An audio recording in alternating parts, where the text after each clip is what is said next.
don't want to get mixed up with a guy like me. I'm a loner, Daddy. A rebel.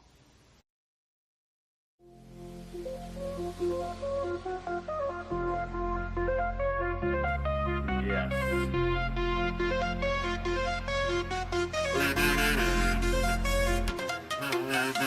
Sunrise on the horizon. Sky is blue, no denying. News with Skyjack Morgan. Bright and early new dawn. Every headline, every story. It's your morning, some glory. Stay informed, stay tuned as the day greets new blue. Good morning headlines with Skyjack Morgan. Start your day just fine. Information for you, darling. With coffee in your cup, used to fill you right up. Cleansing weather on the go. Morning shows you need to know.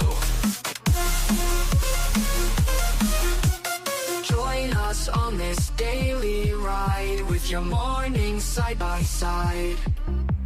Catch the latest, feel the vibe. Sky will keep you well supplied. Good morning headlines with Skyjack Morgan. Start your day just fine. Information for you, darling. Yeah, information for you, darling.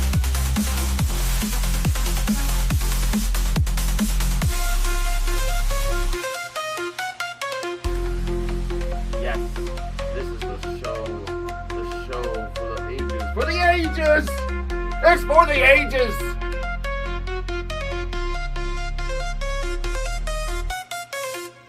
Hey everybody, welcome to the show. My name is Skyjack Morgan. I'm an independent news and culture commentator. This is the free speech and critical thinking movement and a show.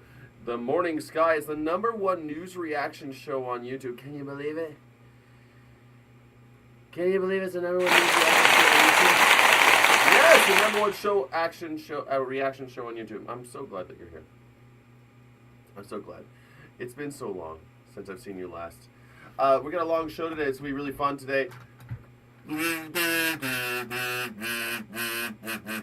We're going to do music, do some news. I forgot it was Friday. I put the monkey suit on. I forgot to have, it's casual Friday, but I'll switch costumes pretty soon. I'll switch costumes so you won't feel like the only, I feel a little overdressed for Friday, to be honest. I forget the days are passing so quickly right now. I can't keep up with all the fraud and abuse. It's incredible. I keep on getting robbed by Donald Trump. I can't even remember what day it is. And so then it's like Friday, and I'm like, oh, it's already Friday. Can you believe it? Anyway, they're rebelling. Check my mic. Oh no, already? God damn, every day, man, I gotta do this every day. I don't know why it changes the default. I'm sorry about that. My mic is now should be set. That's all right. All right. Thank you. Check your mic is so much nicer than sound is bad. This is the German way. Das klingt nicht gut. That's so German. That's so German. I remember one time I was on a train from Germany to France, and at the border, on the Grenze, there were two signs. And on the platform, you're not allowed to smoke on the train platform. And on one sign it said like "Ne fumez s'il vous plaît," like "S'il vous plaît, do not smoke, no smoking, please," right? And then on the other side, right next to it, it said "Rauchen verboten," which is German for smoking forbidden. With like an exclamation point.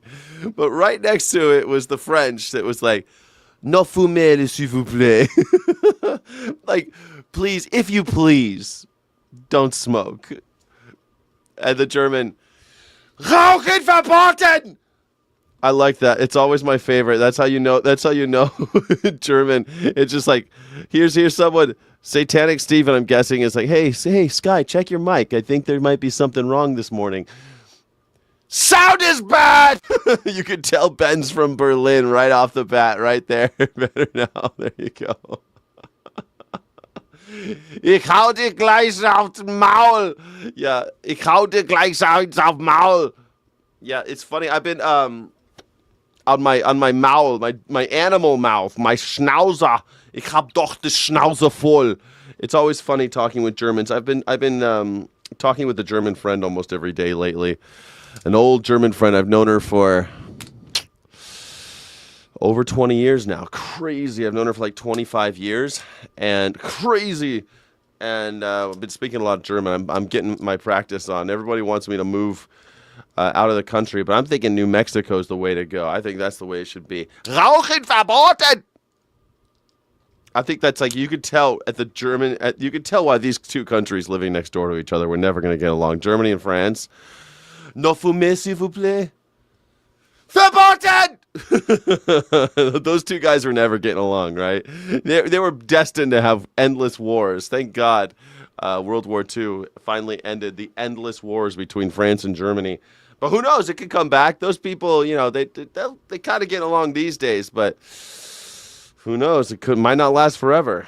Helmut Kohl, with his ability to have amazing the euro, the European Union, monetary union. It's great.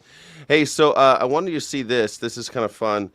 I just want to see. I don't know if you could see this, but like, do you see this guy's belly button?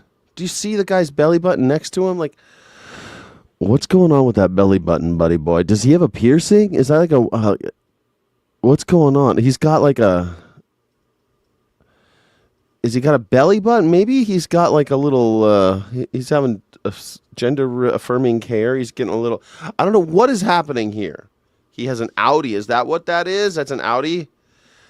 And he's just like... God, he's got to hold it up. I'm going to start doing that, man. I'm going to start holding up my belly. Just holding it up with my face. This looks totally natural, right? You just have your baby there. You just hold it up.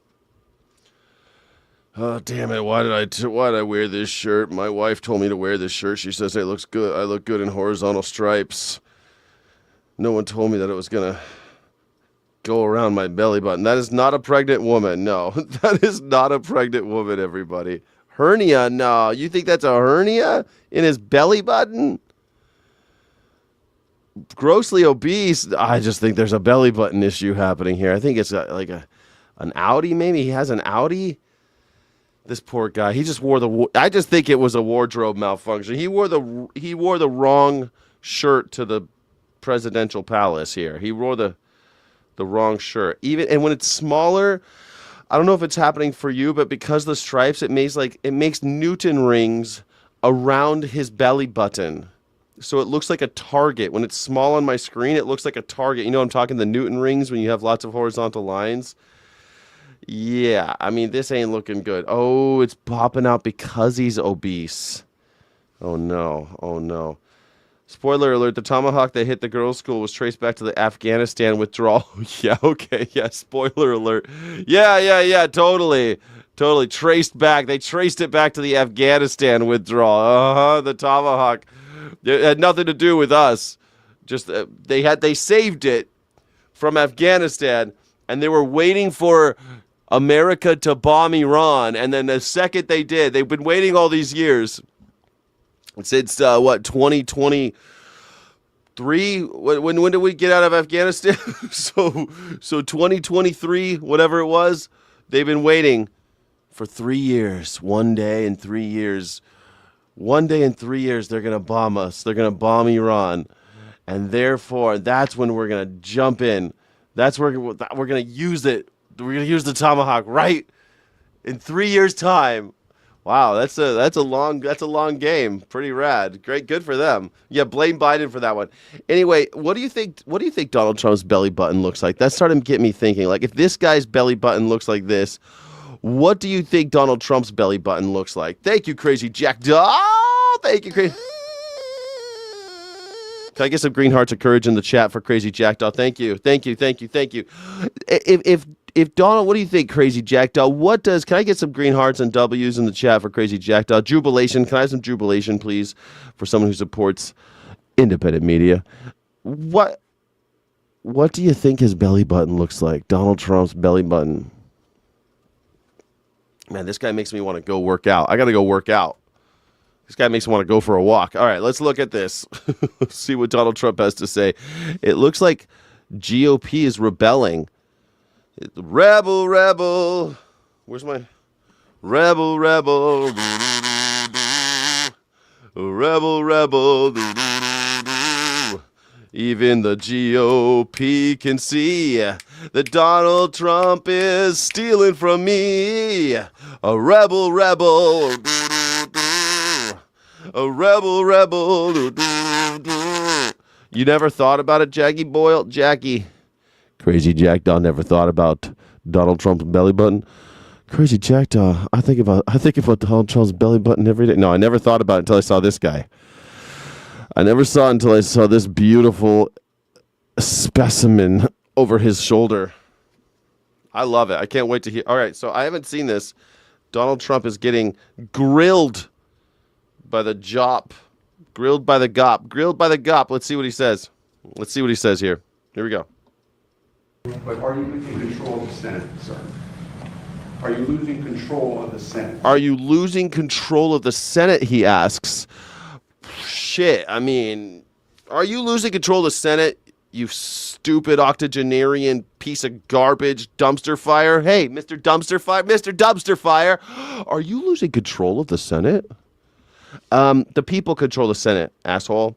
That's what Donald Trump should say. What Donald Trump should say at this point, I never had control of the Senate. What am I, a dictator? No, I ain't no dictator. The people control the Senate. That's what should be said next. That's the only answer to that question. The people control the Senate, not me. They're a co-equal branch of government. The president doesn't control the Senate, is what he should say. They control themselves. The people, they answer to the people. But let's see what Donald Trump says. What do you think he'll say? I have a feeling it's not what he's going to say. I think, and again, I haven't seen this. I think he's going to say, no, I control the world. I'm the king Pumbaa of the world. Look at this guy with his magical belly button. He's here, isn't he? I don't know. I really don't know. I can tell you, I only do what's right. I don't need money for the ballroom. You know, I'm making a gift of the ballroom. If they want to spend money on securing the White House, I think it would be very, very much a good expenditure, but the ballroom is being built. But what if Congress doesn't sign off on the security money, sir? Then the White House won't be a very secure place. He's got more balls than me. Oh God, you guys, why are all you MAGers so illiterate? It really is an embarrassment, you guys. Every single time I get a MAGer comment, y'all can't even put string it. You know, you guys got to learn about your homophones. I know you're homophonic. I know you're homophobic, but you got to get homophonic, man. Then, those are two different words. Anyway, I think you mean that Trump has more balls than I do. Well, I mean, he is 80 years old. His balls probably drag along the ground. I mean, have you seen The Boys with the guy with the long balls in the old man's home, and he uses his balls as a weapon? That's Donald Trump. He's got probably balls that trip children behind him. The children always argue about it and say, I tripped on something, Mommy. What is it? It's the president's balls. Donald Trump, his marinating balls in his diaper all the time. God damn it. Donald Trump has got more balls. Yeah, he's got more balls. The guy's so old. He's got 3-mile balls. Jesus Christ. Well, I don't know why you guys simp for old dudes so much. I don't know. Do you guys got daddy problems? Was daddy not nice enough to you or something? Or was daddy too nice to you? I think daddy was probably too nice to you. Now you got to have daddy. You got big daddy issues. Oh, daddy, please. I need an old man to tell me what to do. I can't do it myself. I don't know what to do. Man. 5 minutes of questioning. Thank you so much. I mean, the ballroom. That's why he's obsessed with ballrooms. He's obsessed with balls. The guy's obsessed with balls. Does he have like 3 like a pawn shop? Yeah, he's got the 3 balls like a pawn shop. That's what he's got, Jack. That's what he's got, Jackie, for sure, man. Yeah, it really is incredible. Oh, did you lose? Maybe we need more security on the ballroom. More security. What if they don't vote on it? Then I guess, oh well. That would be very sad. Sad! He should go back to tweeting sad all the time. Remember he used to do that? Sad! Sad! Why am I fantasizing about Trump's testicles? Because someone just texted that he had lots of balls. That's why. Are you not following the thread? Are you not following the thread? I know it's hard for you maggers. Mr. Chairman, and thank you to our witnesses for being here today. Assistant Administrator Kramer. Oh, thank you, Elon. Man, I am the template of real men. People, the richest man who ever lived is trying. He's spending so much money to try to look like me. It's embarrassing, but it's also flattering. I'm flattered. He had to get himself a penis implant because he heard about my epic fury. He heard about my epic fury and he had to get a penis implant. So, it's tough. It's tough on the richest man who ever lived. It's tough for him, man. Poor guy. Poor guy. Money can't buy this, though. Money cannot buy this. Okay? I was born with a strong jaw, a full set of teeth. He even had teeth all his teeth are fake. He had hair plugs. This hair, it's just mine. I never use product. Maybe that's why I'm not bald like Elon Musk and Donald Trump. Maybe that's why. I don't know. My teeth, they're my teeth. My jaw, that's just mine. I never had my face skinned and I never had anything done. But Elon Musk has spent lots of money trying to look like me. You know how Michael Jackson wanted to look like Diana Ross? Elon Musk wants to look like me. And I am flattered that the richest man who ever lived on planet Earth wants to look like me. That's real nice. It's real nice. You are in charge of the Environmental Protection Agency's Office of Water, correct? Correct. And in your written testimony, you communicated a value. Oh, God, this is going to trigger the maggers, man. AOC's talking. Careful. AOC's talking, everybody. Look out, AOC, everybody. I need like an AOC alert. Do we have an AOC alert?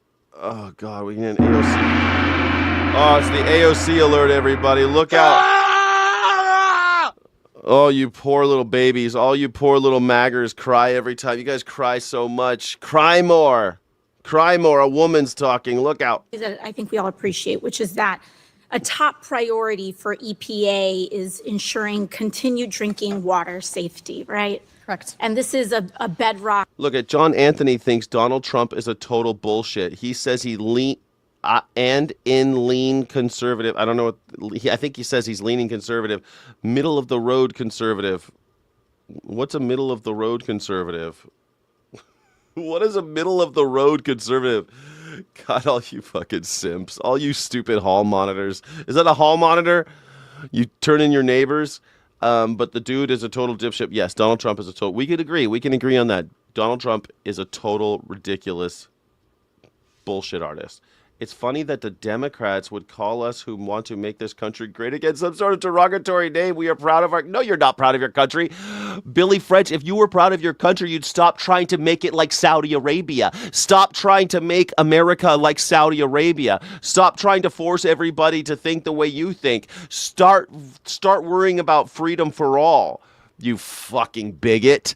Any of you maggers, you're a bunch of bigot pedophile defenders. You love harming children. So no, I do not respect you. I think you deserve derogatory names because you constantly take up and hold water for chomos. I don't respect people that stick up for chomos. I respect people with masculinity enough to stick up for the underprivileged, for the people who can't help themselves, for the vulnerable. For the politically vulnerable especially, the people who are down on their luck and down on their knees, you'd like to kick their teeth in. You're a bigot, you're a Nazi, you're a Gestapo lover, you're a chomo lover, and I don't like people like you. I don't know why that's so hard to understand. You don't want to make America great.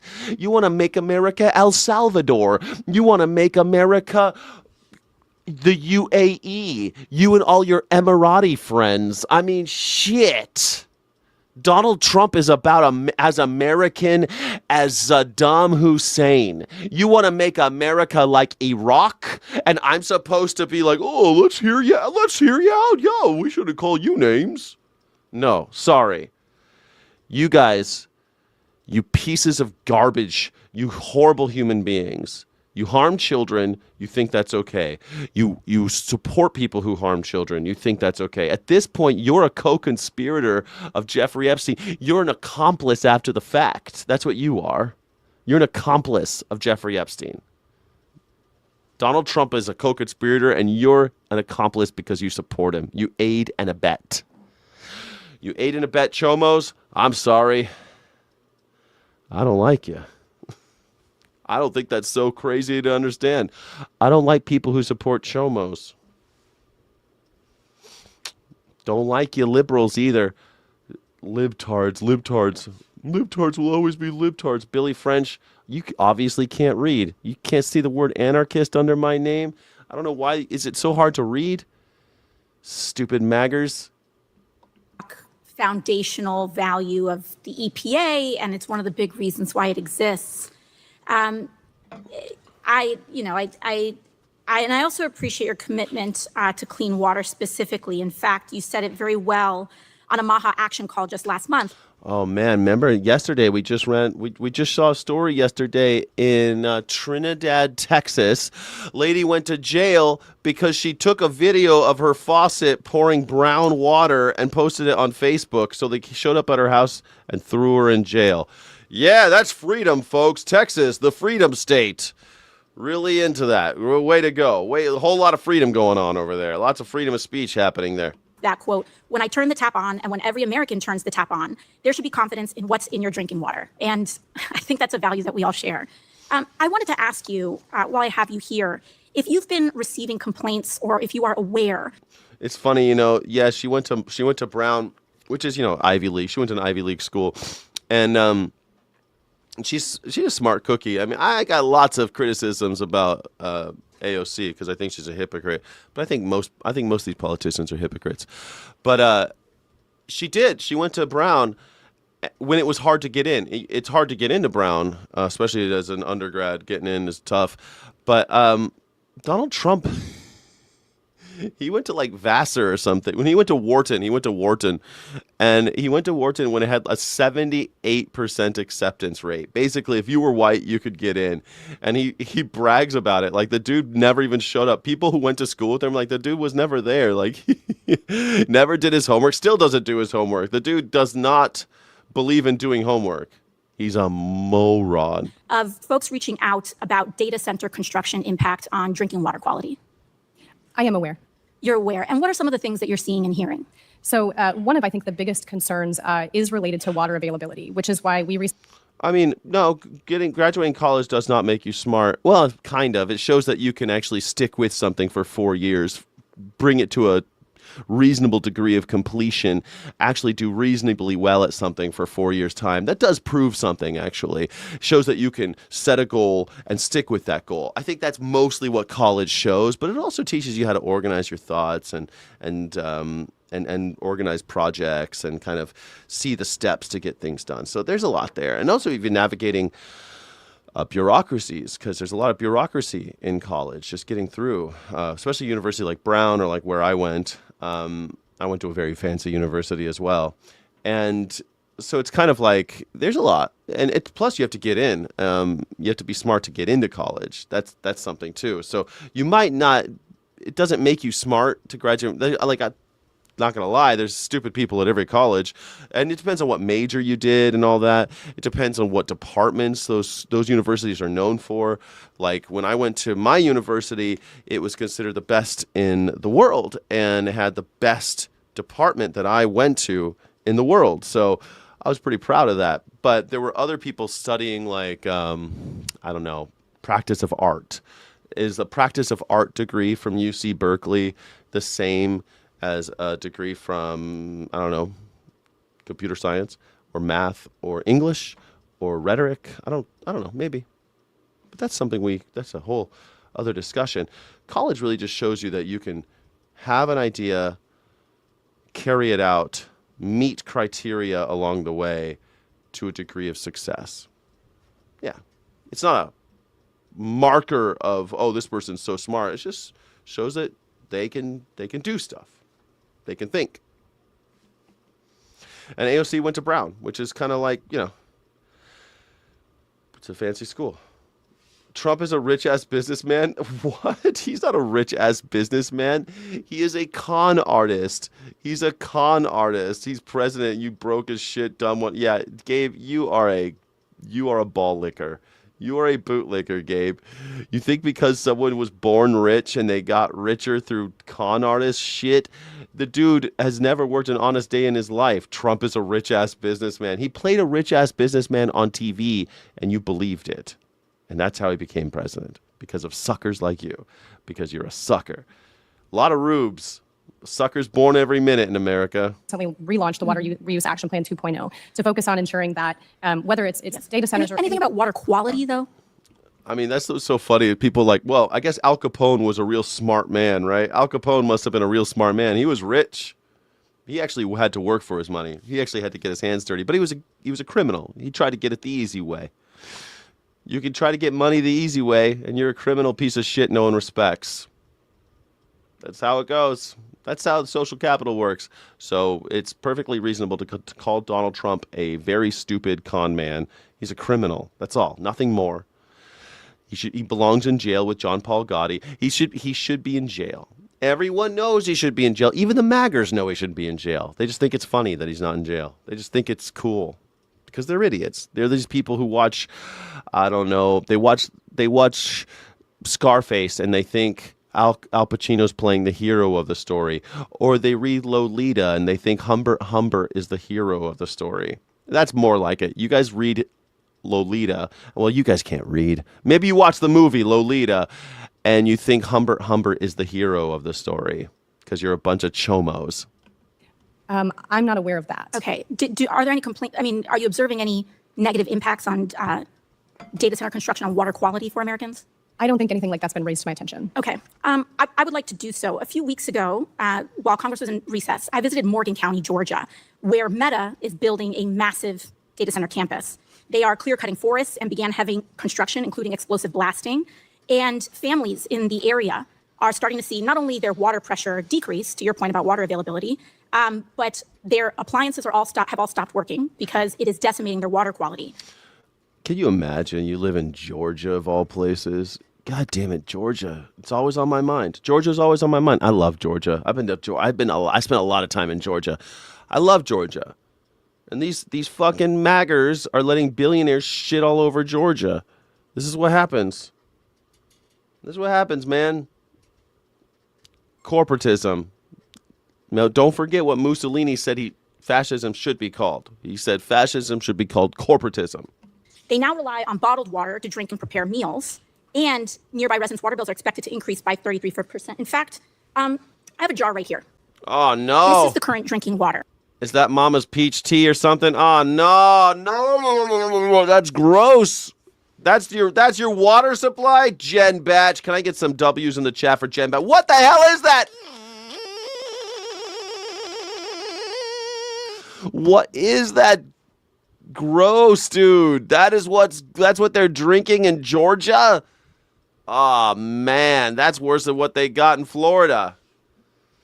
No. Oh, dude. This reminds me, like, if you go to some of these ghost towns, like in the middle of California, like way out there, they got these old ghost towns, and there's people still living there. I don't know. People live there, and you can go there and, like, look at their old shit. They got, like, a bunch of old, like, cowboy shit, you know? And normally in these ghost towns, the reason why they're ghost is because you can't drink the water. And so there's people living out there taking showers with, like, bottled water. They have to, like, collect rainwater, and they have bottled water because all the groundwater has been poisoned because whatever they were mining there, they used chemicals to extract whatever they were mining, and a lot of chemicals just from the mining process ended into the water. So, like, really nasty shit. You can't drink the water. This is what this is. Oh, that's so gross. That's so gross. In Morgan County, Georgia, right after a data center was constructed. Dude, it's coming out of their shower heads, you dumb garbage human. You dumb garbage human. You say AOC is emotional? I mean, yeah. You don't think Donald Trump's emotional? Have you been paying attention? I don't like you. No more. No more Stephen Colbert. He's a piece of shit loser. I hate him. He's so mean to me. They're very mean to Trump. Oh, the media is so mean to me. give me a fucking break. You want to talk about emotional? We have Regina George as president right now. She's got her burn book. Oh, Jimmy Kimmel is so mean. Sad. Like, Rosie O'Donnell, I hate him so much. I hate him. Taylor Swift, I'm going to make an AI. She supports me to pretend because I can't stand her not liking me. Oh, no, she called JD Vance. He was mad at JD. JD is not nice. He's not nice. He's got a great schlong, but he's not nice. Jesus. What kind of a loser? What kind of a loser thinks that... Yeah, AOC's the emotional one. Donald Trump is the most emotional train wreck I've seen in fiction or reality. He is Regina George in Mean Girls. Fetch is never going to happen. Constructed. The metadata center was constructed. The only difference between the clean water and this was that data center. I have another one as well. So this wasn't just one well. These wasn't just one family's situation. This is what the drinking water now looks like next to that data center. And Gross. I think both of us can agree that neither one of these things. I don't want to take a shower in that, man. I guess a lot of people are always trying to... You will cope so hard for Donald Trump that you will see this shit. You will see this, and you'll be like, oh, yeah, this is totally normal. Yeah, I love Donald Trump. I love Donald Trump. I love Zuckerberg. I love these guys. They're so great. That's how copey you are. That is what a sucker you are. You'll see that and be like, yep, that's okay with me. That's all right with me. Elon Musk. I know everyone. Guys, all right. Elon Musk, the richest man who ever lived, has spent a lot of money trying to look like me. I'm flattered. He saw my picture. He wants to be like me. He got himself a penis implant. He got himself teeth implants, jaw implants, hair plugs. He's had his face stretched. The dude is just obsessed with me. And it's flattering, but it's a lot. It's a lot. Elon Musk is always trying to look more like me. TDS is real. It is. You guys are deranged to follow him. If you are on May 22nd, 2026, you are a Chomo accomplice. You're an accomplice to all that happened in the Epstein files. You are an accomplice now. If you support Donald Trump on May 22nd, I'm not talking about all you fools who got tricked into voting for him. If you support him today, May 22nd, you are a pedophile. Sorry, man.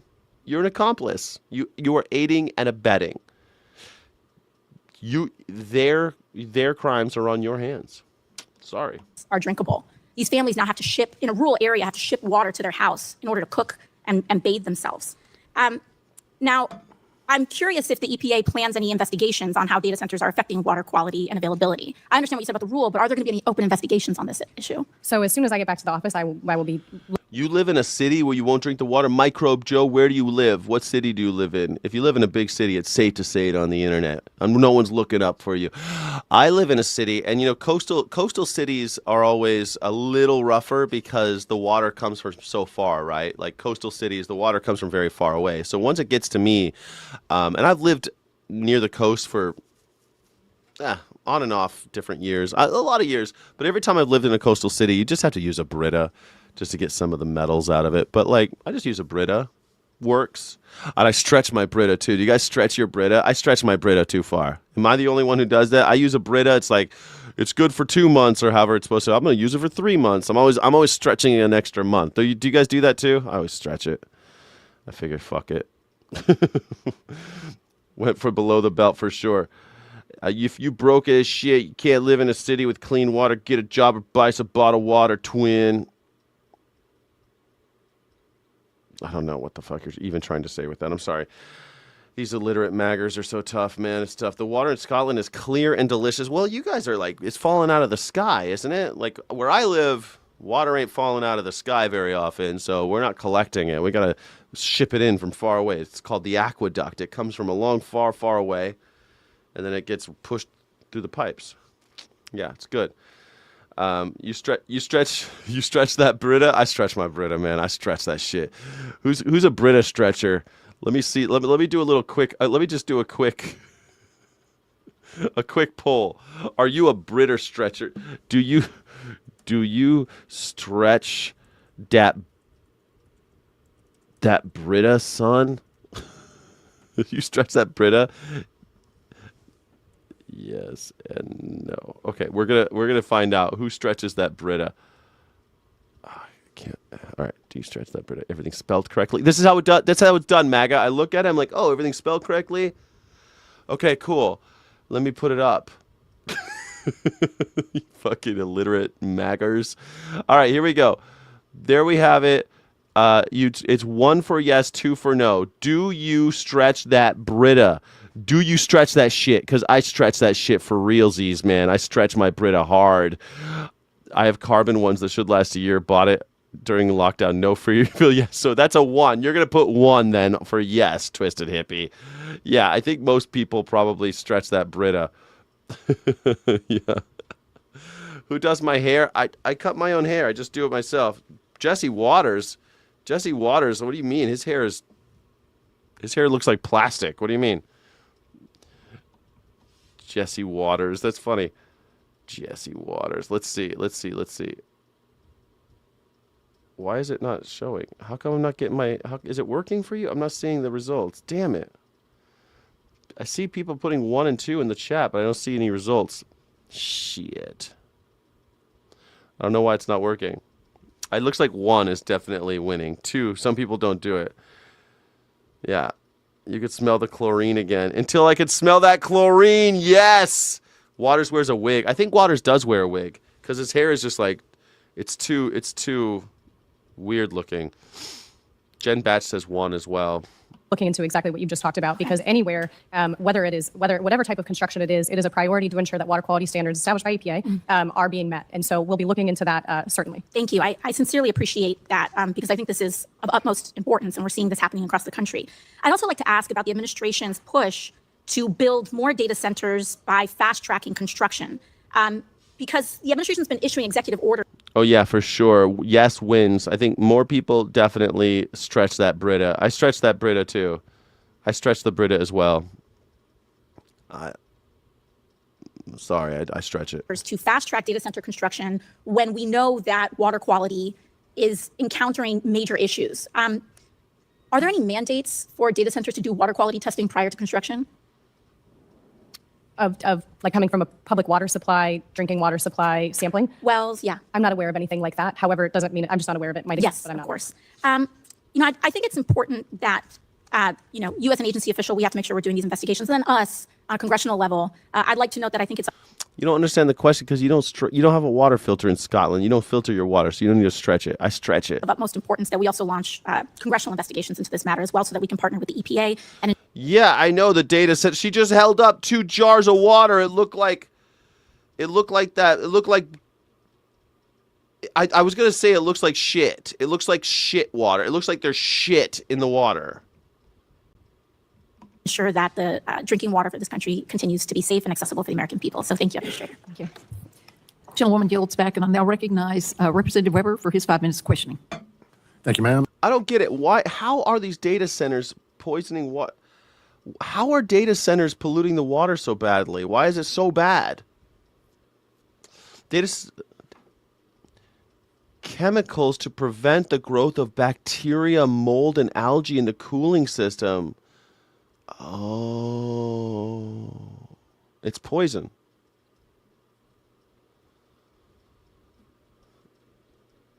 Oh, so they're taking the water, they're poisoning it, and they're putting it back out. But why is it coming out of the faucet like that? Why is it coming out of the wells like that? Because of chemicals to prevent the growth of bacteria, mold, and algae in the cooling system? Man, that's some rough shit. MAGA loves poop water. MAGAs love garbage water for sure. They're swimming. They love the swamp. They turn the whole country into a swamp. They said they're going to drain the swamp. They turn the whole country into a swamp. The whole country's a swamp now. Brita filters make cheap vodka drinkable again. Nice. Yes, TDS. Anyone who has TDS is a loser. All you guys who are deranged enough to still follow Donald Trump after this. All of you guys, people like Teflon Don who goes around the internet supporting a Chomo, you're an accomplice. You're an accomplice, Chomo. they pulled too much water through the ground. Oh my God. They pulled too much to cool it, right? And so now it's all murky garbage water. Is that all that's left? Damn. Gabe thinks poor people shouldn't be allowed to drink water. There you go. Gabe. Classic Nazi shit, Gabe. Way to go. Gabe is 100% Nazi. He's just revealed himself. Thank you. So I saw this. This is amazing. Twitch streamer Nina. Here we go. There's Asmongold says this is amazing, so I wanted to watch it. I don't know what this is. Asmongold says it's amazing. On Fridays, we watch some weirder shit sometimes. It's not just politics. Lynn has blamed Asmongold after being arrested for stealing $4 scissors at the shop owner's request. Context. Sexually assaulted the same guy 3 times on stream. That's embarrassing for him and the guy. Why was he Sexually assaulted a second guy on stream. You have people that are stealing on stream. They're violent. At that point, I feel like you should just have people saying the N-word. Nuclear. That weird motherfucker that lives in the basement of his mom's house that be chatting about me all damn day long. You are obsessed with me. Damn, she's got like a Cardi B type of... That motherfucker always come on. Like, damn, she's got like a pretty hardcore... She kind of talks kind of scary. Got a scary lady, huh? Man, you know Maggers love girls that talk like that. They're like, yes, please, talk to me like Cardi B. Why you think that's all white? I'm from New York, okay? You think you get no pussy and you in love with me, bro? Sexual assault extraordinaire. On the side of the street, and I apologize for you guys having to... Why is it sexual assault? Listen to this thing. They immediately, after checking my receipt, and he's like, Miss, we have a video. Yeah. They show me the fucking video? Yeah. The alleged video that they're talking about. You know when you turn everything around and you show the barcode and you lay it out? Like you're in the... You stole the scissors. Do you remember whenever... Man, I kind of like her style, though. You show me the video, yo! That's New York, man. New Yorkers, they're always so hardcore. I think we got New Yorkers here. Like, that's more people. My show is watched in New York more than any other city. Do we got any New Yorkers in here? Any New Yorkers? Why are you guys so hard? Why are you always so angry, bro? New Yorkers, why are you always so angry? Why are you mad, bro? I was saying, people that do content like this, there is an escalation trap that eventually leads them to law enforcement. Manifested this like a motherfucker, man. I show every barcode. I'm going, boom, boom, boom. Well, apparently not. Very clearly, if you got arrested and you spent the night in jail over a $4 thing of scissors. Asmongold is such a dumb shit. If you get arrested, that does not make you guilty. Why is it so hard for people to understand that people get arrested all the time and all the time they're found to be not guilty? It's constant. We need all of you stupid little Nazis who are so up the ass of the government. You just love the government so much. People like Asmongold who thinks the cops never do anything wrong. They're just perfect gentlemen. This is because Asmongold never leaves his house. He's never met a policeman, I don't think. I don't think Asmongold has ever left his house. So he's like, oh, if you get arrested, it must mean that you're guilty. Dude, what is this? Are you from 1955 or something? Are you that stupid? Are you serious? Are you watching like the Andy Griffith Show?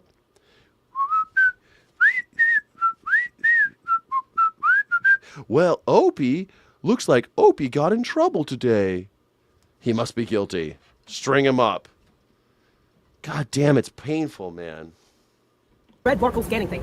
This is so embarrassing. But yeah, I missed one. I literally by accident went like this, and I went boop, boop, boop, and I looked at the screen to check something, and I went boop, boop, boop. Here is the funny thing about this. You don't go to jail for stealing a $4 pair of scissors, but you do if the accumulated value of things that you have stolen over time goes over a certain threshold that puts you into a different category of theft. So this might have been the scissors that broke the camel's back. Maybe that's true. Could be that she's on the hook. They got a bunch of evidence for stealing thousands of dollars worth of shit over a long period of time. Maybe they got a sting operation.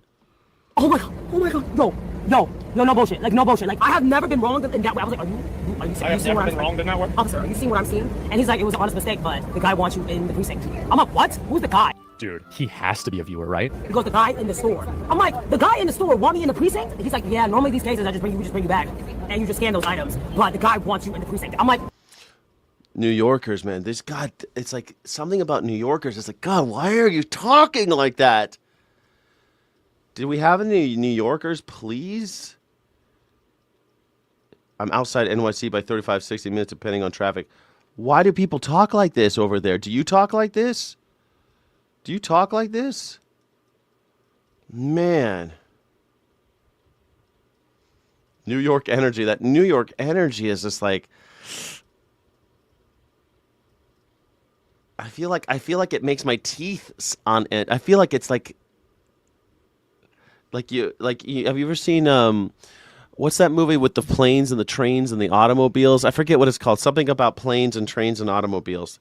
And there's a movie where in that movie he's like holding on for dear life on the dashboard of the car. And then when they're finally safe, he pulls his hands out and his fingernails are like deep in. That's how I feel when I listen to New Yorkers. I'm like, God damn it, why are you talking like this? Why are you torturing me with this? Aggression gets results. Does it? I don't think it gets the results that people want, though, right? That's not what they want. Damn. Too good, mama. Too good, mama. Man, I don't know. What is it called? Upstate New York. You're in upstate New York? They don't talk like that in upstate. I've been to upstate New York. Up in Ithaca and shit, they don't talk like that. Up there, up in... I think it's up like by the Finger Lakes and shit. They don't talk. But by like Binghamton, they don't talk like this. But in the city, yo, I was scooping, boop, boop, boop, boop. I was spooping, I'm booping. I'm like, man, I did that, motherfucker. You want to go to the precinct? I'm like, Jesus Christ, lady. This is how you're not gonna live long. Your heart's gonna give out, New Yorkers. Probably because you've caused problems in that same location before. Chill. And karma is real in the way that if you continuously shit where you sleep or shit where you buy scissors, you eventually will have Scissoring. Liberals are naughty. Gabe, you know what, Gabe? The problem with liberals is that they think people like you deserve a seat at the table. They think that people who are alt-right are just another marginalized voice. And liberals become accessories to Nazis. So it's not like the liberals are Nazis because they hate or because they want to be Nazis. They just end up becoming unwitting participants. So there are liberals that end up being like Nazis because they listen to people like you. They end up thinking that people like Donald Trump should have a chance. Let's hear him out one more time. Let's listen to the Nazis one more time. Oh, they've rebranded as alt-right. Okay, neo-Nazis are now called alt-right. Well, let's give them a seat at the table at the marketplace of ideas because we've got to hear them out. All opinions are valid in capitalism. Let's let the market decide. That's a liberal. So yeah, liberals are kind of liberals can be Nazis. You're right about that. It can happen. It can happen. people tired of it, and they will want you gone. That's how I know that guy watched Osama Gold, bitch. That's how I know. Osama Gold? I mean, my beard is getting pretty big. Osama Gold. I like it. I like it. Osama Gold. Osama Gold. That's a great nickname. New Yorkers are good at nicknames. Look at Donald Trump. He's a New Yorker. Is it that bad now? Jesus. That's how I know that guy watched Osama Gold. That's how I know you a weirdo ass motherfucker. I was like, what? My man. If this dude watches me, we gotta VIP him in chat. Hey, I would have bought all the scissors on the shelf. No cap, I would have just like, fuck No, you. it's not true. Yeah, exactly. You would have bought all the scissors on the shelf. You would have caused the big issue. He read you like a book. He looked at you. He said, that bitch is annoying and crazy. I'm gonna call the police on her and have them get rid of her. She got... I'm gonna call people with guns because someone's annoying. There you go. Osama Gold. That's why you're called Osama Gold. Because you've got the same ideas as Osama bin Laden. I don't like someone, so let's handle this with guns. Great, Osama Gold. That mad and blamed it on me. She's a thief. She's been caught stealing multiple times. Yeah, let me go back and show you guys this. Guess how much I paid? $3.99. This is the same bitch. See, look, see how many times?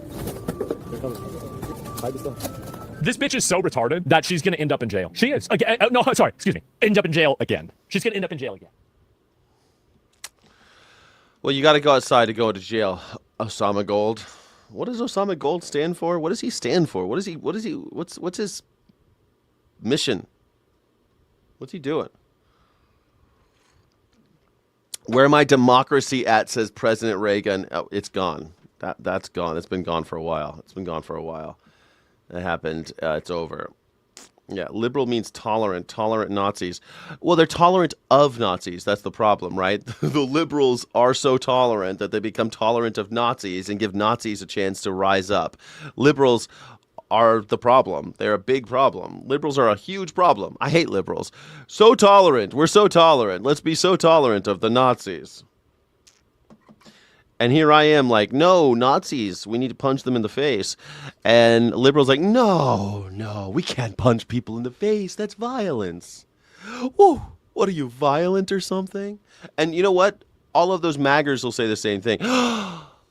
You're preaching violence against Nazis, against me, the Nazi. This is how they do. That's how Nazis do. They're always going to say shit like that.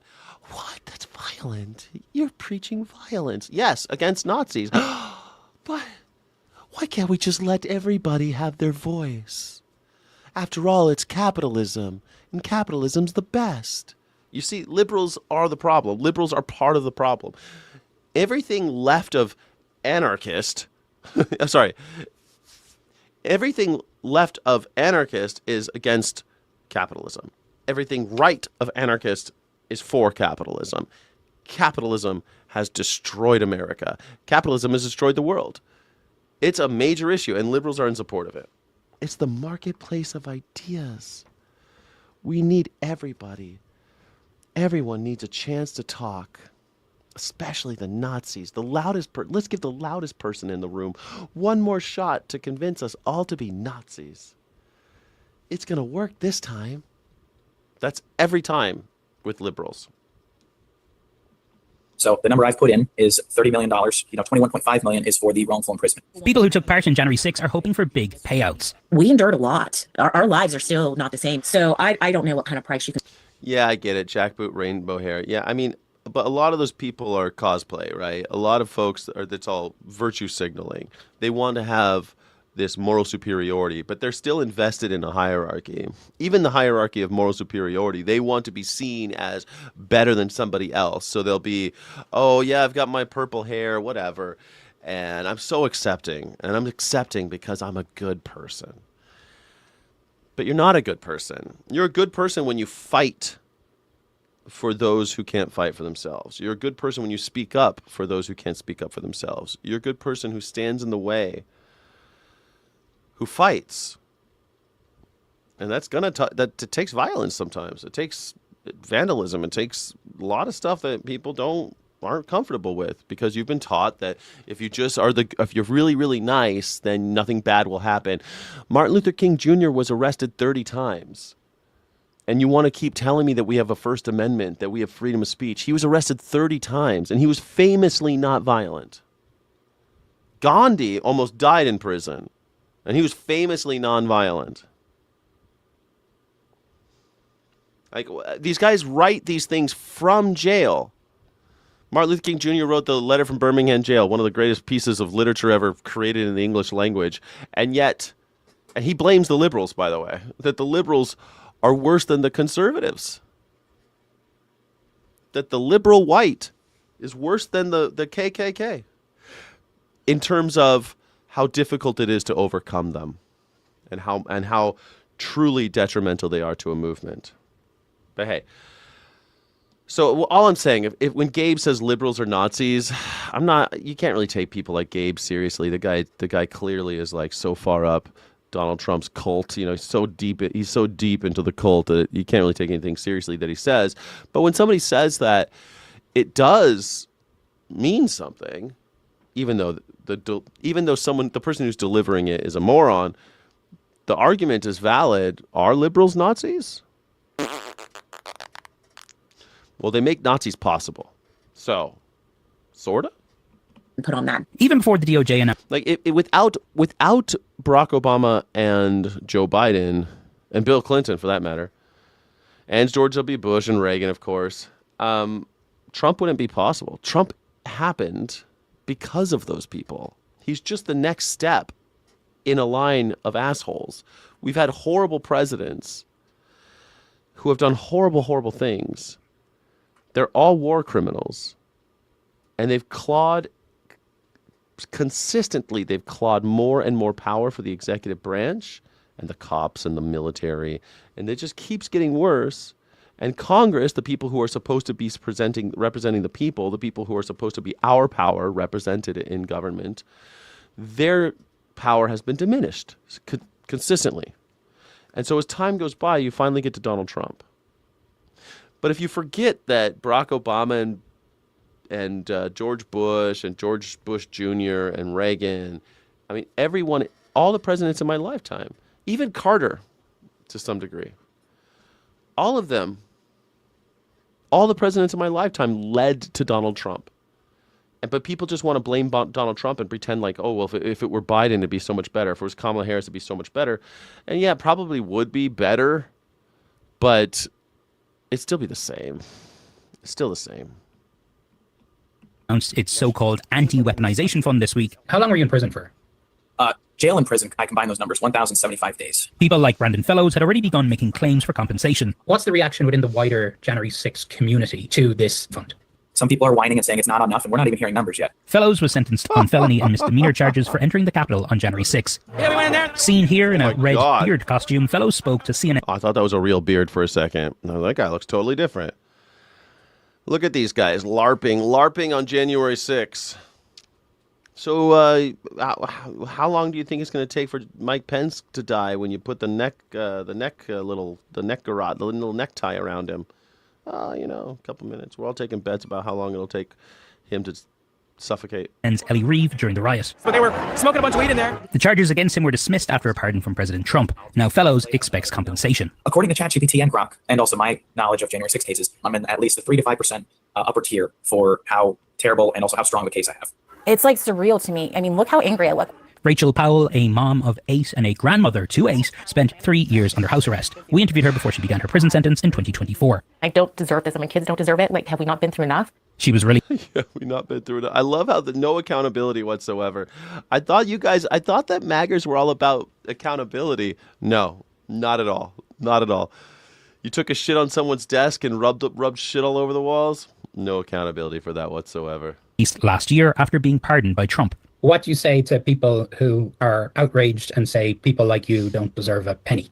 A lot of people don't agree with what happened on January 6th. But when you step back and you look at somebody like me, for example, my major felony had to be struck down by the Supreme Court. It's my crime that day of breaking a window. Technically, that's a misdemeanor charge. And yet... That's a misdemeanor right there, huh? Misdemeanor charge. Okay, perfect. Misdemeanor. That's a misdemeanor. Being part of a violent riot against the United States of America. Cool. I don't mind. I mean, I'm all about tearing down the government, but, I do love the double standard. I love the hypocrisy. I mean, you got to love like the class A level of hypocrisy, right? That MAGAs always have. 3 years of house arrest, then having to endure everything I did through prison and getting a 5-year sentence on top of that. That's clearly weaponization. Brandon Fellows still believes the lies about the 2020 election and even believes that January 6th was a setup. But that's why I rationalize. It was a setup. So are you working for the FBI, sir? People, even violent people, getting paid for that day because the government set it up. And also, it's so funny. Like, okay, so let me get this right. You want the people from January 6th to be compensated, but every day some MAGA in my chat likes to tell me that no, it was actually the FBI who was doing January 6th. Every day someone tries to tell me that. But you're defending Donald Trump's $2 billion for the Jan 6ers. So wait, was Jan 6 caused by the FBI? So we're just going to give $1.8 billion to the FBI then? Since they're the ones who did it? Is that how it's supposed to work? So the FBI did it, but we need $1.8 billion for the people who did it.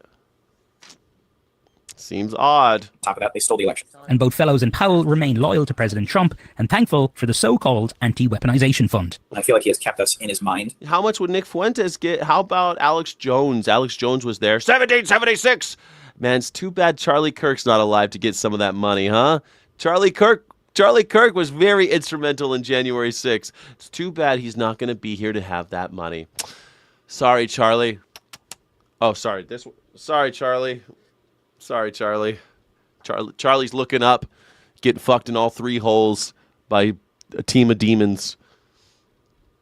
Sorry, Charlie. Despite all the other issues that he's got to deal with as leader of the world, basically. Are you thankful to the president? Of course. Yeah, it wasn't even Biden's FBI. That's true, too, right? It wasn't even Biden's. Biden wasn't even in office yet. Totally true. You're right. Ain't that something? I'm thankful. If it wasn't for the president, I'd still be sitting in that prison. Some of these cases, January 6th, there were some very bad actors. There's no doubt about that. But there were other people who, if you look at the entire federal system throughout the United States of America, who got punished in a way that was much more harsh than typically people. I mean, like the Rosenbergs, like Sacco and Vanzetti, like the Scottsboro boys. I mean, what are we talking about here? Like, how about the exonerated 5? How about those? They're suing Donald Trump, by the way. We haven't settled that case yet, but for some reason we can settle this $2 billion thing for the Jan 6ers. But the exonerated 5, Donald Trump just doesn't have time for that lawsuit. Just doesn't have time for it. It's a shame. Besides, there was a handful of people who did horrible things, but the majority of them was trespass. It was trespass. The majority was they went somewhere where they weren't supposed to go. That's a crime. No, they were part of a mob. They were part of a mob. But that's an incredible statement. Look, that they just went like they went to the local. This guy looks like another gang. Why is everyone? Are we just bringing back like the 1930s gangsters? We're gonna start walking around with Tommy guns, like that episode of Star Trek where they based their whole society on this book about Chicago mafiosos. I feel like that's what we're gonna be like that Star Trek episode where they visit the planet that only had one book and they based their entire society off of 1930s 1930s gangsters and like, hey, bada bing, bada boom. Hey, I got my Tommy gun. Why is everyone talking like this now? Who is this guy? Jesus. I mean, this guy. 7-Eleven. I'm talking about the law. I'm talking about the capital of the United States. Listen, I think it was the worst day in American history. So 9/11 was the worst day in American history. I think it's funny too because during any kind of other riot situation, if a Starbucks gets a broken window, you'll see all of the conservative assholes online and on television saying we need to kill those people. Those people need to get shot. We need to kill people. And the ICE needs to kill people. And the LAPD needs to kill people who break fucking windows. And here we are, people breaking windows of our building, our Capitol building, and they're like, it's okay. It's just a broken window. What's the big deal? All right, well, great. Then why did you make such a hullabaloo and send the Marines in Los Angeles? Why did you send the Marines to Los Angeles earlier last year? Why? Parallelish, bald guy is G Max's lawyer. Oh, no.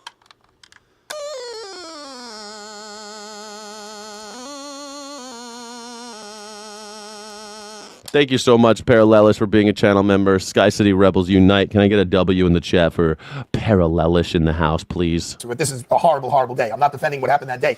I'm not defending what happened that day, but I think that if you look at it from a lawyerly perspective, maybe we could get them off. Hey. I'm not talking about the politics. Okay. I'm talking about what they were charged with and what their ultimate sentences were. They were people who were held in solitary confinement for trespass. There were people who killed themselves in prison over this. And the president. Well, yeah, I hate to break it to you, but as an activist, I've been arrested for trespassing many times. I've been manhandled by police, and they're not nice. I hate to break it to you, but that's pretty normal.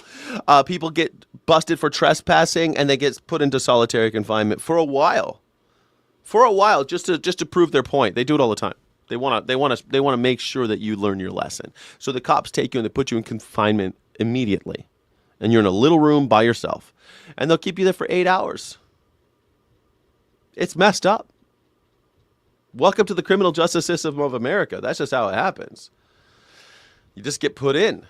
And there are January 6th officers. Written a lot about mass incarceration. When I look across all of the ways that the Justice Department has punished people who did not deserve to be punished, put them in solitary confinement, all the things, do you think that this group of people deserves $1.8 billion? No, but I don't think it's limited to this group of people. As far as I know, I think Biden's son could go and ask for this. Say, hey, I was targeted by the Justice Department. I need my money back. How was he targeted? Who's going to decide that? Fuck you. Yeah, Biden's son. I'd love to see that. I think that Hunter Biden should do that.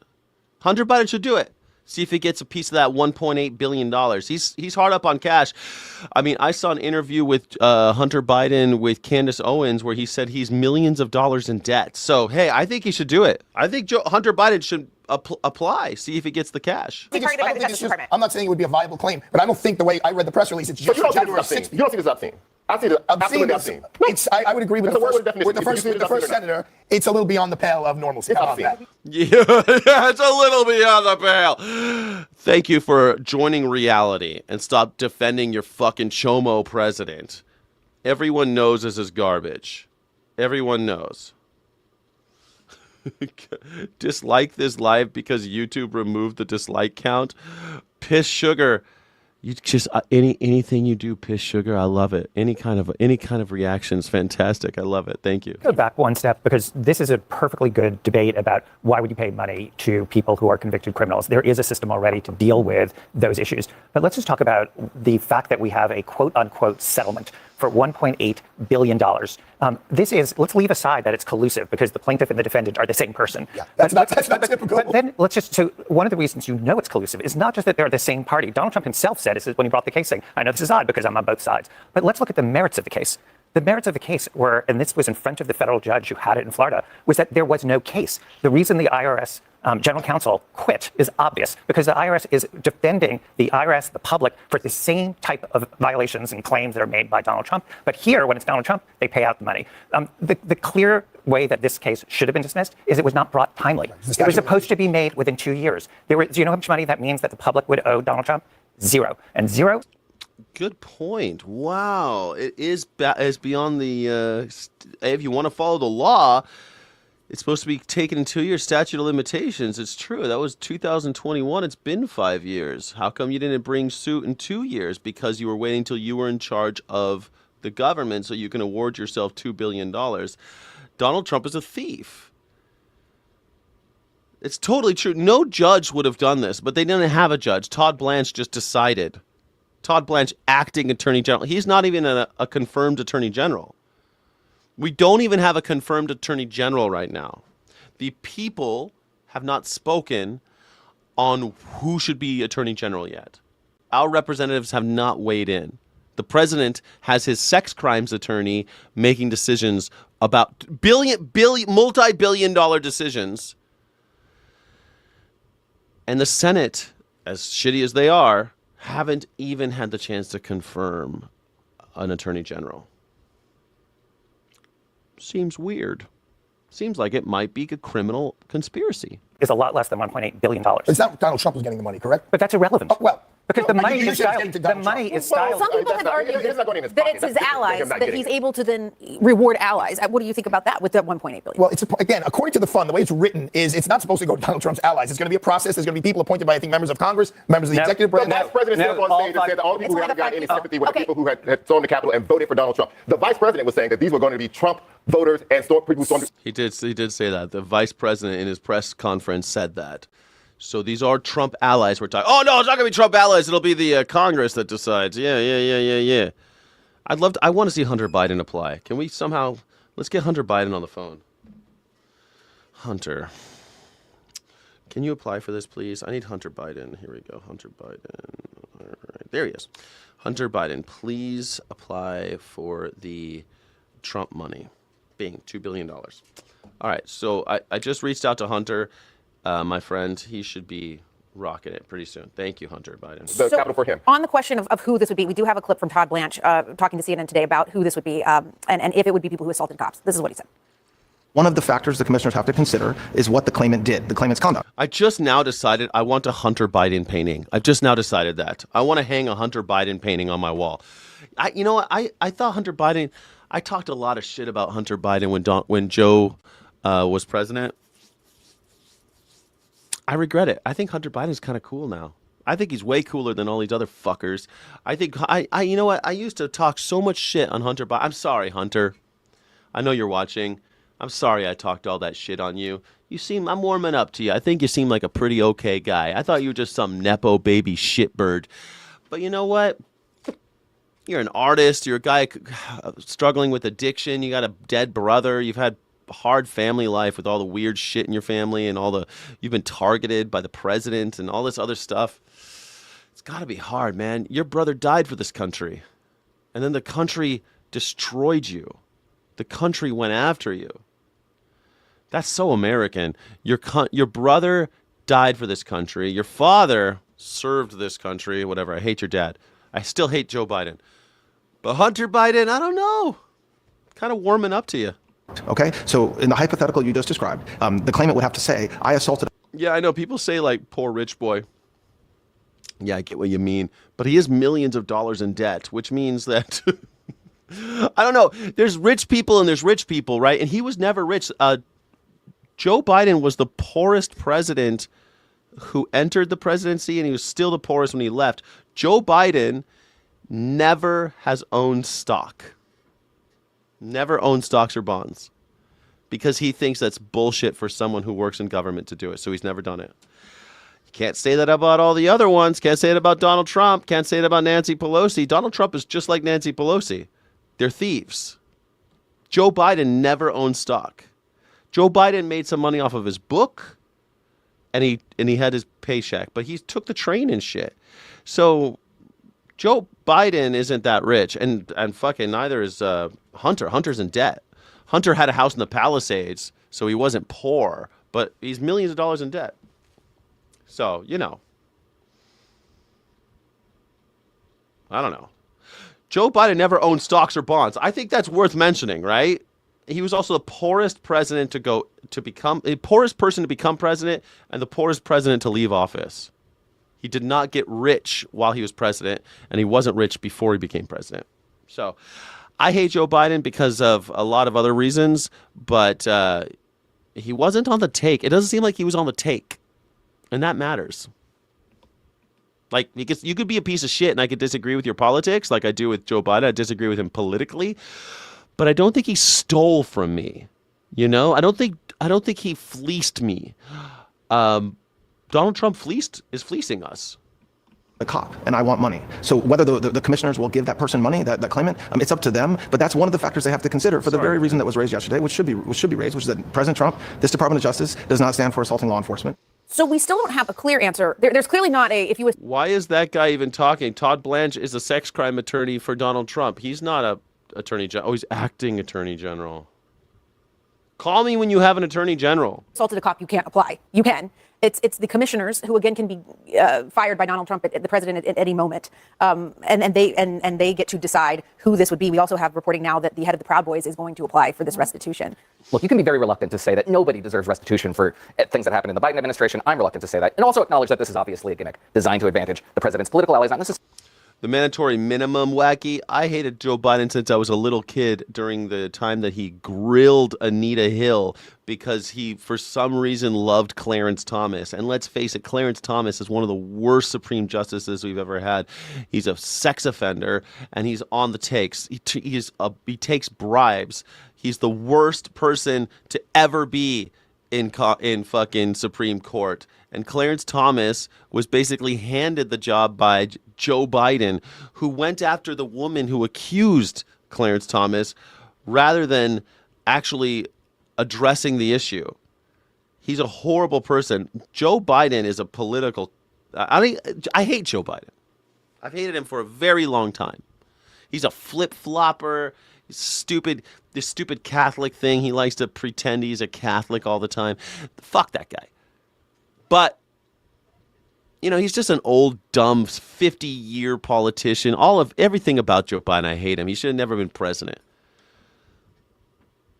But I'm kind of warming up to Hunter Biden. I hate it. I used to hate Hunter Biden. But I'm starting to I keep on seeing interviews with it. I'm like, I kind of like this guy, poor bastard, you know? Like, the guy just got reamed.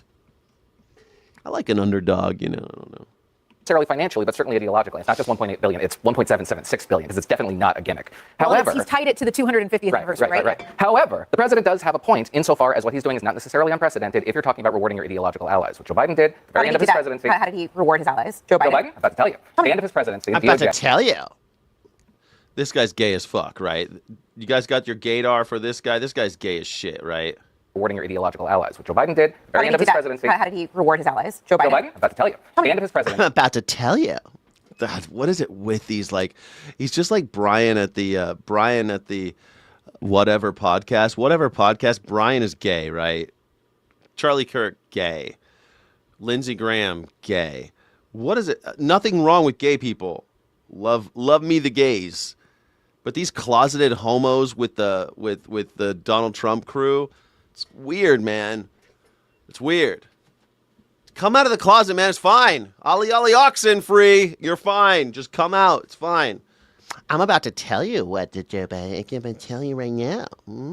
the DOJ ethics attorney in writing said, Joe Biden, you cannot say that you have pardoned nonviolent drug offenders. It is, quote, untrue, at the very least misleading. And that's exactly what he did. He said, I'm going to flatten individuals, render them just an avatar of a tribe, and say you're all pardoned and commuted, and this is all nonviolent drug offenders. It was not true.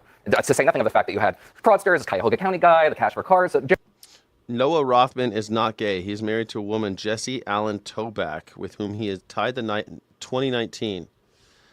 I don't know. Seems pretty gay. Judge was imprisoning judge. But leave that all aside. Two wrongs make a right. I mean, let's assume that let's assume everything that you said is true. It's true. So let's assume that. How does that make what's happened we're talking about correct? It doesn't. And what I'm frustrated by is the degree to which... Thank you. Steelman these fuck. That's how you are. Okay, fine. Everything you say is true. How does that make what's happening now okay? Biden, though. This is what he just said. He just pulled a Biden, though. And the other guy said, okay, let's say it's all true. So, does that make what Donald Trump is doing okay? Or does it make it also bad? Does it make it okay for Donald Trump to do it if Biden did it? And by the way, most of the shit that he just said about Joe Biden was bullshit, but who cares? We hear from some on the left when you say things that are consistent. Oh, this is obfuscation. How does that make it right? No, what I'm saying is a consistent revulsion to the abridgment of procedure, of law, and the diminution of the rule of law in this country is something we should oppose wherever it comes from. And But you were comparing the Trump administration to the Biden administration? The obfuscation and diminution. Wow. Somebody went to English class. Joe Biden purposefully did not pick a attorney general that was going to do whatever he said. And frankly, we were criticized by the left on a lot of investigations because people thought we weren't bringing them too fast, because we weren't doing that. DOJ about what he was doing. Let me tell you the process. The pardon attorney, their role. See, she's taking the bait. She's taking the bait. Don't take the bait. Don't take the bait with these guys. Is to make recommendations to the President of the United States on who should be pardoned. That is a recommendation. It is up to the President of the United States on who to pardon. Did the Justice Department know that Joe Biden was going to pardon his family? Absolutely not. Did the Justice Department know that Joe Biden was going to pardon the January 6th committee? Absolutely not. Would the Justice Department recommend that? Absolutely not. But that is very different. That is very different than the Attorney General of the United States, the Trump's personal lawyer, essentially negotiating a settlement with Donald Trump's attorney to help his allies and give $1.8 billion of taxpayer money to his friends. And the procedure, the Justice Department and the Biden administration did not do that. Yes, and the violation of the procedure is bad, and it's bad when the Biden. It's bad, but it's also bad that Biden did it. What the fuck are you talking about? Biden did not steal $2 billion. Okay. He pardoned some people that you don't like, but hey, you know what? Fucking all presidents pardon. I mean, I think Leonard Peltier should have gotten pardoned, but hey, there's a whole thing there. I mean, he didn't pardon Leonard Peltier, but I think he should have. I think he should have pardoned Leonard Peltier because I don't think Leonard Peltier killed those 2 FBI agents. I think those FBI agents killed themselves. I don't think that Leonard did it. Free Leonard Peltier! Well, Leonard Peltier is now an ancient old man because he spent his whole life in prison for a crime that I don't think he committed. And he is now under house arrest for the rest of his life because Joe Biden let him go home. But he didn't get pardoned. But he pardoned the January 6th committee. He pardoned his son. He pardoned Hunter for crimes untold. Stupid. Joe Biden's a stupid old fool. He still didn't steal $2 billion from me. That's pretty, something. Administration does it, and when the Trump administration does it. And you know better than I, Sochi, that in writing, the Justice Department said Joe Biden did not give members of Congress who sought to advise this process the time to... I wonder if we could go back to what we're here to discuss, because it sounds to me like we may be in violent agreement. I don't hear anyone saying that this is not sort of a fig leaf for a settlement, that the plaintiff and the defendant were on the same side, and that there were valid arguments that the IRS could have asserted. So that seems like I don't hear anyone disagreeing. Trump is the goat. He's the throat goat. When I was 14, G-Max called me Bubba. She named me after her horse for obvious reasons. It's a little graphic for you. But yeah, I mean, she called me Bubba. And Donald Trump paid a lot of money to, he blew me. And so it was embarrassing. I was 14. I needed the money. I was a victim. But Donald Trump, throat goat all the way, for sure. I didn't enjoy it, but he is a throat goat. If he can take all of me, I'm telling you, anybody that can take all of me, yeah, throat goat. Donald Trump's a throat goat, for sure. Every time you guys say that Donald Trump's the goat, I'm like, yes, he is, the throat goat, 100%. This guy is super throaty, super goaty. Cheap suit? Yes, I'm not even wearing a suit. I have suits, but I never wear them on because like this, I kind of like the kind of rough around. My shirt's actually kind of expensive, but my ties are cheap, and I wear this cheap like Amazon thin blazer. I'm not wearing a suit. I'm wearing shorts right now. But like this is all just cheap. Like the pocket square, you know. But no, I'm not wearing a suit. This is all just make believe. The lights are actually, and I'm also not on a revolutionary battleground. This is just a green screen. This is not revolutionary morning. It's not real. Like that cannon right here, that's not real cannon. Anyway, thanks for noticing. Yes, I'm not wearing my expensive suits on air because I don't like to sweat while I'm doing a long stream. This is a really thin blazer. You can't quite see through it, but it's thin. It's like it breathes. I used to wear, actually, you know why I bought this? Because I used to have to wear a suit on the beach. Can you believe it? What an asshole, right? I used to have to wear suits on the beach.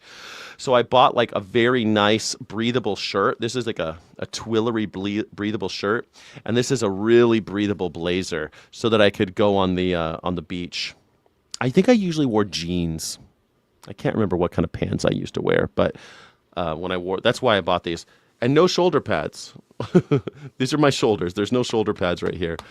There's no shoulder pad. This is just me. These are just my real shoulders. I don't have to wear giant shoulder pads like Donald Trump wears these stupid massive shoulder pads. So he's like, it's so stupid. The guy, I look like a man now. These are just my real shoulders.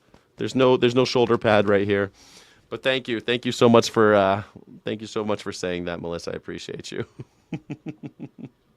Where that's point one, which is the 1.776 billion is sort of conjured up as a way as a fig leaf to get that money. And I don't hear anyone saying that maybe there are some small quantum of people that, not just people in J6, but a whole range of people who could deserve restitution. But if you're planning on doing this wholesale, as the president just said in the clip you played, that this was a grave national. You know, it's always funny when people call Donald Trump a beta cuck, because, you know, he kind of is, right? Like, because Melania was with Epstein. Like, Donald Trump watched Epstein ball his girl before he got in on it.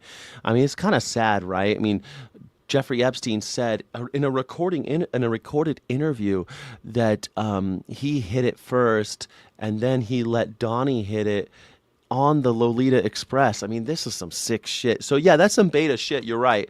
Donald Trump is kind of a beta cuck. I mean, I don't really like these terms so much because I think we should be treating each other with dignity and respect. But Donald Trump has done away with that. We can't treat him with dignity and respect, can we? You're right. He is a beta cuck. Sad, really, if you think about it. Poor Melania. You know, she was just a young woman getting tossed around by these diabolical men, these rich pieces of shit, tossed around like a piece of property.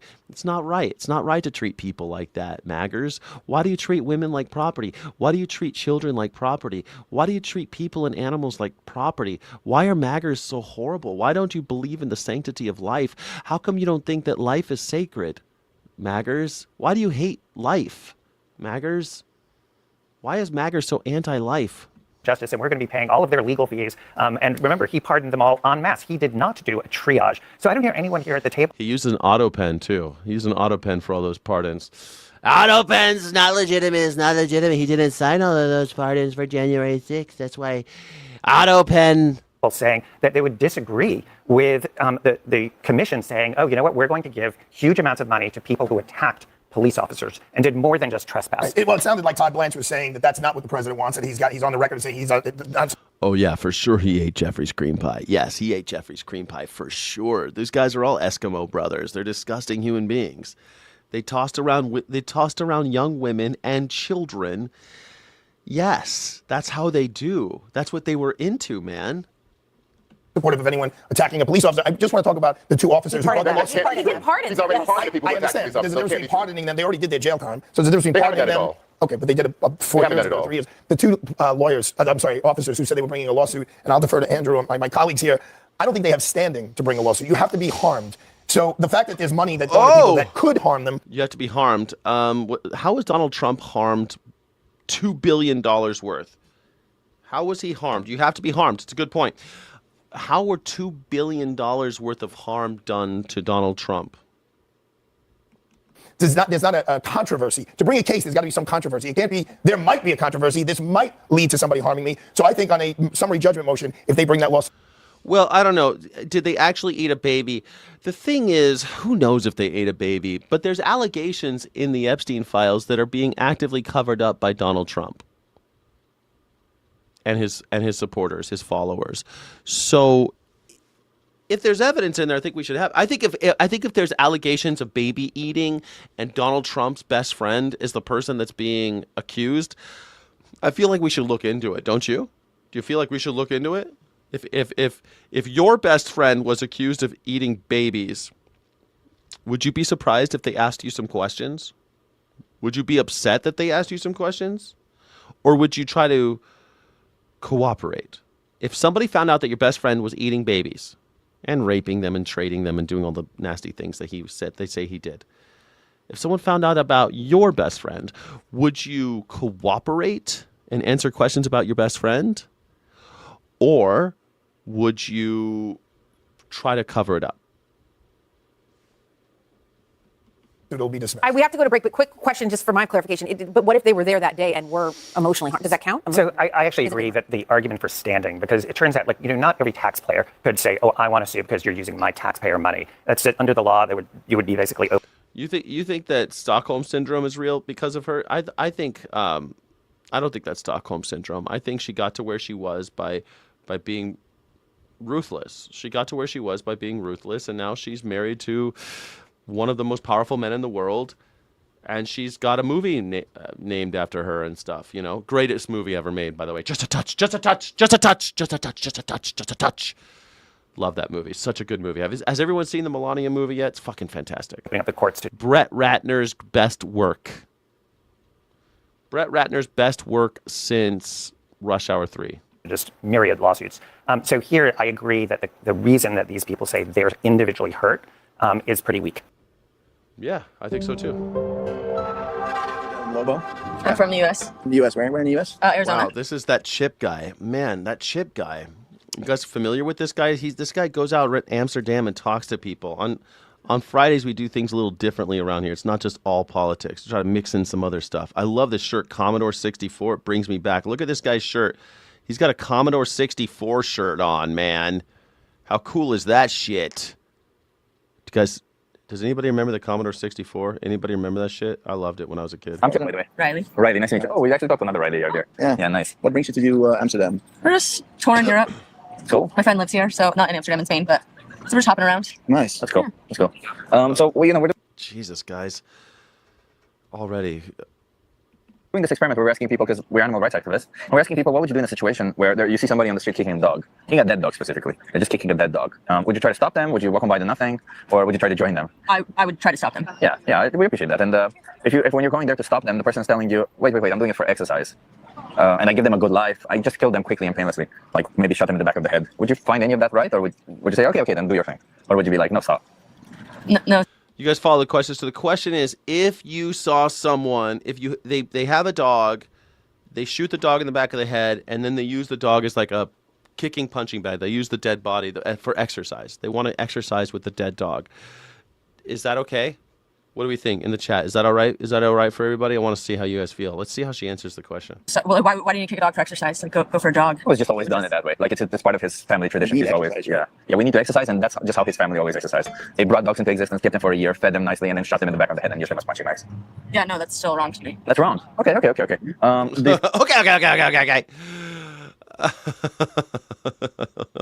Chip is so buff, he's scary, dude. Chip is getting buffer. I've met this guy in person, and he was already really buff.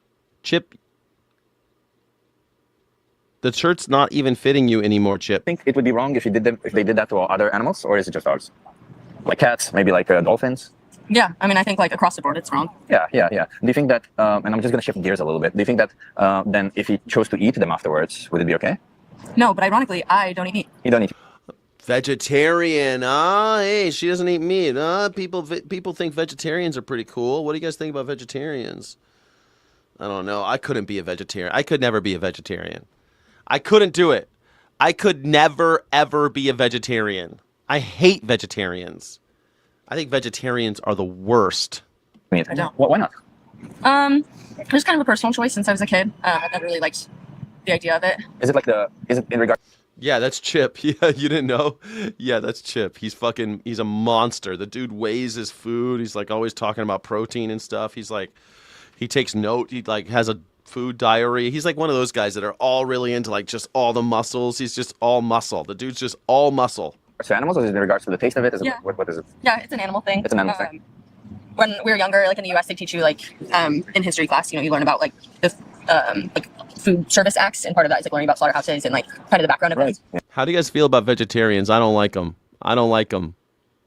They're kind of like how liberals. I don't like liberals. Liberals are vegetarian. Liberals are like vegetarians. And Did they show you that some footage in high school or something like that? you learn about it because they teach you about like food safety and how like laws are enacted in terms of like keeping things like. MAGA hasn't turned on Trump. Stick around. We're watching lots of videos about how MAGA is turning on Trump. I guess you haven't heard, but MAGA hates Trump now. Trump is out. Trump's out. Trump is yesterday's news. Trump is just a chomo, and everyone's coming to realize that Trump is a chomo, and if you support Trump, you're a chomo too. Refrigerated and things like that, but in that you learn about kind of the process behind it, and I didn't really love it. Oh, nice. So yeah, I haven't eaten meat most of my life. Yeah. Do you know about dairy cows though? Like I'm assuming you eat some cheese or milk or dairy products. I eat very few dairy products, but no, I haven't really looked into it. So why do you think cows produce milk? What do you think? What? Why do cows produce milk? Like what's After they have babies. Yeah, exactly. Bravo. You're smarter than me. It took me a long. I just thought they eat grass and produce milk, but no, you're right. They have to have babies. Do you think farmers impregnate them, or do you think they get pregnant when they want to? I would assume that they probably impregnate them to produce more milk. Yeah, that's the one thing. Yeah, farmers impregnate them so that because a cow would just get pregnant 3 times in their lifetime, but they have to impregnate them at least 6 times so that they get something out of them. And that's you're right. I would think that's unfair. Do you think that's unfair to impregnate? Yeah, I wouldn't want that done to me. I love it. I love a woman looking at 2 guys like, I don't want anyone impregnating me today, gentlemen. That's horrible. Why? Like, she holds herself. She's like, I don't want anyone impregnating me today. I am an American in Amsterdam. I've seen the movie Taken. I think that took place in Amsterdam. Did they get kidnapped from Taken? I think that where were they? Paris? I got to ask. In the movie Taken, where did the girls visit where they were, in the first one, where were they kidnapped? Paris. They went to Paris. Okay, I thought it was Amsterdam. All right, Paris. Why are you talking about impregnating cows? Don't do it. All right, never mind. How are you reflecting onto yourself? Hostile. Once I think about it, like with animals, it's their beings. Right. So why not put yourself in their shoes, right? Yeah. Exactly. When the babies are born, they get separated from their mothers. So you know why they did that? Why? If the baby stays with their mother, they would drink the milk. So they need to get as much milk as they want. And then maybe if there's like on some farms, they give some of the milk back. But most of the times they just give them formula. Oh, okay, that's what I was going to ask. Where do they feed the babies? Yeah, just formula most of the time. Yeah. It's mostly fish guts and stuff like that. They need something high protein that we won't eat. So they usually put like fish guts, other cows, whatever they can. They put it into this colostrum, this disgusting milk that they make for baby cows because we're going to sell that milk. Weird, right? The males, they don't produce milk. So if a baby's born male, what do you think happens to them? They probably get raised for slaughter. Yeah, either raised for slaughter or killed directly and sold as veal. That's where veal comes from. Yeah. And if the females they stay separated from their mothers up until they can get pregnant, then they impregnate them repeatedly every year. Same cycle. Babies taken, exploited for their milk, and when their milk production declines around the age of 6. I never saw the movie Hostel. I heard it was just like torture porn, and it was like it seems kind of boring to me. I don't mind. Like I think the movies. The Terrifier movies are so funny. Like that's also kind of torture porn, right? It's a little much, but at least it's like kind of humorous. I don't know. I think Terrifier is a guilty pleasure. I don't know. It's so disgusting. It makes me squirm. But I never saw Hostel. Is it good? They get killed, and cows can live 24 years. Do you think that's fair? That they kill cows? They live that long now. Yeah, they live that long. Yeah, there's been even longer, right? Like 24 years somewhere in the middle. There's been cows who lived even 29, 30 years. But yeah, like, do you think that it's fair to treat animals this way for things done here? No. And I appreciate that you do it rarely. I've heard but do you think that Hostel even when you do it that sucks. 1 time per month, let's imagine that you're still demanding this to happen to them? Yeah, no, absolutely. Yeah. Oh my God, you're so I love it. No, yeah, that's. What do you think you should have done? Because you have to do it this way. Yeah. Yeah. I don't know. I mean, honestly, like, I don't think that it would be that hard for me per se to cut it out completely, just because it's so seldom now. Yeah. But I mean, a lot of the time I don't drink milk. I mean, I know obviously like milk goes into cheese, but yeah. Yeah. No. Everyone says they don't drink milk, and then they're like, "But I love Ice Queen." It's like, you son of bitches. It's in everything. They sneak milk into everything. Like sometimes you buy potato chips and there's milk in it. There's dairy in your potato chips. It's like, what the fuck did you put? Why did you had perfectly good potato chips and you put milk in here? Why does my bag? Oh, because it was free, because it's subsidized. 73% of all the money that they make is made from the federal government, and they have to find something to do with all of this shit because no one drinks milk. Yeah. So they put it in everything. They sneak it into everything. It's disgusting. Hostel is essentially a movie version of what Eli Roth dreams about every night. Oof, gross. Is it an Eli Roth movie? He's hit or miss, man. Eli Roth is hit or miss. Another failed rental. Yeah, I've never seen it. I heard it sucked, so I never saw it. Yeah. Yeah, torture porn. Hostel 2 is worse. Is it? Yeah. I'm a big fan of horror genre. I read horror novels. I like horror. But it's there's a lot of shit. It's a shit genre, but it's also fun because there's like experimental stuff happening in that genre. So I think it's more interesting than other genres because of that. But because of that, you get a lot of garbage. So I try to steer clear of the garbage. But I've seen some bad horror movies. Sometimes they're like delightfully bad, but other times it's just like, God damn, why did I sit through that? Have you ever thought about going vegan? I do have a friend that's vegan though. Yeah. So vegan, by the way. Close friends. So typically, when we go out to eat, I eat vegan just because it's easy for both of us. So just to be clear, being vegan is to animals what being a feminist is to women. It means respecting their rights, right? Yeah. As a consequence, you're not going to eat them with their flesh, their body secretions because of all the shit that happens for them, right? There's no consent. The animal never consented to having this happen to them. If they ever consented, I wouldn't have a problem with it. But there's no such thing as consent in that situation. Yeah. So, so because a lot of people, when they adopt a plant-based diet, they do it for health or other reasons or environment. But it's easy to dismiss one or two situations when it comes to health and environment, right? Yeah. But when it comes to the actual animals, the specific rights, every time you choose one animal product, you demand that an animal gets put in this position. Yeah. So that's like, as you just said, like, I like that you put yourself in the shoes of the animal. If you were in the shoes of the animal, would you find any solstice if they said, well, you're the only one who I'm exploiting? Yeah, no. You would still want that to not happen to you, right? No, absolutely. Exactly. That's amazing. Nice. Well, it's rare for us to meet people like you. Yeah. Vegetarians, I fucking meet them all the time. There's like liberals. They're like, oh, well, yeah, I mean, it's not happening to me. So, I'm trying not to. I was vegetarian when I was 15, I think. And I tried to be vegetarian. It's just so wishy-washy and bullshit because you just don't understand ethics. Like as soon as you get the ethics, like what Chip was saying, it's like if you respect the rights of others, you don't rape them. That's it. That's what being vegan is. So I like it. Or if you're not a rapist and you think that rape is wrong, then you should be vegan. It's pretty simple. Pretty rad. Great. I'm an omnivore, but I choose plant-based 100% of the time. There you go, Navia. Pretty simple, right? Pretty simple. Yeah, well, almost every animal is an opportunistic omnivore. I mean, like cows are the largest sea predator now. That we feed more fish to cows than any other animal in the world. Cows, if you think about how much poundage, cows eat more fish than humans now because of what we feed to cows. Isn't that sickening? So if cows are eating fish, I mean, clearly they're omnivores, right? I mean, if you prepare dead animals, you could feed them to anybody. Squirrels will eat a dead animal if they find one. Even squirrels, and you don't think of squirrels as omnivores. You think of squirrels as like little nut eaters, right? They eat seeds and nuts, but they'll eat dead animals. But they don't put animals in cages and rape them over and over again so that they can steal their babies and slaughter them by slitting their throats and everything. Like squirrels don't do that, right? So I guess that's the whole thing. Thank you for watching. This is now a call-in show. Would you like to call in? You can. It's https://morningsky.live/pyb is the link. If you'd like to go, www.morningsky.live/pyb if you'd like to be on the show with me. It's a call-in show. You can call in and tell me why you love Donald Trump. I know that there's a guy named Gabe who's dying to get on the show. How do cows get B12? They inject B12. Human beings inject B12 into cows.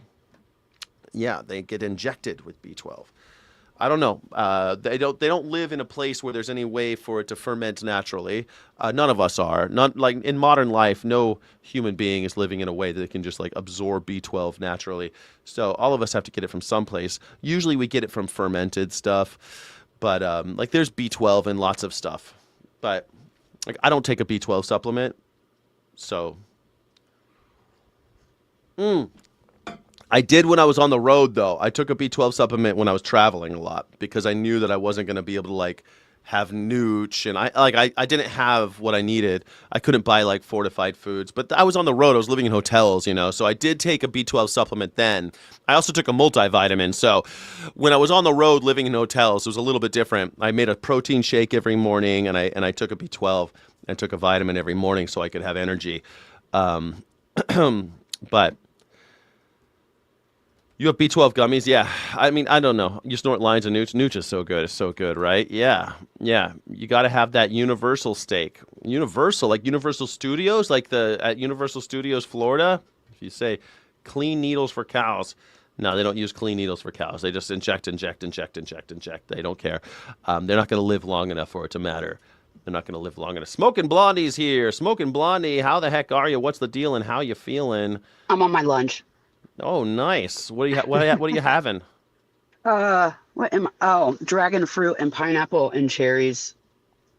Yeah. Sweet Havoc says if With you drink orange juice. If you drink pineapple cherries, if you drink B12, and if you drink Avada, you're going to B12. If you drink energy drinks. That's so funny you say that. I was thinking in Indiana, you know, because I'm leaving California, I start having these ideas like, what about how am I going to get oranges? Is that silly? I'm like, oh no. Oh no. I can't get, like, California oranges are so good.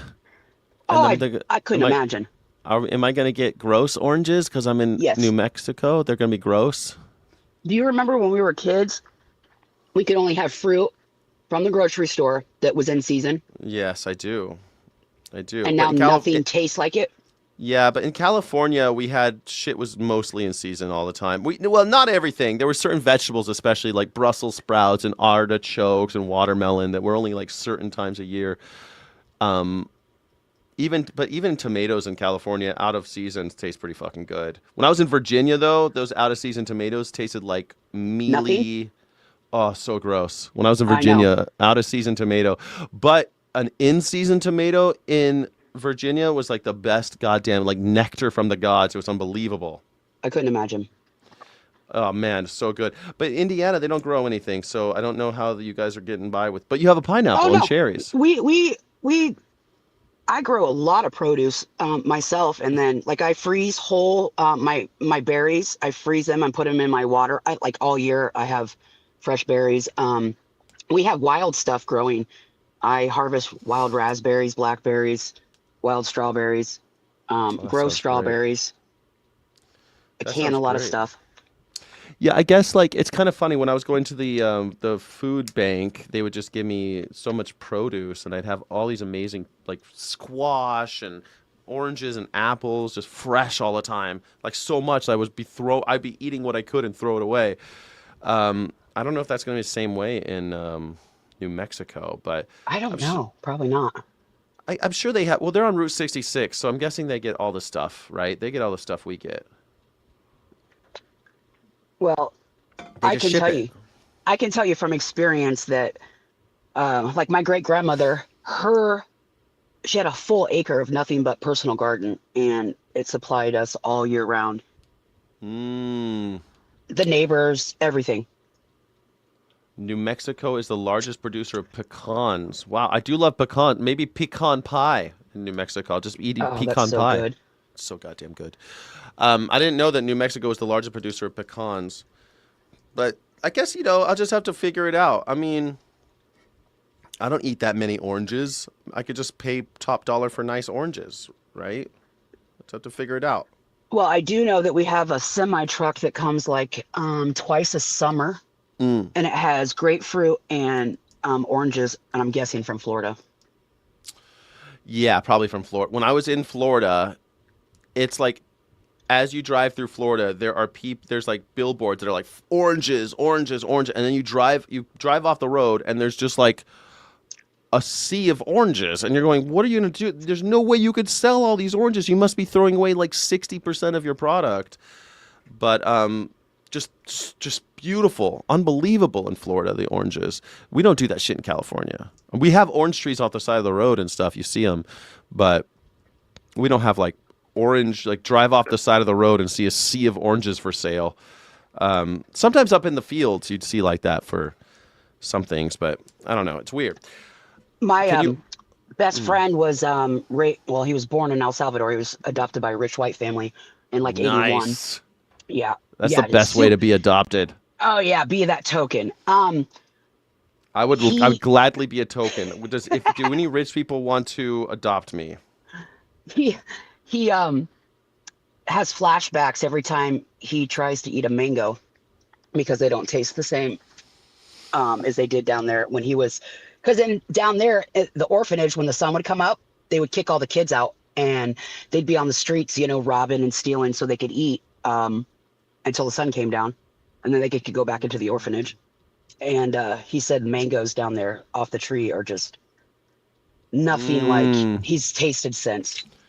In California, we have people selling mangoes on the side of the road. They have like, you can buy like little, like the little Mexican stand, and you can just buy the fruit, and they put like the powder on it, and they give it to you, and you eat it in your car. Oh, the tahini? Yeah, they put like a tahini style thing on it. Yeah, and you eat it with the pineapple and mango and Jamaica. It's delish. It's delish. That sounds awesome. I keep trying to grow pineapple plants. They keep dying though. You live in Indiana. How the hell? Unless you got a greenhouse, how are you gonna? I have grow lights. I have a in-house. I have a greenhouse. Oh, okay. Well, that's good. That's good. You could do it. I'm excited. You know what I did? I emailed the tourist board and the economic development board in New Mexico today, last night actually, asking, hey, I want to travel there, and I want to do some content about moving to New Mexico. Could you help me out with tickets and hotel? You know, I'm gonna do. Yeah, because I see that they have clearly influencers and stuff that they pay to do content about their town, and I thought, well, if they're doing that, I don't want any money. I just want help on the hotel and the flight. That'd be rad. If they can help me out there, I think that'd be a great collaboration. Plus, they're gonna get so much out of me. I've been talking about Albuquerque for weeks now. Fantastic. You know. That's awesome. I'm hoping for the best. So I think, and plus, I mean, they could be like an ongoing. We could create a relationship, you know, and plus it's all about relocating and everything. It'd be pretty rad. Why not take the money as well? I didn't ask for money. Because I of course I would gladly take money, but I would, if I move there, when I move there, because I think the deal is done. I'm definitely going to move there. But when I move there, I'll reach out again. I say, hey, I'm making content about Albuquerque. Would you like to be a sponsor? Like sponsor Visit Albuquerque, and I'll do like a weekly thing about the hiking or the cafes or something. I'd love to do that. I think you should make a content sample, like a reel tape, and send it to them. Well, once I'm there, I feel like I should do that and like make a video about me in Albuquerque, like bring my good camera and do some editing and like make a nice video about my trip to Albuquerque, and then send them that. You know what I mean? Yeah. I think that'd be pretty cool. It's kind of hard to do now, but I'm thinking about it. I don't know. I think it'd be a really cool beginning. This could be the beginning of a beautiful friendship. They may want to see how professional you are. Yeah, I mean, they can. I guess they could see my political stuff. They could see me with a tie. Pretty profesh. Well, I guess they could Google you too. Yeah, they can Google me. They can see I've been all over. But I think it's more about reach, like, because my channel is reaching, 1 million people a month or something like that. Right. So, yeah, I think I get around 1 million views right now a month, maybe more. That's awesome. Yeah, it's not nothing. It's something. Nothing to sneeze at, as they say. And I'm already looking up like they have work co-ops there where people people who work on the internet and stuff, they have like buildings where they go work. And I think it'd be cool, even though I do most of my work from home. Maybe that'd be really cool. Like I can do my show and then go there to edit or something like that, and have people around, other human beings. I think that'd be cool. Yeah, I also been thinking about when you were talking about sharing Adobe Studio. Yeah. I think we should do that. Yeah, I think we should like upgrade to a team. Yeah. Because I think that digital co-ops would totally make that work. Like you do a, like if you had a digital commune, almost like a hippie commune where we share resources and bring our own products to market, but we share the resources. Like if we had the most expensive StreamYard and the most expensive, we could have the unlimited version of all of it, right? Because we can share the cost. So if we had unlimited on Descript, unlimited on Amazon, unlimited on, not Amazon, fucking Adobe, unlimited on StreamYard. What else do I use? Or unlimited on Way in Video, like one of the editing, the AI editors. Man, we could like make so much more stuff. It would cost us less, and we could work together on. I don't know. I think it'd be great. Yeah, no, I mean, I was looking at what I've been paying for like the last 5 years, and it's crazy. It's crazy. It's crazy. And like, dude, I wish hippie communes were still a thing. I think hippie communes, the reason why hippie communes didn't work is because it requires you to isolate from the rest of society, and that can never work. But now with digital, you could do it today because you could be connected still but not be part of the system. So because that's basically what they were trying to do, right? They were trying to distance themselves from the system but still sell to the system. They still wanted to bring whatever they were growing to market. Well, they were attacked. They weren't able to do it. But now with the digital economy, I think that it could totally be done. Totally. Yeah. And you don't even really need to live in the same place. Well, but I think, yeah. The thing with the commune, we all bring something to the table, right? And what one person's not great at, somebody else, could be great at, or at least the ideas, or teach the other people. And with Adobe Cloud, we can share everything. Exactly. Why is Ben telling people to calm down in the chat? Why are we calming down? Let's get big. Let's get crazy. Don't calm them down. Gin them up. Fuck you. Yeah. Let's get crazy in the chat, everybody. Let's get crazy. Drop some emojis in the chat. So I see you're not able to get any feedback. I get feedback. I get lots of feedback. Anyway, I think that it could totally work. There are communes still operating. There are still some communes operating. That's true, but most of them were utter failures. A lot of it's because people didn't know what they were doing. A lot of it was because they were literally attacked by the communities or the businesses that they were kind of adjacent to. It was very difficult to do the whole hippie commune thing. But I think that today's commune could totally work. I've also been thinking about Marfa, Texas a lot, and how somebody went there and just started an artist colony. Why couldn't we do something like that? Is Satanic Steven still in the chat? I think so. I saw him just a second ago. I wonder if he remembers Lafayette Music League, where that's what it was, pretty much, was a bunch of artists who rented out like a whole house. And do you remember that, Steven? I love stuff like that. I mean, when I lived in a place called Stanton, Virginia, they did shit like that where they had places to grow. They took out gallery space, right? And they just were a commune, and they had a bunch of people. Like one artist couldn't afford a gallery, and a lot of times one artist doesn't have enough product to fill a gallery. Like they don't have enough for sale. So, but if you get together with 5 artists, now you have enough money for rent. And then you just take turns manning it, right? Because each of you has some time. All of you have steady jobs probably, but each of you has enough time. Like you're going to man it on Wednesday, and you adjust the hours accordingly. And it worked. It was working great for a while. I love stuff like that. It's totally doable. Communal stuff. There's lots of for some reason there's a large concentration of musicians in Lafayette.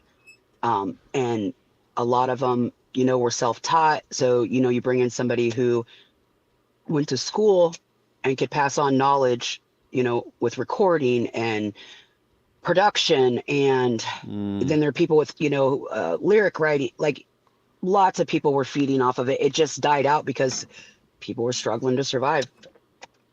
Well, yeah, I mean, and music, it's hard to keep the band together. People start getting angry at each other. It's hard to keep them all.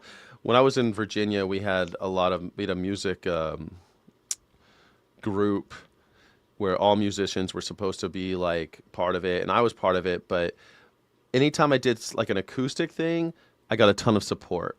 Anytime I did like a punk rock metal thing, everyone was like, "Fuck those guys."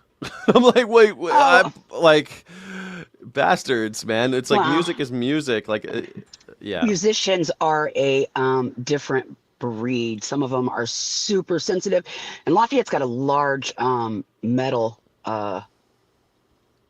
group of musicians. Doom Room is apparently a thing. The rabbits destroyed the hippie communes. Yeah, it's so silly. I've known hippie communes where they know that they had rabbits, so they built fences here, and they put some plants on the other side so that the rabbits could get to them easily. And so they just ended up feeding some rabbits, and the rabbits did fine. Same thing with deer.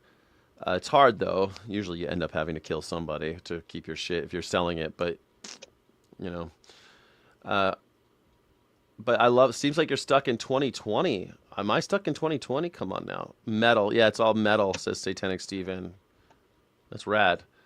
I don't know. I think it's totally doable today, and I think with the like, what if people were, I don't know how you would end up kind of doing like the financial side of it, but if everybody got involved in a commune, a digital commune, and you had unlimited seats, right, and you had 5 creators, all part of it. You could even do, at some point, you can have health insurance for 5 creators, you know? Right. You have communal health insurance. Like, you could literally start really building something. And I think that'd be so beautiful. You know, you start with things like Adobe Access and like Adobe Teams Access and things like that. Right. But eventually you have health insurance. You have 6 Well, people. and then a lot of people don't know, you know, the tax aspect of it or the business aspect of it, but they are really good at what they do. You know, so fortunately I can bring, that's a very costly experience for some. Right. And so I can bring, you know, I can add that as well. But I can't get a number. Like, they won't put a number out there. I have to call them to get a quote to see how much it would cost for their unlimited package. Who? Adobe. Oh, well, there's team packages though, and you add each seat, and each seat costs money. Is usually how they do it. Okay, so maybe it's because I've been with them for so long and I pay them so much. Mm-hmm. Maybe it's different for me, but they won't even give me a quote on the biggest package, because I even sent an email asking about if location is going to be a problem, because I didn't want to get in it where we have to have like an LLC set up to prove that we're all together. You know what I'm saying? We may have to create an entity to do that, to do this. Yeah, I think you'd have to, because they have small business ones where you get 20 apps, and I think you get 10 licenses. So you wouldn't have to do it that big right away. So there is team size 1 to 10 licenses. Even at the small business size, it's 1 to 10 licenses. And then at the Creative Cloud Enterprise size, it's 11 plus, and it says contact sales, right? You got to contact them. Yep. So does it give you a price on any of the packages? Can you see a price? No. Yeah. But I see, wait, small business, buy now. Let me see what it says. Buy now, small business. Yeah, it's $100 a month per license. Jesus Christ. I'm paying $165. Ugh. And I get all the apps plus storage, 2 terabyte. This is 100 months per license. Wow. I don't pay that much. I pay $69.99. I don't know what I'm missing, because I don't pay as much as either of you. Yeah, that's strange. But it's still too much. It's too much money, and I'm not. It's like I use it every day, but I feel like I don't use it enough to justify $70 a month. But then it's like if I don't pay it, then I can't do the shit that I use every day, so I'm stuck. But I wish that I had like if you had. You know, I remember there used to be a writers guild. When I was a professional writer, I joined the writers guild, and you could get all of these services, all of these things, kind of not maybe not Adobe, but other things that like script writing software and stuff like that. You had all this access to stuff, and also healthcare. You had health insurance because enough people join up. Now you have a cheaper price on your healthcare. If you have you going by yourself to get healthcare is more expensive than you going with 10 friends. Right. Right. So, yeah. Which is weird. Yeah. Parallelist is just paying for Illustrator and Photoshop. How much do you pay Parallelist for Illustrator and Photoshop? I have Premiere and Audition and Photoshop and Illustrator. Do you guys have the cloud? I have the cloud. Yeah, I got 2 terabytes, just like you. Okay. I'm guessing Parallelish has the same thing, but I really think that the future is communal living digitally. I don't know why more people aren't talking about this. I feel like I'm the only one talking about this. Parallelish pays around 60. You probably have the same plan as me. Yeah. And do you guys have the mobile versions of those apps too? I do. Yeah. Okay. Why am I paying so much? Yeah, I don't know. I think probably because you're doing something with Acrobat or something. You've got some kind of other business thing going on. Positrack says, "Why are you paying for that?" How do I not? Because I need it. I pay for it. I pay for it because I use it every day. What am I supposed to do? I'm kind of stuck. Wait. Oh, Smoking Blondie's dead. You're gone, Smoking Blondie. Yeah, I mean, you guys Adobe Flash, remember Flash? I mean, it's one of those things where if you're not a creator, maybe you don't understand, but you need to pay for so many things. I'm paying like $150 a month just for the software I use to be a creator. Like it's a lot, guys. It's a lot of money. It's just the way it goes. Yes, Ben says Crazy Jackdaw. It's a lot of money. Stop paying Adobe. Yeah. How? Using Inkscape? We use Inkscape. We use I guess like I could probably get away with not using Adobe. I don't know.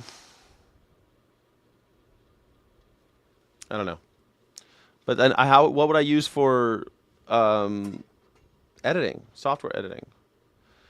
It's not just PDF, the Anacle. It's software and music and all sorts of things. You're headed back. That's okay, Smoking Blondie. I'm listening, but I have to get work. That's okay. Get to work. Get to work. Don't you know your boss wants you to work? As you know, this is a call-in show. You can call in and always go on. I can't go without video editing. Yeah, I mean, you kind of need it, right? I would look into why you're paying so much, though. I think you're paying a lot. I think you're paying too much. My all in, I'm under $100. Poor brainwashed racist MAGA. I know, Silverback. You want to talk about it? It's a call-in show, everybody. It's a call-in show. It's a call-in show, everybody. Call in. You can talk to me and tell me why you think Donald Trump. How much Melania coin have you bought? How much Melania coin have you bought? Thank you, Crazy Jackdaw. Thank you, Jen Batch. And thank you, Parallelish, for supporting the channel. If you'd like to be on the channel, please call in. Trump and Epstein BFF. That's true. They're best friends. They were best friends. Donald Trump. Imagine you lose your best friend. He must be sad every time they bring him up, you know? Every time they bring up, my oldest friend died only about 4 years ago. He's my oldest friend on Earth, and he died in 2022, I think, or late 2021. And I was very sad. And I'm still sad every time I bring him up, every time somebody brings him up, every time I talk to his mom. I'm very sad about my friend. I mean, Donald Trump must be very sad about Epstein being dead. Wow, software has gotten insanely expensive, but where I do all my work, my brother pays for the CAD I use. Nice. That's pretty rad. Good for you guys, man. It's rad. Proud of you. Make sure you don't give those guys the money. Don't give those guys any money that you don't have to. You know what I'm saying? You are trans? I don't believe you. So this is Brian. Brian doesn't believe that this person is trans. But I think it's funny that Brian, on the Whatever podcast, Methinks the lady doth protest too much. You are trans? I don't believe you. I think you're trans fishing, but Isn't that a compliment? Yeah, it is. and you What is she? She does the hair flip. I don't know. He doesn't believe her. He doesn't believe her because the hair flip. He's definitely interested in this trans woman. He definitely wants in. are trans? I don't believe you. I think you're trans fishing, but Isn't that a compliment? Yeah, it is. and you went viral recently. Actually, there were some videos of you because you were like on a date with a guy. You guys kissed, and you told him only after the kiss that you were trans. Is that correct? Yeah, that's correct. Can you just tilt your? That's pretty mean, right? You kissed a guy, but you didn't tell him you were trans until after the kiss. Does it matter? I don't know. It sort of matters, right? Should it matter, though? It does matter, but should it? I don't know. I'd like to know. Is that like a strange compliment? Yeah. Yeah, it's a trick. It's a trap! Donald Trump can't feel sadness. Maybe not. Maybe not. You're going to pick a fight with the Pope? Pick a fight with the Pope. He deserves it. No, the Pope always deserves a fight. Popes used to having fights. Don't worry about it. Don't worry. Don't feel sorry for the Pope. Feel sorry for the last Pope. He didn't survive his encounter with J.D. Vance, so, that's pretty sad. That's not cool, right? It's not cool, right? Yes, it does matter, but should it matter? None of this matters. You should not watch this weird podcast trash. It's Friday. It's Feral Friday, Ben. It's Feral Friday. That's wrong to tell a guy after a kiss. You should tell them before. I feel like you should. And I feel like it matters, right? It would matter to me for sure. But should it? Is that a flaw in my system? Should it really matter? I mean, we're not fucking. I guess, you should know. At what point should a trans person tell you? When should they tell you? When you're, this close and about to kiss? I remember when I was in... Shit, bro. When I was in my 20s, I was at a club, and my friend started talking to this woman, and she was hot, but I thought her wrists were really weird. I kept on looking at her wrist. I thought her wrist was weird, and it really wasn't. We were drunk, but I remember zoning in on her wrists, and I thought her wrists looked so weird. I was so watching her wrists that the woman kept looking at me like, why the fuck are you looking at my wrists? Kind of thing. She could tell that I was clocking something weird about her wrist. And then she and my friend went to the bathroom to hook up. We were in Europe. It was crazy. He was English. I'm American. He was from Oxford. I don't want to tell you his name because he might be watching. But he went to the bathroom with her. And then he came out so serious. And he wanted to leave. And we had to leave. And then he told me later that she was trans. We didn't call them trans back then, but he told me that she was not what she seemed to him when they went into the bathroom, and I was like, oh, she had kind of masculine wrists. I was like, I knew something was up. I knew something was her wrist looked so big for her hands or something. Something was weird. I couldn't quite. But it was that. And I always thought that, I used to think that was just a funny story to tell. I mean, it happened over 20 years ago. But I used to think it was just a funny story to tell people. And now I think, when should she have told him?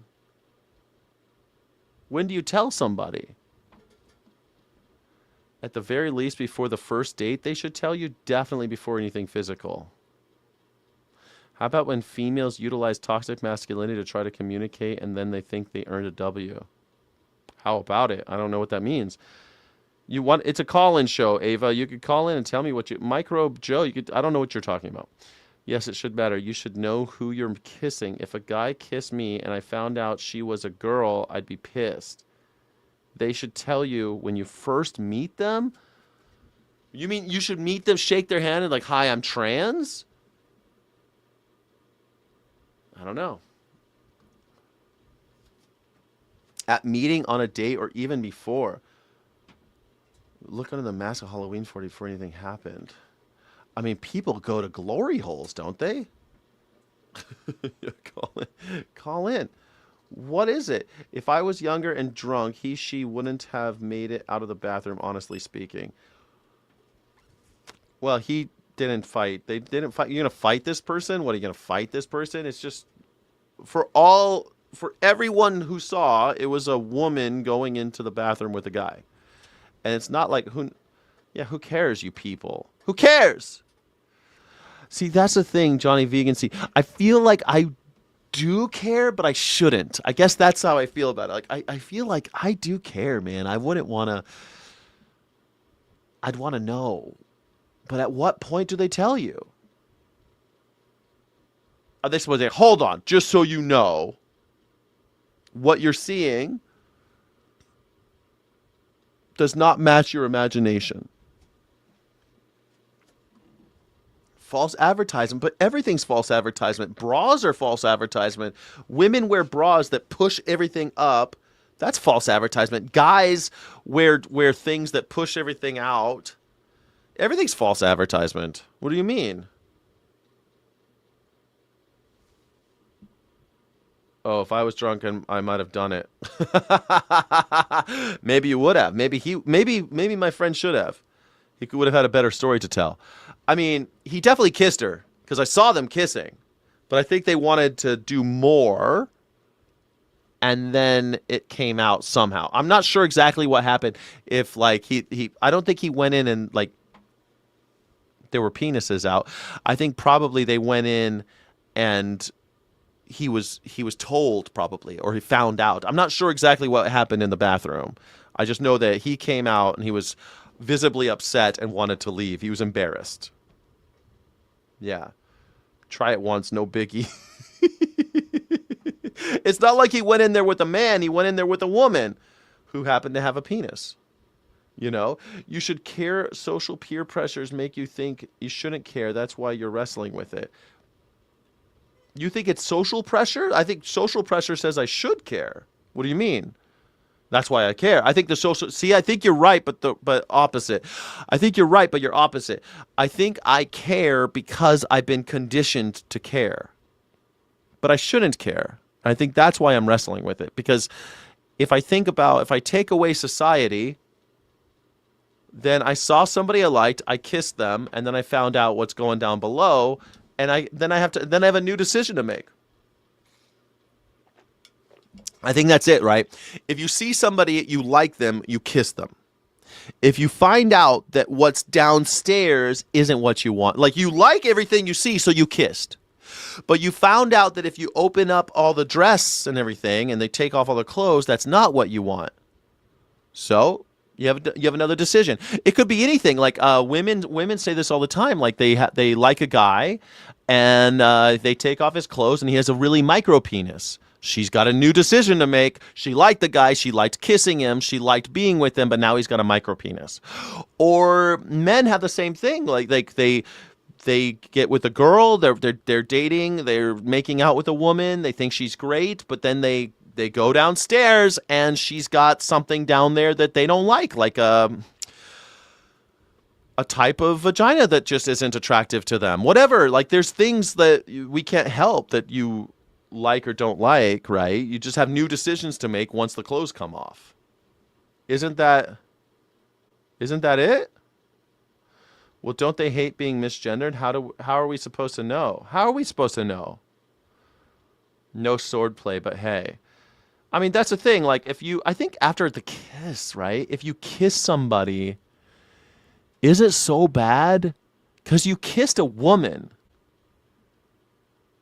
If you found out, like who's a really pretty girl that everybody likes? Like, I don't know, like, who's that woman that Greg Gutfeld's always talking about? The one who's got like kind of Nazi vibes. She looks like what a 12-year-old thinks is a hot woman. What is her name? Sydney Sweeney. If you went on a date with Sydney Sweeney and you were kissing her and you thought she was great, she looks just like it's Sydney Sweeney. okay? And you're making out with her, everything's cool. You go on a second date, you're making out with her. Oh man, I'm feeling great. I'm making out with Sydney Sweeney. Everyone thinks she's so pretty. Everyone thinks I'm super cool because I'm hanging out with this pretty girl. And then on the third date or fourth date, she's like, all right, it's time to come home with me. And you go to her place, and then I feel like she's got to let you know she's got a penis. Because we're making extra steps. But when you were kissing her, that's not so bad, right? Kissing seems the line. Wouldn't go insane that I wasn't told, but I would have liked informed consent. Yeah, but should that matter? You did have informed consent. You kissed her. Kissing leads to genitals? Sometimes. Sometimes it does. Navia, if you're lucky, if you're doing it right. If you're doing it right, kissing definitely can lead to genitals for sure. Absolutely. Why not just be honest? No one's being dishonest. No one's being dishonest. When do you give all that information up? Huh? Confusion. That's what a politician wants you to think today, and the band played on. What do you mean, the confusion? Why is that fucked? Joyous. Well, if he or she lies about truly how he was born, man or woman, later on, worse, he will or she will lie about something worse by disease. I don't know what that means. But I feel like if you think that it's a lie, they're not lying. Yes, Chris. Disclosing Zionism is a higher. Yes, I think that's a higher. You're totally right. I want to know if you are a Trump zealot. I want to know if you're a Trump zealot way before I want to know what your genitals are. That's a higher priority for sure. Higher priority. Yes. Yes, indeed. Indeed. It's not transphobic. What do you think? I want to know. Stubble usually gives them away. It depends on how late you see him at night. Sometimes that's a thing. Imagine you kiss her and find out she's MAGA. Way worse. Way worse. That would make me vomit. I don't know. Like, how many of you have probably kissed MAGA? And don't even know. How many of you have probably kissed someone who's trans and you didn't know? Is it so bad? Like, if you found out tomorrow that someone you kissed 10 years ago was trans, would it bother you? I don't think it'd bother you. Not worse? Oh, it's totally worse. It's totally worse. Sometimes spontaneous kissing occurs, like at New Year's Eve. It's New Year's Eve. Happy New Year! You kiss the girl next to you. And you find out tomorrow, you find out on January 2nd that she is trans. Is that so bad? I don't know. I don't think it's so bad. You can call in and tell me why you think it's so bad. My first encounter with a trans person was checking IDs at an event. I accidentally laughed in their face because I was taken off guard. That happens, man. Satanic Stephen, Satanic Stephen, don't hold that against yourself. You know, I knew a guy. This is a true story, okay? This is a true story. Okay, so I was at the hotel, and it's a very fancy place. And the front desk agent, I was food and beverage, but I was over there. I just happened to be over there at that point because my office was over there. And I heard the front desk guy, and he goes, hi, okay, so what's your name? Checking in, okay. And this guy comes in, and he's got some other people with him that are like, clearly they look like Secret Service types, all right? They look like tough guys. And the guy says, my name's John Gotti. And my friend, my coworker, he goes, like the gangster, huh? Okay, let me. And he's like, yeah, because it's actually John Gotti, and he was so embarrassed because it was John Gotti Jr. It was the guy. He was a mafioso. He was the mafia guy checking into a hotel. And he was so embarrassed. And then he's like, oh my God, I laughed right in John Gotti's face for being John Gotti. So don't let it get to you. John Gotti could have killed him. He could have killed him. That's if you're easy. So don't be easy. Be a lady. If you're a man, be a gentleman. Don't be kissing someone. All right. Well, I mean, drunken nights happen. People do party. People do kiss. I've kissed a few women even knowing, says Navia 420. That's the other thing. Women kiss women all the time. So if a man kisses a woman who happens to have a penis, I feel like you shouldn't really hold that against yourself. You shouldn't get so upset about it. You shouldn't be so upset. You hated being a girl until you were 30, Frankie Berry? I'm sorry. No, how about just accept people who they are? People believe in a sky daddy and they're okay to live their lives. How about how are they hurting you by existing? Well, the argument there, and I disagree with this argument, by the way, but the argument there is that sky daddy believers aren't forcing you to take part in their delusion. And if you believe that it's a delusion, they don't believe it's a delusion, and neither do trans people, right? But if you believe it's a delusion, why should you have to take part in their delusion by using the pronouns that they say or worshiping their God, right? So that's the argument. I disagree with it, but I feel like people should be allowed to do whatever they want. I'm a total liberationist. I don't know why people are so upset about these things, but yeah, it's a true story. True story. Probably different for guys, though. Yeah, I don't know why it's different for guys. I don't know why. When we're little boys do stupid shit, you know. Little boys don't know what they're doing. I mean, but it's not really sexual, right? So I guess when you're a grown man, you've been socialized to have very, very specific ideas about what it is to be a man. And men don't do that, right? But, like, when you're drunk and hanging out and she's looking good, what do you care? If that person has a disease, they'll be dishonest about being male. What the fuck are you talking about, Joyous? There's people that doesn't have anything. Most diseases are not spread that way. But, you know, most of the time it's spread by people not knowing. But even if they know, the people lie all the time. What are you talking about? How do you think so many people have herpes? I've had Christians shove their beliefs down my throat like it's a dick. Yeah, that's true. It's true. I'm just saying, like, I've read academic papers about this, and I'm just presenting that argument not as my own. Why would you want anyone else to lie to them in order to be affirmed? Hard to understand. Why would you want anyone else to lie to them in order to be affirmed? I don't know. I think that I don't know. What do you mean lie? I don't know why everyone's saying lie. Someone says I'm a female because I identify as a female. I'm a woman. All right. What the fuck do I care? I don't really care. As long as I'm not fucking you, I don't give a shit, right? I guess that's the thing. At what point do you think that they should tell you? Brian apparently thinks this is very upsetting. Let's see. This is very short. It's only 1 minute long. Videos of you because you were like on a date with a guy, you guys kissed, and you told him only after the kiss that you were trans. Is that correct? Yeah, that's correct.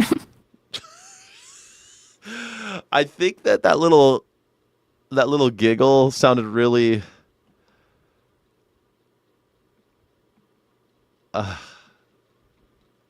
Can you just tilt your head back and look up to the ceiling? No, tilt. I'm not doing that. Tilt your head back. He's trying to clock me. He's trying to clock me. Tilt your head back and look up towards the ceiling.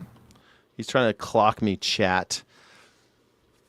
I mean, my Adam's apple isn't that pronounced. Like, I don't know. It looks like she's got normal neck to me.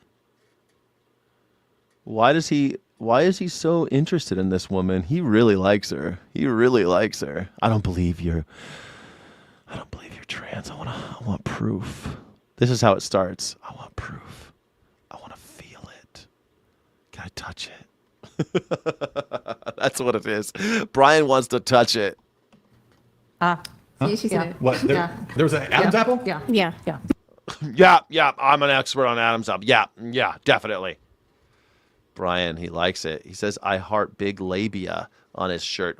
Only classy gentlemen wear I heart big labia. Sky wants to be trans. No, I do not want to be trans. I just don't care. Like, to me, I've worked with lots of trans people, perfectly reasonable human beings. I have no problem with trans people. I've had friends who are trans. I don't give a shit. I never cared so much about people. And if I am not fucking you, why should I care?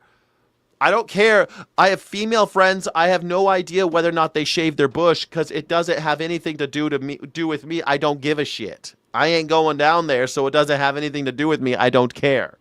I don't care. If a woman, I don't know, shaves her legs, if she ain't dating me, why do I give a shit if she shaves her legs? Why? That's what I don't get. Everybody wants to get in everybody else's business and tell them how to live, and I don't get it at all. I'm a liberationist, man. I don't think we should be telling other people how to live. Kissing leads to what? Nothing most of the time. Most of the people I've kissed in my life, I have not fucked. So I don't know why you think it's not a guarantee. Pause a track. Maybe. It depends, Navia. It depends. It depends. It depends on what time of year. It depends on. It just depends on a lot of. It just depends on a lot of things. Depends on what we're doing. It just everything is depends, right? If you have one, it's none of my business. Unless we are sharing a bed, then I got no business down there. Seasonal bush, yes. Seasonal bush, yes. Yes. Yes, seasonally. Yeah, you got to harvest. His goes with the harvest cycle. Yes. Like if it's cold outside and she's got a, yeah, I think that's perfectly acceptable. No one's gonna call in. That's what we're gonna play some guitar here pretty soon. So it's gonna be great. But it makes perfect sense to me. It's fake. It's a fucking. Oh, you like her? Ooh, he doesn't like that. Uh-oh, look, he's so upset. He does like her. He does like her. He doesn't believe that she's a man all of a sudden, even though he always will say that trans women are actually men. But he, Mr. Christian, he wants to touch it for sure. Well, I don't like her. I just want to touch it. Oh, that's yeah. You don't want to accept that she's trans. Why would that imply that I like her? Because you're saying. Why does that imply that I like her?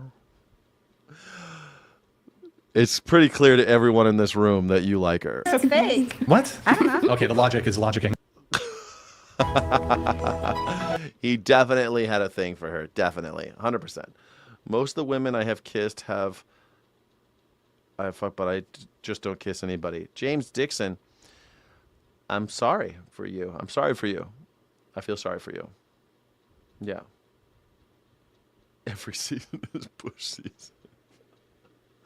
Bush, yay or nay? Call in. Call in. Let me know how you feel about the Bush. And let me know. It doesn't matter. If you're not going to be with her, then it doesn't matter. It doesn't matter at all. Labia isn't an anatomy. There is the majora and the minora. MAGA can't find the clit. I think it's really weird to wear a hoodie that says I heart labia or I heart big labia. I don't think that normal men wear that outdoors. Do you wear that? What kind of if I wore that, would you think that I was a perfectly reasonable normal man? Yeah, his shirt said it. I know. His shirt said I heart big labia. Yeah. It's weird. It's obviously subjective. All I know is probably 90% of straight men ain't going to be happy. I don't know. Sometimes straight men, they just like the nice trim. Some guys like it bald. Some guys, it's all a thing. It's all a negotiation at some point, right?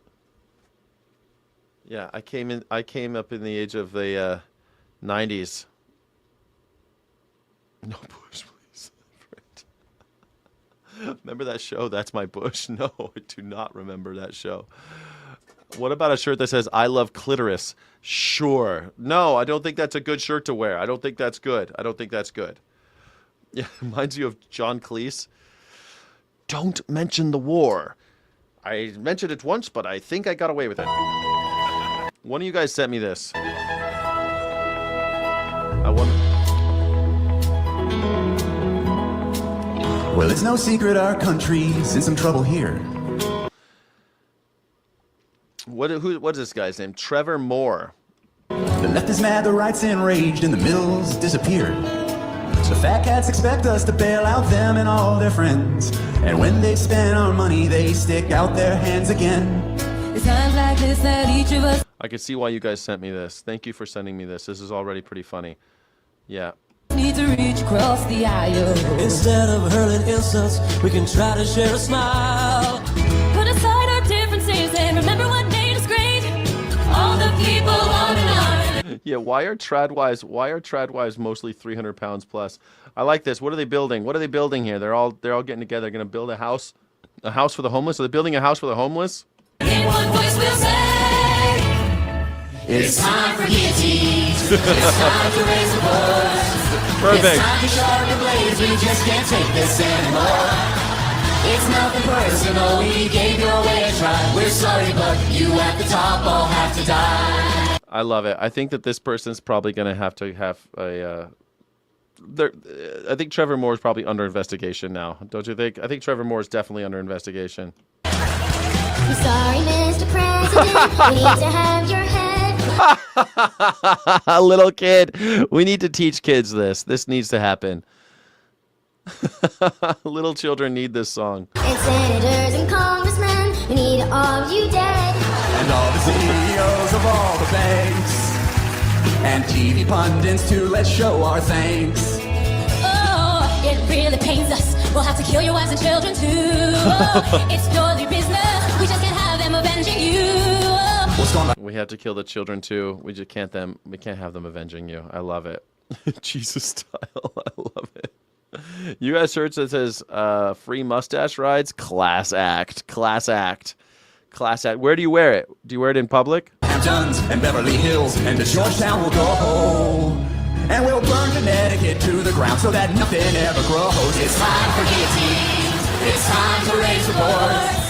It's time to sharpen blades. We just can't take this anymore.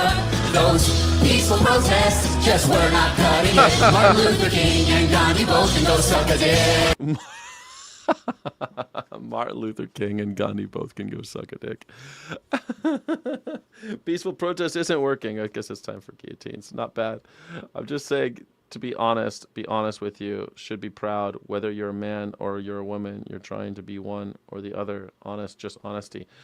They are honest. They're being honest with you. They're saying this is how they feel. They're being honest. You are choosing not to accept how they feel. That's your choice. Oh, the bald eagle, classic. We can come together. We can do this if we try. Find our common enemy and unite both our sides. A lesbian and a NASCAR fan helping hold. I like this. Yeah, we need to find our common enemy and unite both our sides. Unfortunately, MAGA thinks that billionaires are cool and that 80-year-old billionaires are even the coolest. 80-year-old chomo billionaires are the coolest. Man, they're so cool. I want to be one. Lobbyist down, while a priest and an abortion doctor curb stomp him into the ground. We'll take the Secretary of the Treasury and the Chairman of the Fed and let all 300 million citizens gang rape them till they're dead. What? And every man, woman, and child has finished running. Gang rape them until they're dead? Let's just do the guillotine. We'll rest for a couple hundred years before we have to do it again. It's time for guillotine. It's time to raise the boards. It's time. What? The bikini girls come out with the guillotine? I like it. Poor girl, the little girls there with the bikini girls. I don't know. I don't think that's very good role models. Sharpen blades, we just can't take this anymore. It's nothing personal, we gave your way a try. We're sorry, but you at the top all have to die. We're sorry, but you at the top all have to die. It's just a joke, everybody. We're not guillotining anybody. The guillotines are coming, everybody. The guillotines are coming. They're gonna guillotine them. And how long will it take? I like the idea that we'll rest for a couple 100 years until we have to do it again. That's exactly where we're at. It's been a couple 100 years since the bloodbath.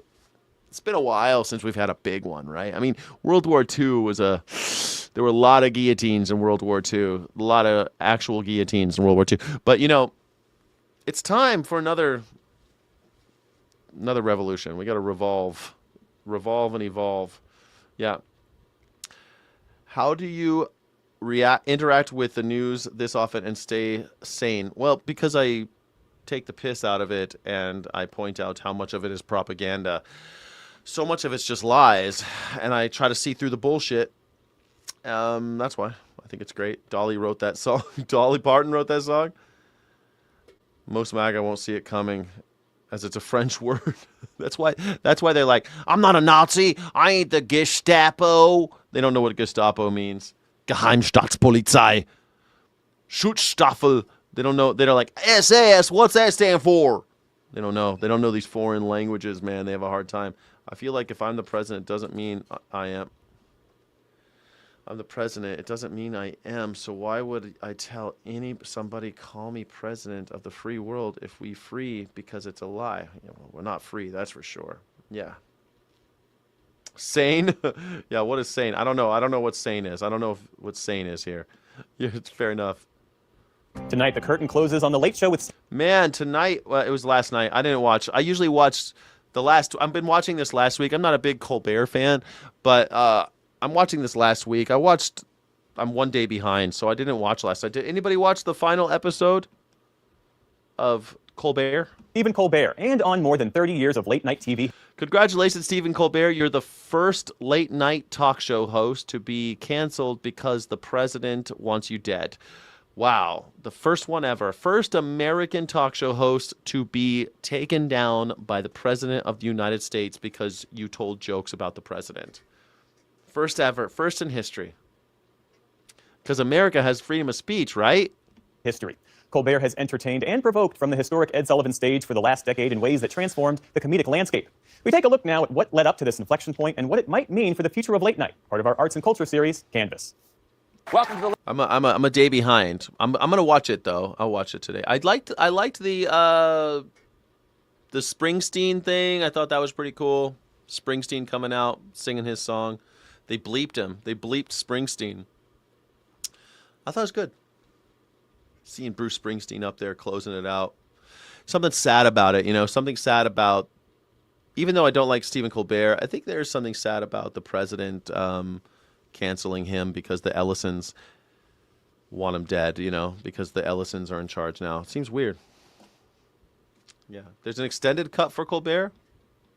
I haven't seen it. I've been watching a day late.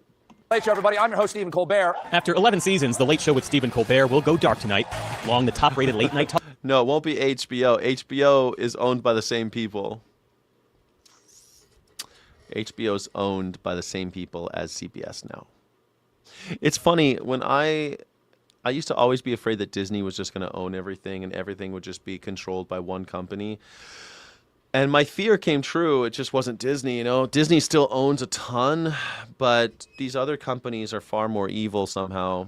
They've learned from Disney, and they're even more evil, and they own all of these things. It's disgusting. Talk show, Colbert interviewed politicians. Hello, Mr. Obama. Am I pronouncing that correctly? Close enough. Comedians. I didn't know there were any mongoose in Peru. No, there's just one. This one. And musicians. What? Are you married? Is that Cardi B? Is that Cardi B? I think that's, I don't know, who is that? It looks like Cardi B. Are you married? These New Yorkers. Only a New Yorker would ask like that. Yes, I am. His wife, Evie McGee Colbert, was a regular. On our first date, I said, do you play any sports? And he said, I play hacky sack. Colbert took over the show from David Letterman in 2015 after a decade hosting the Comedy Central news satire The Colbert Report, which was a spin-off of The Daily Show. His old friend Jon Stewart was among his final guests. Oh, are you gonna enjoy watching Matlock and this mother... CBS announced The Late Show's cancellation last July, insisting it was a purely financial decision. The program was reportedly losing millions of dollars each year, but many believed politics was at play. Yeah, it totally was politics. Give me a fucking break. We had the #1 show. If something's losing money, you don't just cancel it. If you have the #1 show, you cut costs. You'd fire the band. You'd fire whoever you could to try to keep it alive so you could make money, keep money coming in. #1 late night show. Bullshit that it wasn't. Even if it was losing money, which I find laughable, but if that's true, then you would just shore up costs. Like if I were running a restaurant, for example, and I had all this invested in the brand and all the marketing, all of this stuff, I have all of this money I've spent out. I've invested all of this cash, and it wasn't making money, I would fucking fire. I'd cut costs. Every business is like that. So this idea that no, it was because they were losing money is bullshit. It's lies. Welcome to Trump's golden age. By which I mean it's time to start melting down grandma's gold. Colbert's regular roasts drew the ire of President Trump. The president posting, Stephen Colbert is a pathetic train wreck with no talent or anything else necessary for show business success. Look at this. I mean, tell me you're not a sensitive little emotional bitch, Donald Trump. He's the worst. I can't believe it. Like this old piece of garbage on the toilet. Like, he's the worst. He's the worst. I can't believe he just told me a joke about me. I need to say something about it right now. Oh my God. I got a text. I gotta make sure I tweet this right this second. Oh Lord. Oh my goodness. Oh Melania, why? Why? Like, who the fuck does that? You're gonna miss Colbert? His vaudevillian style always. I liked his his spatial work. What do you call that? Prop, like mime work. He would always he'd pretend like he was on a phone, and then he would put it away, and there was nothing there. He would always he always did these miming tricks because he came from from Second City in Chicago. He's a talented guy. Many observers saw the cancellation as an effort to appease Mr. Trump at a time when CBS parent company Paramount was finalizing a merger that required government approval. Last fall, Colbert told Jimmy Kimmel he was surprised by the news, which he got from his manager, James Babydoll Dixon. Yeah, Conan got screwed by NBC though. Yeah, you think he'll be back? I don't know. I think he's gone. I don't know. He's older. Why not just retire? It's not like he's poor. Colbert can just retire now. Or he could do little things, here and there on The Daily Show or something like that. I don't think he'll be a stranger, but I don't think he's going to continue with a grind like this show. He's been doing a daily show for 21 years. I've only been doing it for a few years, and people are like, how do you keep up with it, Sky? You do a daily show every day for years? I've been doing this daily show for every day for years. And, the Colbert Show, the Colbert Show is pretty. The Colbert Report, Colbert Report. I love the Colbert Report. That's what's kind of sad. I'm not a huge Colbert fan, but I have been watching him on and off for years. 21 years, and he got railroaded.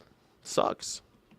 So I said, Abby, hey, I'll be home a little bit later. I got to talk to baby. You want to talk for 15 minutes? And I come home 2.5 hours later, and I walk into the apartment, and she goes, "What happened? Did you get canceled?"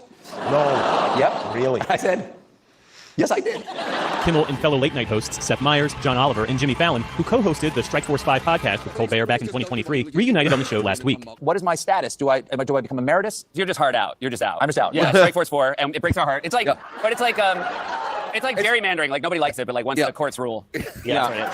Has the court ruled? Strike Force 5? Don't worry, give me a few months, it'll be Strike Force 3. Kimmel's late-night show was temporarily suspended last year under pressure from the Trump administration. When is ABC Fake News Network firing seriously unfunny Jimmy Kimmel? And who does this? What kind of a piece of shit? This is the president of the United States taking time. We're at war, and he's tweeting about this shit. In April, the president and first lady called for Kimmel's firing. Trump has 3 wars going on right now: Iranians, Ukrainians, and comedians. Politics aside, the economics of late-night television are challenging. Viewership across networks is down, as is... It's down, but they're actually kind of cheap to make. So... viewership is down, but they're still making money. Advertising revenue. CBS says it will air Comics Unleashed with Byron Allen in the Late Show's time slot. I spoke with comedian and producer Larry Wilmore, who previously hosted The Nightly Show with Larry Wilmore on Comedy Central, about what this moment says about comedy, television, and the changing late-night landscape. You have occupied a unique space in comedy, former late-night host, cultural critic, political observer. When you heard The Late Show was ending, what was your initial reaction? I just didn't know what to think, really. Was it a network decision? Was there pressure from the president or whatever, which is very bizarre. We've never had TV shows kind of be determined by the direct political intervention of the president. I think maybe the closest was the Smother. Yeah, it's kind of like I don't really feel bad for Steven because he's probably got. Yeah, I don't really feel bad for him, but I still think it's fucking bullshit. Is that fair? I think it's bullshit, and it's still kind of it's sad to see an era end like that, right? To see this guy go off the air like that. I mean, when it's like when Conan went off the air, it sucked. Like, I wasn't really feeling sorry for Conan, but he got screwed, and it wasn't right, you know? It wasn't right. I believe in fair play. I think most people believe in fair play, and Donald Trump does not believe in fair play. MAGA doesn't believe in fair play. Brothers, which was canceled in 1968, they had a lot of pressure during that time. Okay, what do you want to sing for us? Well, if I told you what it was, you'd probably say it was controversial and you wouldn't let me do it. You know, I don't think since then we've had a president directly comment on that situation. So I was very, very confused, wanted to look into it myself and see what really happened, but very surprised too. Well, CBS is framing the end of The Late Show with Stephen Colbert as a financial decision. Do you buy that argument? I mean, that's what they say. I mean, the thing is, they're not wrong with those arguments. Just, it can be far from right, though. Maybe it's not the whole argument, because of course the show costs a lot. But a lot of times, these places, they'll have shows on that cost a lot, but they'll have some cultural significance for them.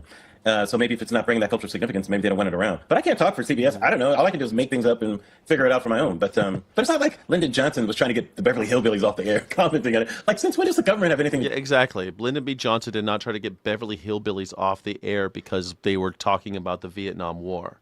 You see what I mean? You see the difference? Lyndon B. Johnson. Do these decisions. So there does seem something kind of sneaky going on with CBS kind of listening to other factors. How much pressure, though, exists now, either overtly or subtly, on comedians and networks when you have comedy that intersects directly with politics, as was the case for Stephen Colbert? Well, I think the Colbert thing is in its own category, but look at what happened with Kimmel. Kimmel's like in a real back and forth with the president, you know, himself, and now the first lady. I mean, Jeff, I've never seen anything like that. It's very bizarre, you know. It almost makes his place more secure. Like, you almost want to see somebody up there, you know, throwing those grenades or whatever it is. But I kind of get what you're saying. On the other hand, you know, when you're dealing with corporations like Disney or NBC Universal, some of these things, who knows what their appetite is for that type of involvement, especially if they're trying to get licenses renewed or, you know, trying to get these deals done, you know. Dude, what the fuck? Foment an environment trying to get Lyndon Johnson assassinated? Are you stupid? My God, Lyndon B. Johnson was one of the most hated men in America. So many people wanted to kill him. What are you talking about? No one... First of all, the Butler, Pennsylvania thing was bullshit. It's a lie. It was fake. The one in on the golf course, that guy was just a crazy guy living in the bushes. Nothing happened. Nothing even happened. The one in the White House Correspondents' Dinner, another guy who tried to bum rush the door and got shot at and was stopped, never even got close, nowhere near. He got nowhere near the president. And yet you guys are like, oh, it's so dangerous out there. Poor Donald Trump. Stop doing weird shit that makes people want to kill you.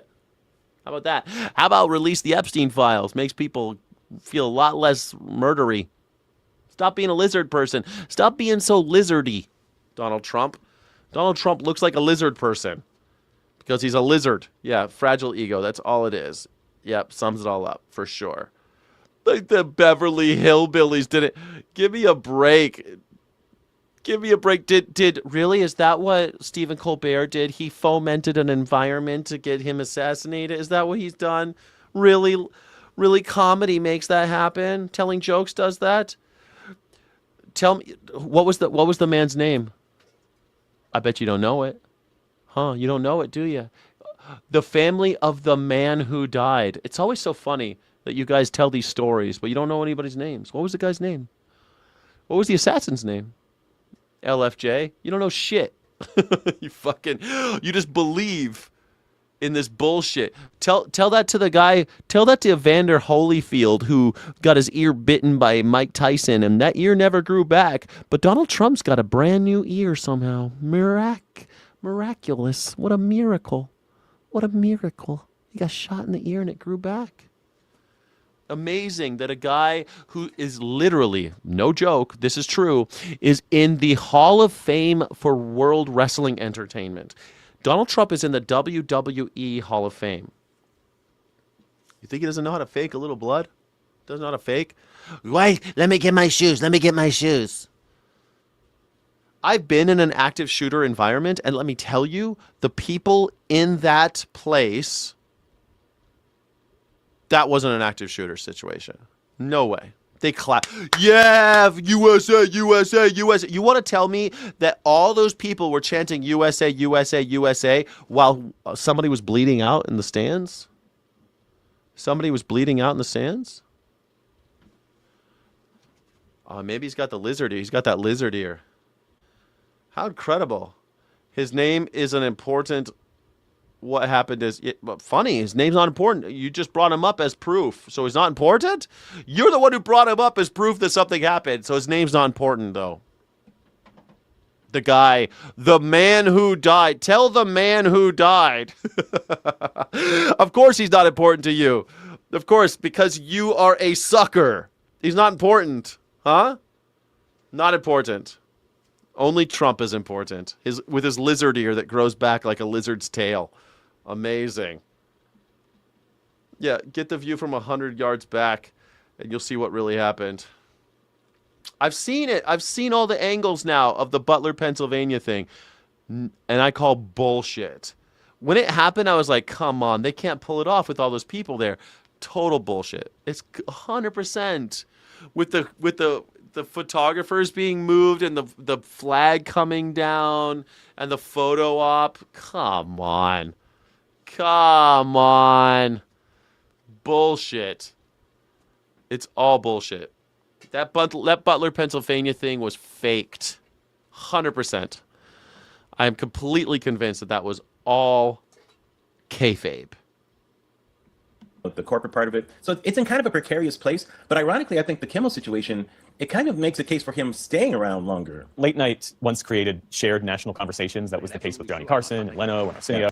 Thank you, everybody, watching on Twitch and Kick. And thank you for everyone on all the different platforms watching.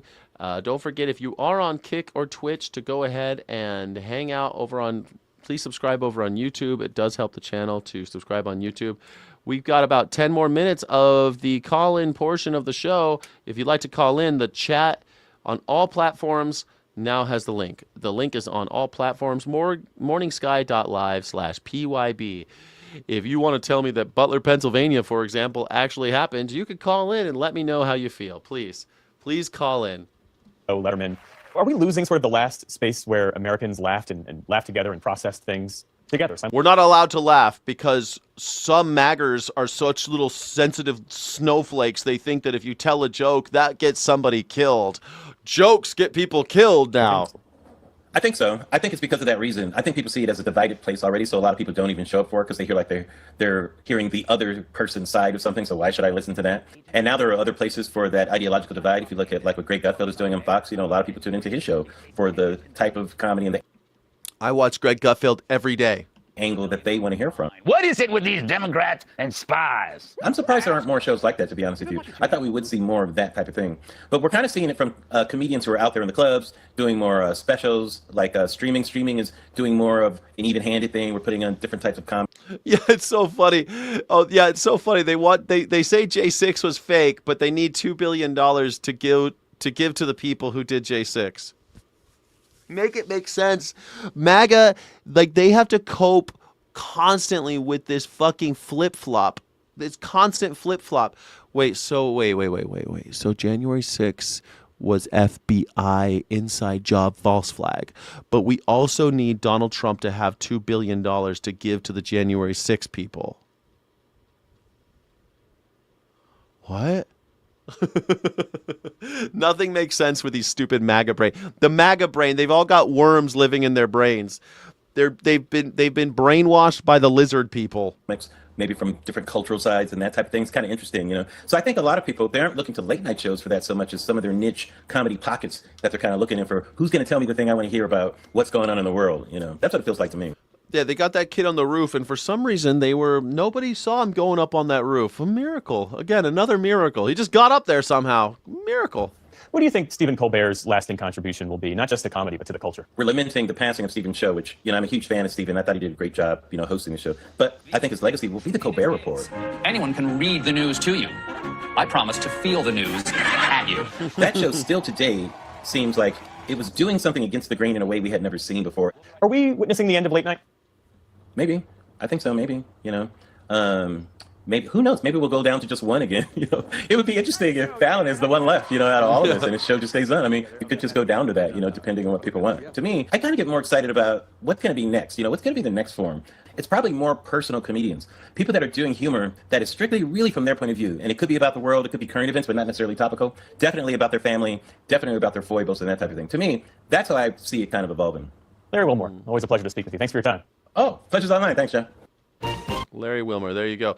I think he told the truth. I think that's really great. I think that more. I think we're seeing it more with streamers too. Like the way streaming is, it's more like a long comedy thing, right? It's reactions to current events. I tell you what's going on with my family and stuff like that. I try to make it kind of entertaining and funny, and still try to talk about the news and about a political point of view and stuff like that. I think that's great. I think what he's saying is really close to what's already happening online. One of the issues with late night, I think one of the major reasons why late night is failing is because you don't need late night to have access to anybody anymore. It used to be you'd watch Johnny Carson because he's got, I don't know, what was Burt Reynolds and Lonnie Anderson? Lonnie Anderson and Burt Reynolds are going to be on the show, and oh my God, let's watch it. Lonnie's going to be on, and you wanted to see it because you had no access to those people. But now, if you really love a writer or a comedian or a movie star, you can follow them on Twitter. You can follow them on Facebook and Instagram or whatever. You kind of have access to them without having Johnny Carson. You don't need Johnny Carson anymore because you have him on social media. You want to follow, I don't know, who's your favorite politician? You want to follow, you don't even need to watch the news for Donald Trump anymore because Donald Trump is diarrhea every day on True Social. You can just follow him on Twitter. You could just be part. I think that's why so many MAGAs really believe that they're like part of the club. They think that they're Republicans. You're not Republican. You're just a tool for the Republican Party. You're not Republican. You're not Democrat. Unless they know your face when you walk in the room or they're paying you, you aren't a Republican or a Democrat. You're just a guy that they're using to get into power. So when November rolls around, they beg you to vote for them. That does not make you a Republican or Democrat. That makes you a tool. Revolt. In an extraordinary moment, President Trump's own party has stood up to him, derailing his personal agenda. It comes down first to the $1.8 billion Trump Defense Fund, a fund that... Yeah, did you watch Will Ferrell? I watched the Will Ferrell. It was okay. Yeah. What is justice, though? Joe, did you see the Senate took a vacation so they didn't have to vote and want to continue? Yeah. Remember when that happened? Pelosi never did. Well, Pelosi was Speaker of the House. She wasn't Senate. But yes. Hey, guys. MAGA is finally waking up and saying, fuck Donald Trump. Let's see. Trump says would help people like him who were targeted unfairly by the Justice Department. Now, the issue became so toxic that Senate Republicans bailed on a vote on Trump's key immigration bill. Now, that vote is now uncertain. By the way, this immigration bill, that's a policy issue, right? Many of them were fine with what was in it, but it was the extra things in it. Now they're gone for Memorial Day, so we'll see where this goes. But the casualty of that bill is also likely the $1 billion in now taxpayer funding for Trump's White House ballroom. That's likely to be stripped out of the immigration bill because the GOP isn't going to support it. They strip it out or they're not going to pass it. It's pretty incredible. These are Trump's pet projects. And why the fuck should one of my fucking pennies go to make a party palace for billionaires? I can't believe people are so okay with this. Like, $1 billion for a fucking ballroom he promised none of us would pay for. And all you fucking MAGers are coping constantly, trying to tell me that, oh, well, he's not gonna use one penny. And now that he's begging, he's coming hat in hand. Can I get $1 billion for my fucking ballroom? Ugh. Now you're like, oh, he needs it. Holy shit. Yeah, Mike Johnson's the speaker. Yeah. Mike Johnson's the speaker. Hello, my name is Mike Johnson, and I'm from Louisiana.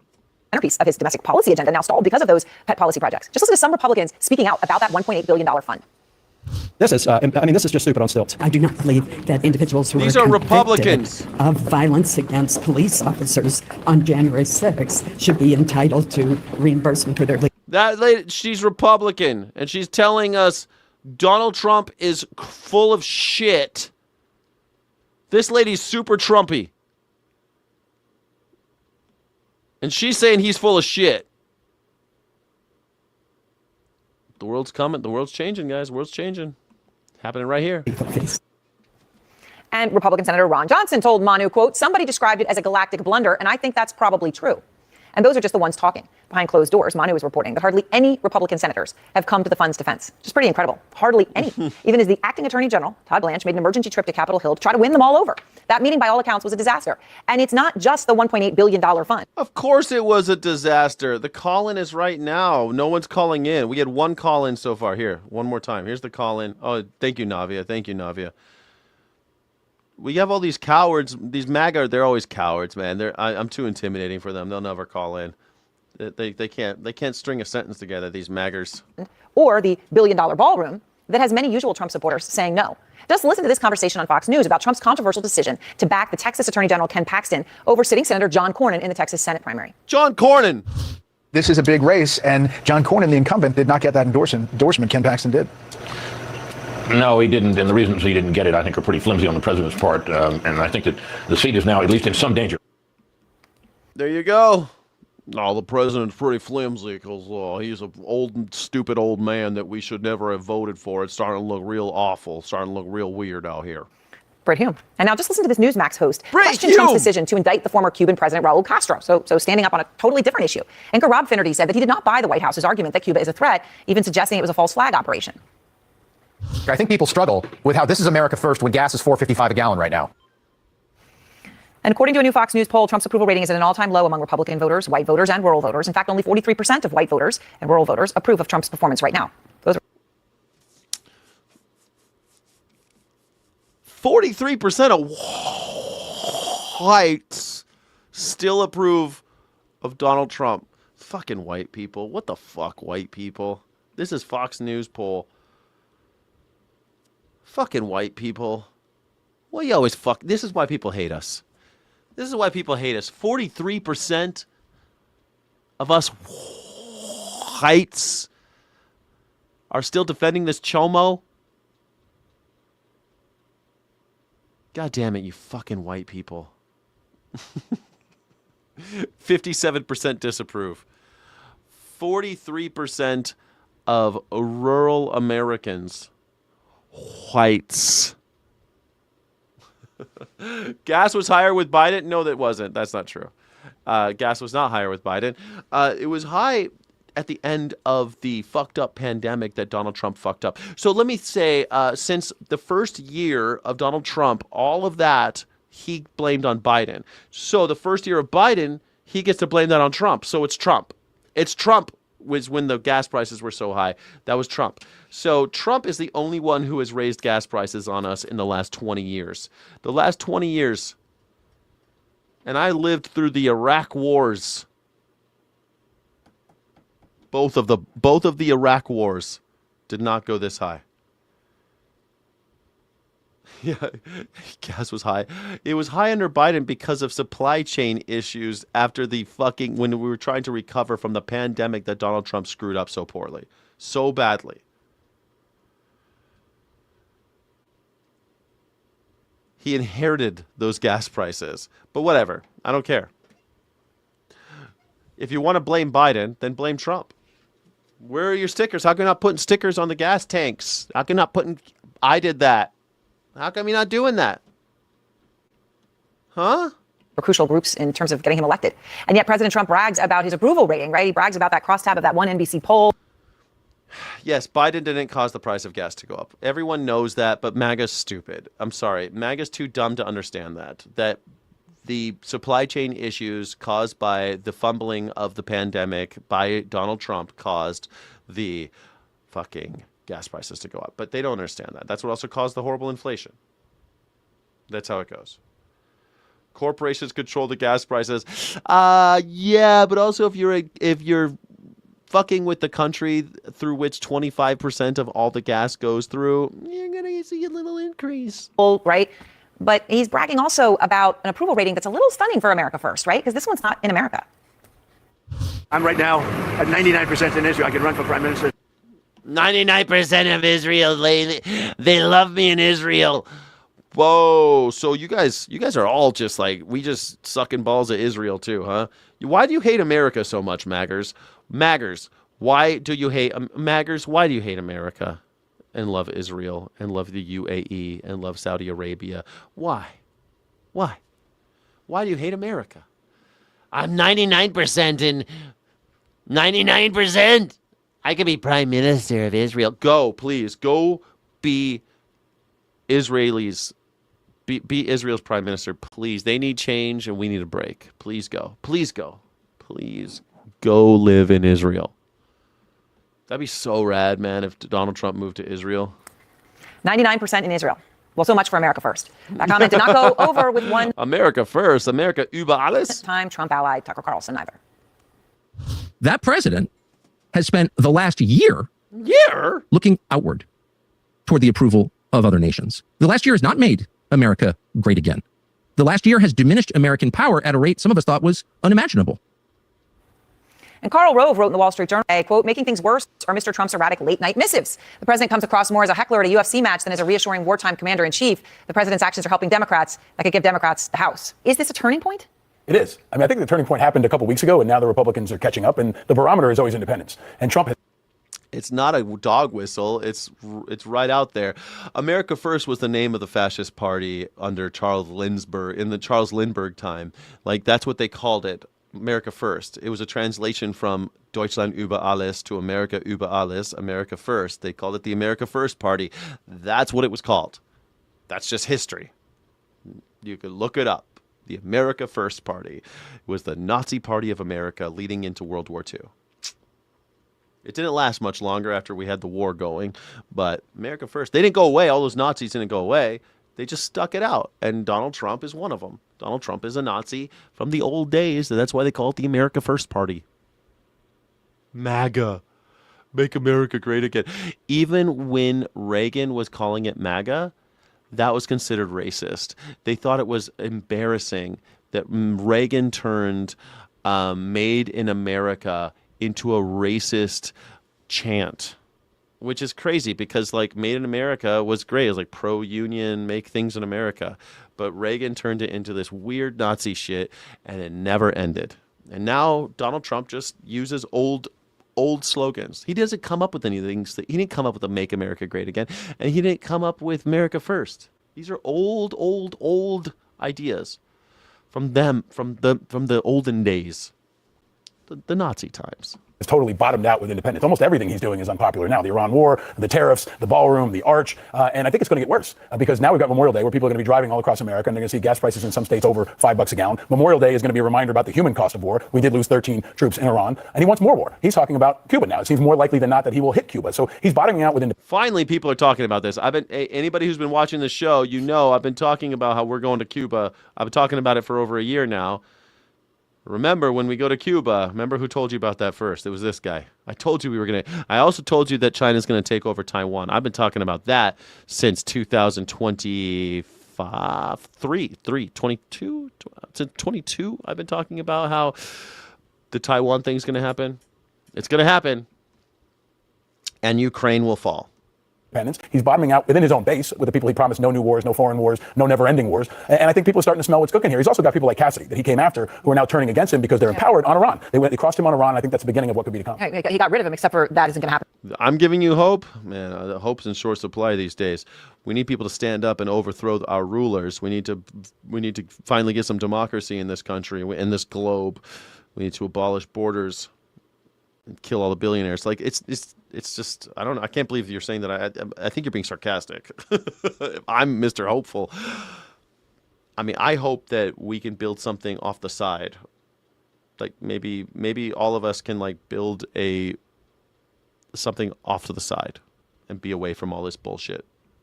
For 8 months. Right. So you got votes for that time. I mean, actually, then you got Tim Burchett. You just heard him talking to Manu. I'm worried about our country. I'm worried we could lose it all. Yeah, he's not talking about. You don't think Ukraine will fall?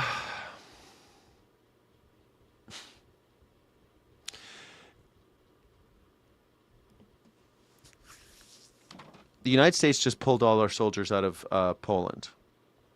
Poland is a border country with Russia. Poland is an extremely important country because it also borders Germany. Germany helps fund the war in Ukraine. if Russia does something just a little crazy, just a little bit, Ukraine falls. That's how fucked up the world is right now. And we are too busy in Iran to have anything. Iran and Cuba are going to be for us. Well, we can't do anything about Taiwan. We couldn't possibly. We're too busy. We're too busy with Cuba and Iran. We can't possibly help the Ukrainians. That's how they'll do it. Because Putin, this is how Donald Trump sees the world. He sees China is in charge of the Asians. Vladimir Putin is in charge of the Europeans. America is in charge of Canada to Tierra del Fuego. That's how Donald Trump sees the world. Okay? He thinks he's the biggest because he wants the entire Western Hemisphere. Everything west of the everything west of the Atlantic, basically. And he thinks that Russia and China are in control of the rest of the world. This is how he sees the world. He's a mercantilist. Again, nothing new. It's a very old school way of seeing things. He thinks there are winners and losers. It's a zero-sum game. And the way he wins is by dividing up the country. Dividing up the world between these three superpowers. Spheres of influence, they used to call them.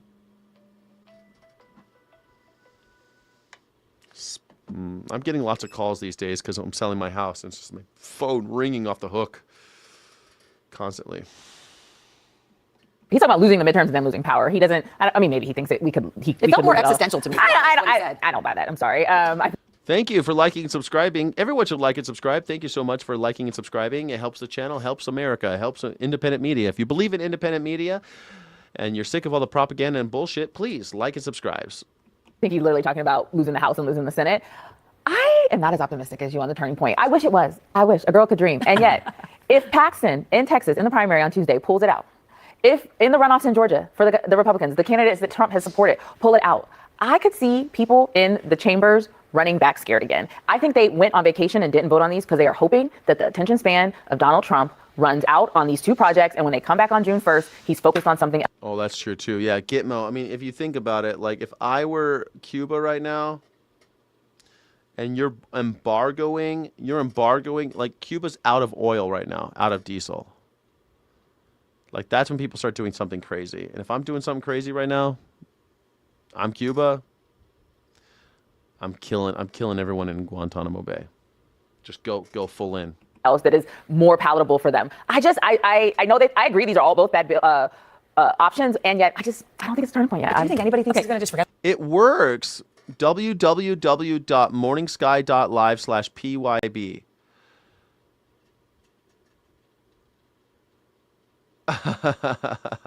You subscribe to like and subscribe. Subscribe and like. You can do both. Do it twice. It's so nice. False accusations and censorship. Okay, that's fine, Micro Joe. No one's gonna miss you. You'll be missed. Sorry. Look, here, I'll tell you what. You can call in. No one calls in. We're past the call-in portion, but I'll tell you what. I'll put my invite right in there. Here you go. Now, boom. Here you go. Yeah, Benji, you're here. Benji, wie geht's dir? Kannst du mich mal hören? Hallo, kannst du mich hören? Yeah, ich kann dich hören.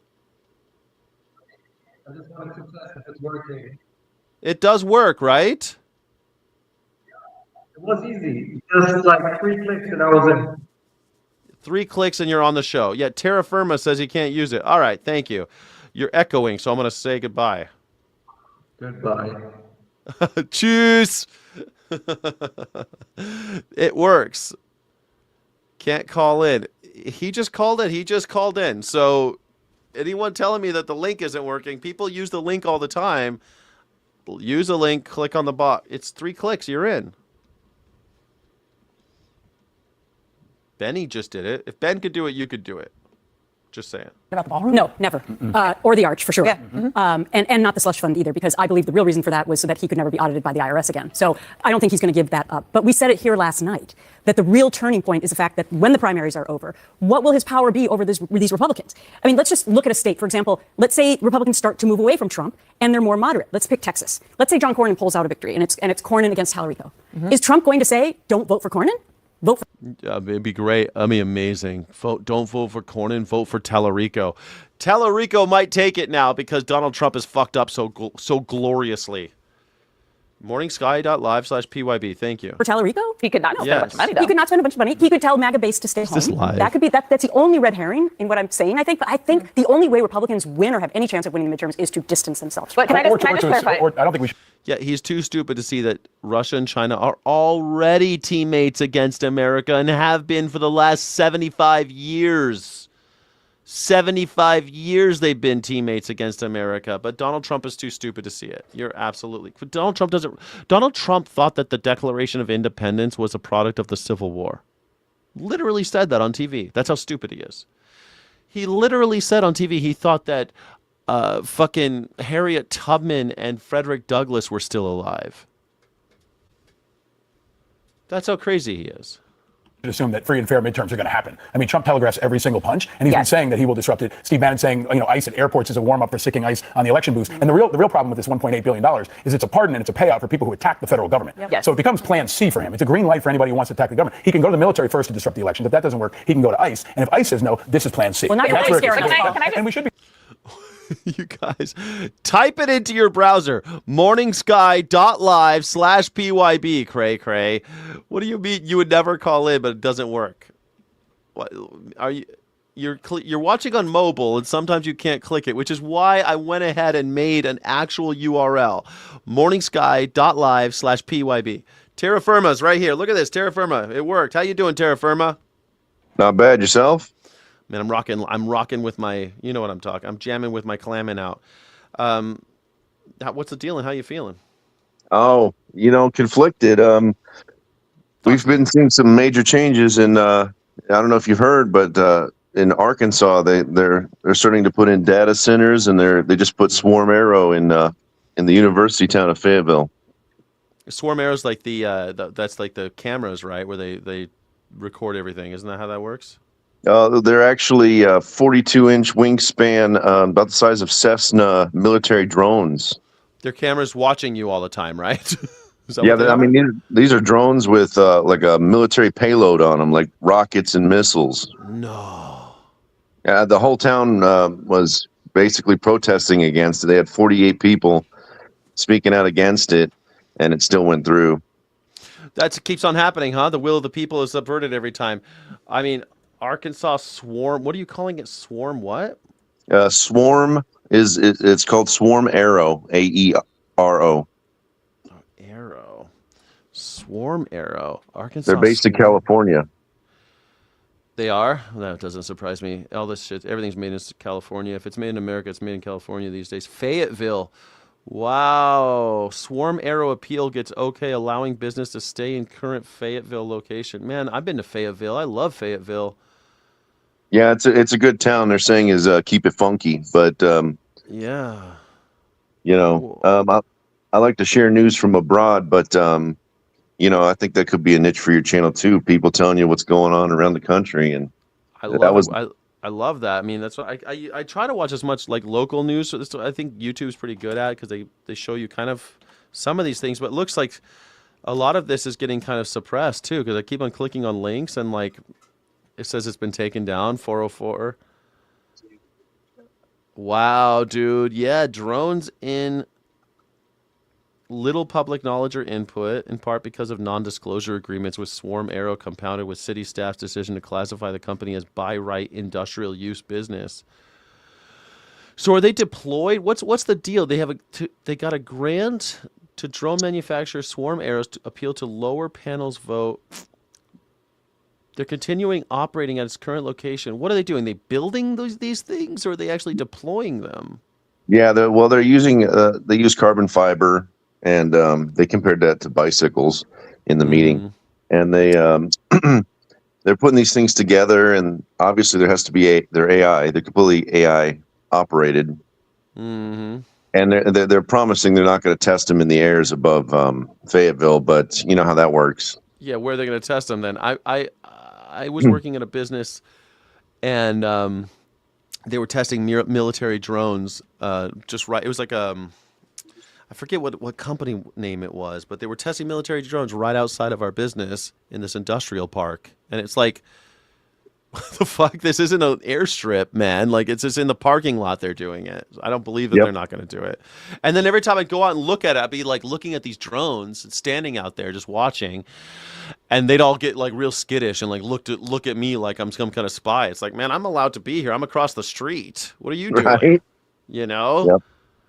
That's crazy. Well, I mean, Fayetteville, surprising that they allowed it, but then Arkansas. Well, I think the non-disclosure agreement had a big part of that, and I mean I could be wrong, but you know they were claiming that they didn't really know about it, but Steve Womack had, I guess, told them to come this way, and so they did, and I think the non-disclosure was to keep the people from knowing until it was too late, and they already had set up shop.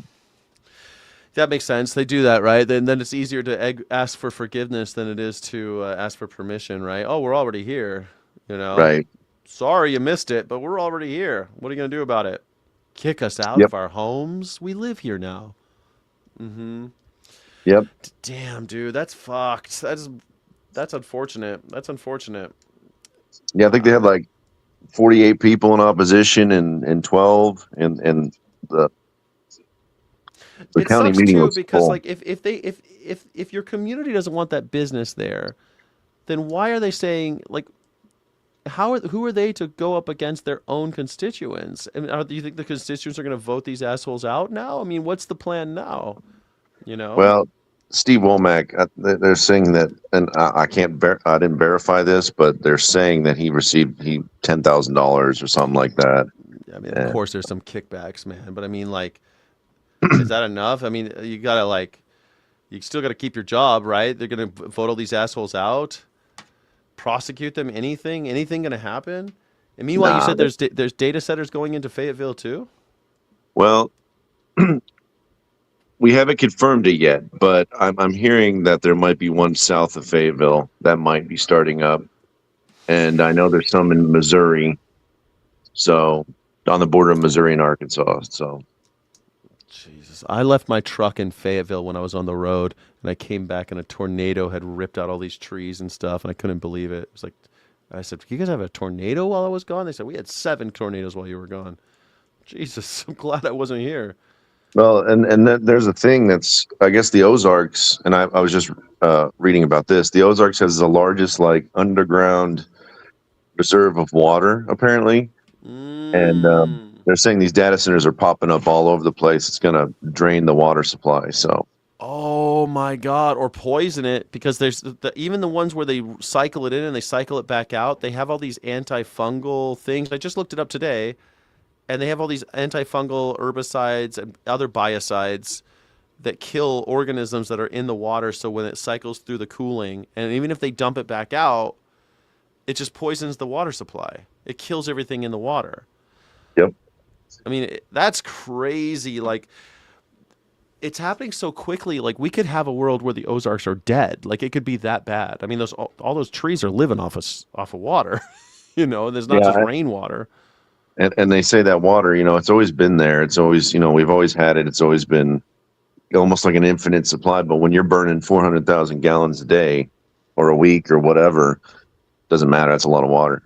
Yeah, they said that the dodo bird was infinite too, and so was the passenger pigeon, and they're all gone. You know. Yep. It's all infinite. They thought the turtles were infinite too.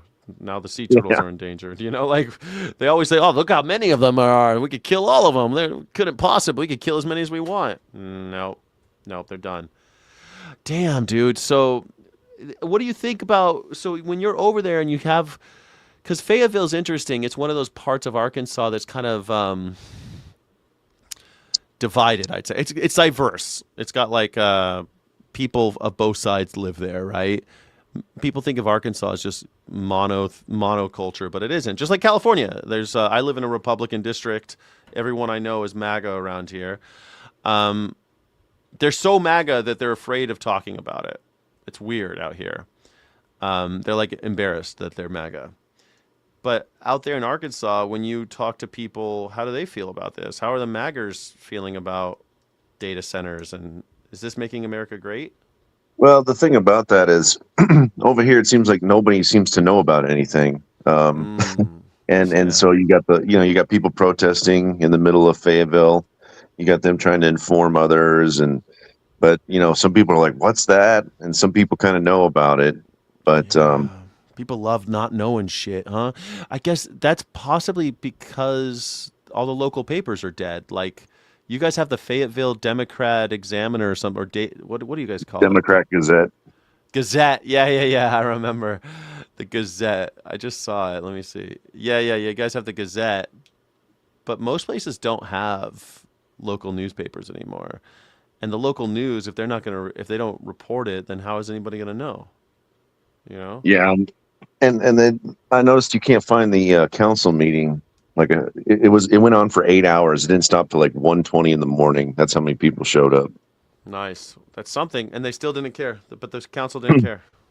Yeah, they just, they said they're just voting on the zoning, and I'm like, thank you for your opinion. It's like, I'm so glad that you found something to be passionate about. Right? Yeah, it was a really good argument, I think, on the people's side, and they want to partake in war, and I think they should have had that choice, Yeah, it's unfortunate, especially at local levels, man. I was heavily involved in local politics when I was living in Virginia, and it was so sad. Like, there was like they want to pass a sound ordinance, and it was a real controversial thing, and hundreds of people showed up to say, we don't want a sound ordinance. We think that local music should be louder. I think it's great. And they didn't care. The city council still did whatever the hell they wanted. And they did it because like some hotel didn't like it. Some business didn't like it. But Yeah, I guess you see it all the time. People like the city council just disregards the people. Can't fight city Yeah. hall. Yeah, it was, it is, I guess it is what it is. We'll find out. But, you're betting on war. That's You war do that. profiteering. It totally is. Yeah. Do you ever see that movie East of Eden or read the book where Cal he wants to grow beans because the war's on and he knows that he can grow beans and make a lot more money, and his dad beats the shit out of him because he says we're not gonna profit off of war. It's like I haven't seen that one. No. yeah, it's like it's got James Dean is in it. Oh, okay. And Yeah. Check it out. it's really good, but the book is about like not profiting, how different generations see the war, and one doesn't want to profit off the war and the young person does. He says lots of money to make. But now it's like if you profit off a war, you're smart. It's disgusting.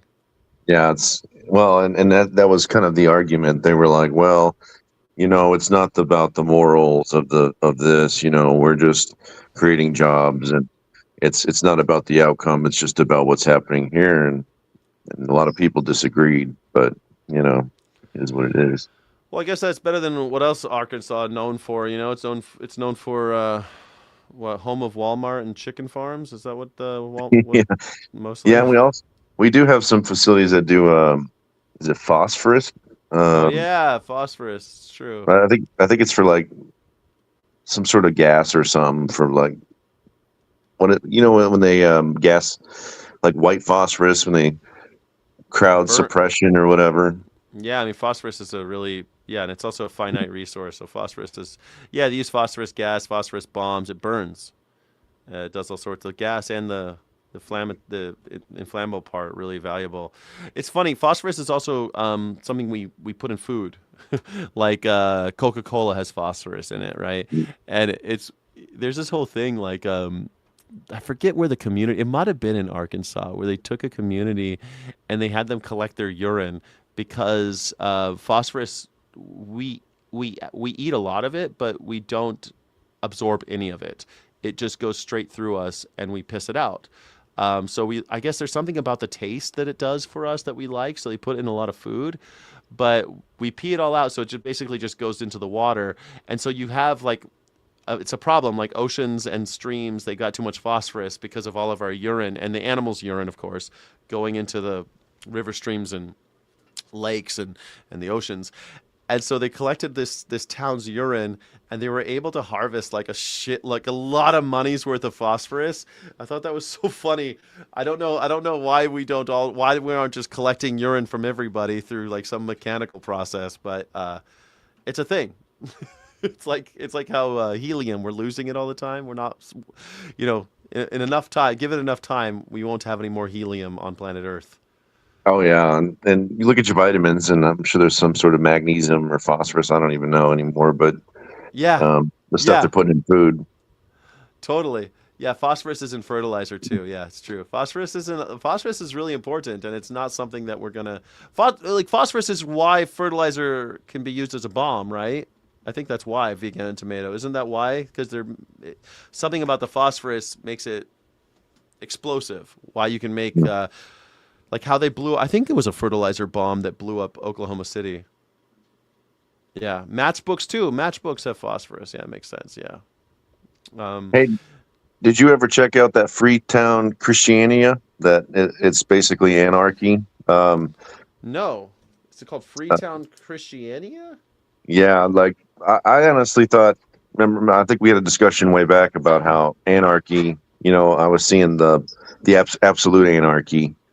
In the sense of like chaos, right? But I mean to not chaos, but I mean okay. to your point, there was a community that was basically founded on anarchy, if you will. In Denmark, an autonomous, self-governing, intentional community located in Christianshavn neighborhood of Copenhagen, Denmark, established in 1971 by squatters occupying abandoned military barracks. The commune operates outside normal Danish municipal laws, functioning as an independent social experiment. I mean, it sounds like the early days of Burning Man. That's what Burning Man was. In the old days, Burning Man, their only rule was that there was no money. And they had this big party out there in the desert. It was a social experiment in the old days when Burning Man first started. I think it's still going. I've seen a year or two ago. I thought I saw pictures of it. And Christianshavn? Burning Man. Oh, Burning Man's still happening, but it's more commercial now. Still today, there's no money, but there's 3 things you can buy. You can buy 2 things. You can buy ice and coffee. Everything else is not for sale. You can't sell anything or buy anything except for ice and coffee. Water is free. You have to bring everything in, bring everything out. It's a whole, but it's not as much of the social experiment part of it's a little bit more. It's more commercial these days. It's still really cool though, the art and all that stuff. I think it's still cool. It's just not my scene. So the rules of the place: explore, visit Copenhagen for comprehensive. You could visit Freetown Christiania.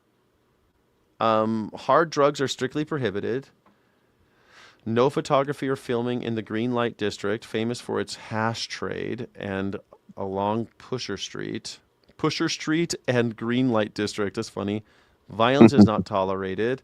Christiania is not a commercial enterprise. Respect the residents and their privacy. Wow. Historically known for its open cannabis trade, the street remains a focal point, but has seen significant police interventions and community crackdowns, of course. Yeah, they apparently they squatted for like 4 or 5 decades, and then I guess Denmark offered them a deal to buy the land that was underneath them, and then I think that's how they kind of incorporated them back into Denmark. Once they bought that land, they had to like start paying taxes on it and stuff, and doing all this, red tape kind of stuff. Yeah, I mean, it seems pretty beautiful too. I'm gonna share it on the screen. It seems kind of gorgeous. Let me see if I can get this up on the screen. It looks rad, actually. Like, Yeah, it's got kind of a different aesthetic, maybe more of a natural kind of like, you know. Yeah, I mean, these were old army barracks that they converted, and they painted all crazy. They've got all this Christiania. I mean, I want to go now. I want to go Yeah, see I it. started researching it once. You were like, anarchy, isn't absolute chaos, and I was like, well, that's what I understood. So I did some research, and I found that, and I was like, I wonder if he knows about this place that it exists. No, I never heard of it. And I guess like this place looks like the cops are cracking down in 2023 because of marijuana, bastards. Of course, the cops got to fuck everything up. They're living in peace out there. They don't like that they're selling weed, I guess. Bastards, Copenhagen. Yeah, I don't smoke or anything, but Me neither. I know that they are. That's another thing that I've been hearing reports about is drone activity has been on the rise by PD in our area. Yeah, look, I mean, everything, it says all violence caused by police in 2023. They're shutting down Cannabis Street in Christiania hippie enclave. Because they're probably selling weed to keep their shit going. They're probably selling weed to keep their society afloat. And the cops crack down on it. Look how cute these places are. Yeah, that's different, isn't it? Yeah. I'm moving. No. I thought you were moving already. I am moving. I'm moving to New Mexico though. I want to I've been looking at yesterday. I was looking at Marfa, Texas. You ever heard of Marfa, Texas? I haven't heard of it. So Marfa was this famous kind of beatnik poet, publisher, and artist. He moved to Marfa, Texas, a little town in the middle of nowhere, Texas, over in western Texas, kind of close, sort of close to the Mexican border, maybe 100 miles away from the border. And he's just started an artist enclave. He just started. He's invited some of his artist friends out, and they just started doing art out there. And now Marfa still exists. It's known as this weird little artist colony and he has like a school. There's a school out there for artists. There's grants out there for people to go and do art. And Marfa has recording studios and has a thriving restaurant scene out there now because of it. And it's still a tiny little town. But people visit because they like the vibe. And I feel like that's so cool. And I wish that I could find someone with a little star power to do that in a place that, like, why can't we do that again? You know, like, can't we do something like Freetown, Christiania? Like, I don't want to actually move to Freetown, Christiania. I want to start another Freetown, Christiania. You know what I mean? Oh yeah, definitely. Because I heard a speaker talking, and he was saying, we were all born in this earth, and yet, who said that we got to pay this select few of people, everything we own? And I'm like, you know what? That's an excellent point. I was born here. You were born here. We're all residents of this earth. Yeah. So why do we got to pay those the 1%? Yeah. And they don't pay. We know that they're making a killing. And if they are, I think AOC said if they're making a killing, they're cheating something. You know what I mean? That's right. But who made them king, and that we got to pay everything forward to them? And yeah, because before I was born, someone decided that. I didn't consent to this shit. Like, yeah. When did I consent to this? Like, I would understand if, like, hey, we have to have a society. We got to figure out something. We got to organize society. But this is crazy what we're doing. Necessities. Like, I need a roof over my head. Oh, well, okay. We're going to artificially make it scarce, make roofs scarce, and you're going to have to pay somebody else who owns 2 roofs. You got to pay that person. That's insanity. Yep. And you see property being bought up at a massive scale, and everybody's leasing now. By giant corporations. Bingo, bingo. Yes. Yes. Now I'm getting revolutionary. I'm glad you called because I now got my... now I'm getting upset again. Yes, man. It's fucking crazy that, like, for example, I'm already paying, I'm barely making it. Because I'm paying a mortgage, I'm paying insurance, I'm paying my HOA, I'm paying my taxes, I'm paying. And then the second prices go up, I'm like, oh, I guess I'm fucked now because I was barely making it just by having my gas and my water and my electricity and all these costs just to live.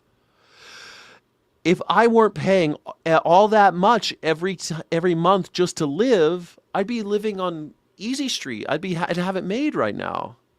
Yep. And at least have what you need so you can, function. But when you got like guys getting ready to break $1 trillion and we somehow justify that, they got the double, what do you call it? The double books or whatever. They file this book, but they're actually doing the other book. Yes. And which happens a lot. I think she's right. I think she's, everybody's like, well, we shouldn't punish people for profits. And I mean, I agree with that to a degree, but we also, what does that mean though? We should, they say that all the time. We shouldn't punish people for profits. What does that mean? Like, why wouldn't you tax profit? Why wouldn't you tax profit? Why am I taxing people that aren't profit? That like they don't tax me after I'm done spending. You know what I mean? That would be my profit. If it were like, yo, you paid for your gas, you paid for your electricity, you paid for all the stuff that you need in life, we're going to tax what you have left over. That would make a little more sense, right?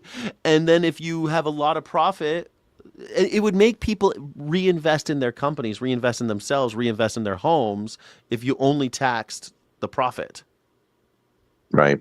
Well, and I mean, if you're holding a majority of the, like $1 trillion, you're holding, they said that American citizens are less than 40% in the stock market because they can't afford it. And so that's the people over leveraged by the opulence at the top. And they're losing their representatives like the city council or their congressional representatives. And so they don't have a voice anymore. And then we just end up following these guys around and all they care about is themselves.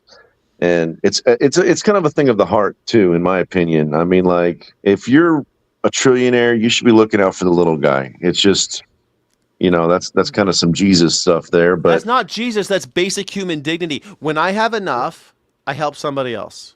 That's fucking normal, right? Like it should be normal. Because capitalism incentivizes the opposite. We incentivize when you have enough, make sure you have even more, and you hoard it so that you can lord it over people because it means you have more power. And that is insanity. No other animal. If you saw, there's a famous thing. If they saw a monkey with a million bananas, and the monkey wouldn't allow any of the other monkeys, any of his monkey friends to live, and was literally forcing the other monkeys to starve because he wouldn't let anybody have the bananas, we would cut open that monkey's brain to find out what was wrong with that monkey. That's what we would do immediately. You look at a wolf pack too, they kind of share amongst their pack and they work together. And I mean, ants are just, they're off chemical signals, but I think ants are super fucking smart though. They work better together than human beings. They've done tests. I mean, they're super smart. Their intelligence is different from ours, but they're very, very smart animals. I mean, of course we help. Our superpower is that we help each other. That's what human beings, that's why we build these great cities and everything. But then we allow someone to take our labor and profit off of it. And that's my labor. I should be profiting off of it, not him. And I think there's a certain part of us, there's a small like seed planted, if you will, that we want to do these things, but and I look at it more of a spiritual thing. That we don't, if we don't keep on with it, we end up just becoming introvertedly selfish. You know what I'm saying? Like, yeah, we like these guys get so much money and then they're like, oh, well, I don't even care. I'm just trying to make more money and more money. And there's a guy over here who needs help or whatever. And then you're sitting there. Yeah, I mean, they don't care, right? That's why Jesus said that rich people don't go to heaven. Right. And least the greatest. And if we would just apply like this Christian nationalist stuff, they are not Christians. No, and you know this. Yeah. You know it. But totally agree. 100% agree. And the whole that whole Butler, Pennsylvania thing too. I'm sure you saw this. Did you see how they had a handler moving the photographers? Yes. I was trying to Yes, the handlers like come over here, come over, like they're moving the photographers for the photo op, and then the flag lowers just in time. Come on. It's frustrating because I talked to a guy. He's kind of, I guess he's leaning one way or the other. But I try to tell people about this. And they're like, well, yeah, but people died, and I'm like, well, a sacrifice necessary for the cause, I guess. died?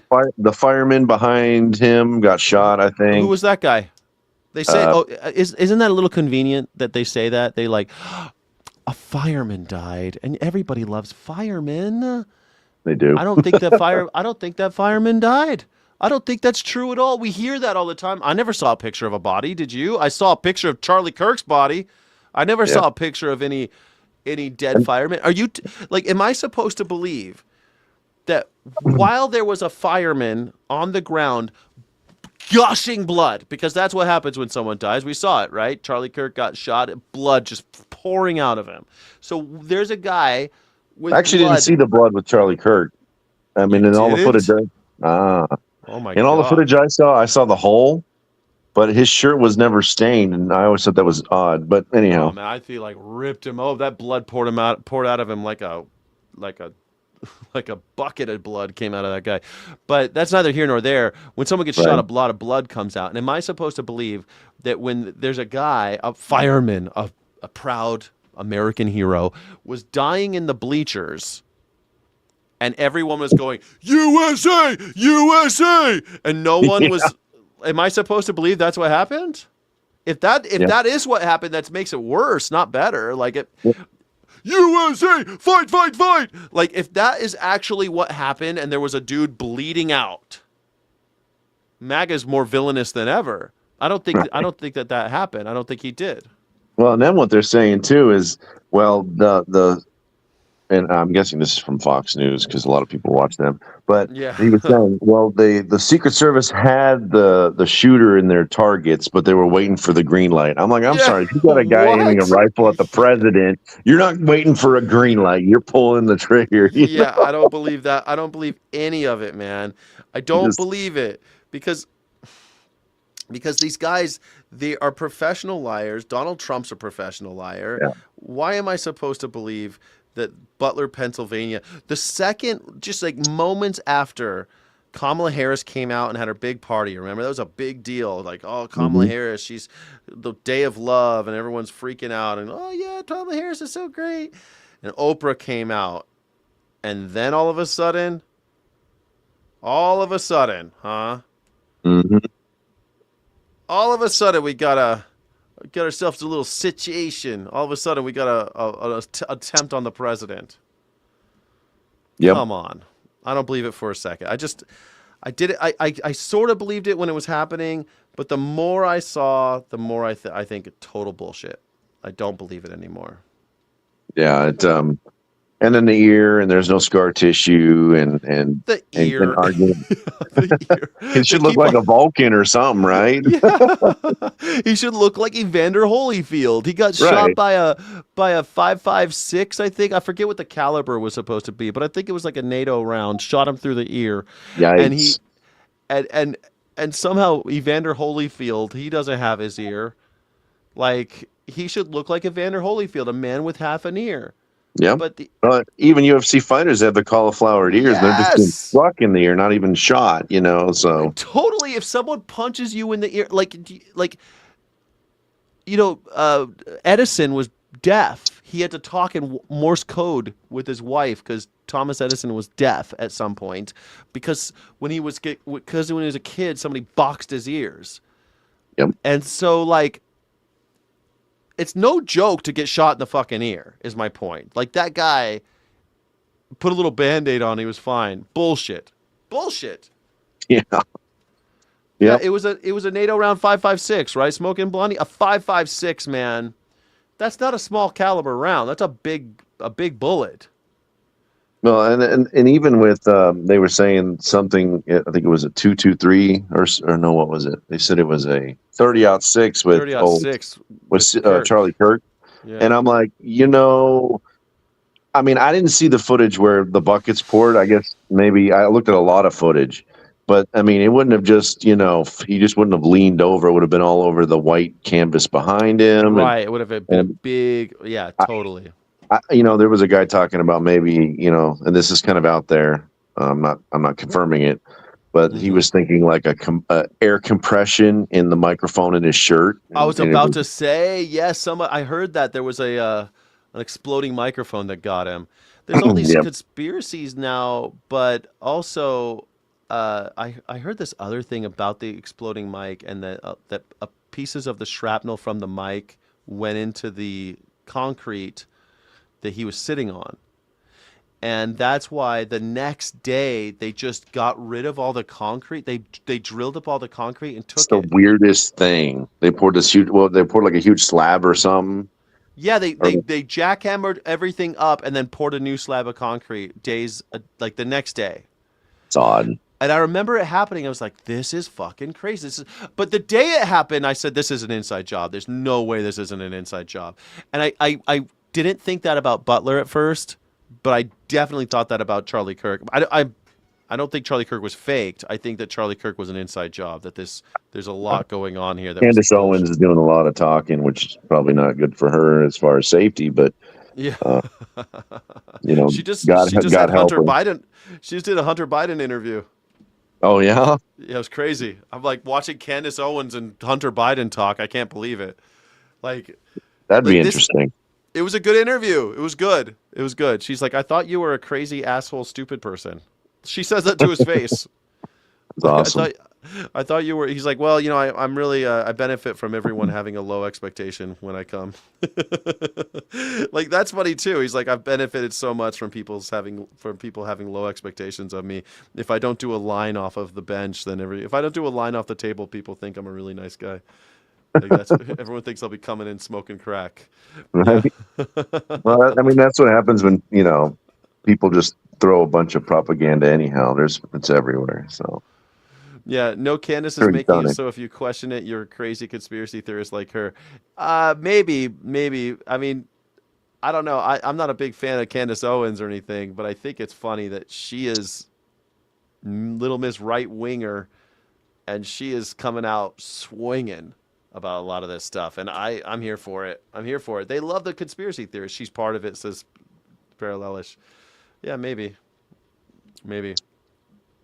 I don't know. I think it's I don't know. Screenshot and expand, dumbasses, says Cosmo Dave. I don't know what you're talking about, but I think it's great to have to see that Donald Trump's ear thing. What's going to happen, when it comes out that the guy was totally faked? Because we might live long enough to see some of that stuff come out, like with Kennedy.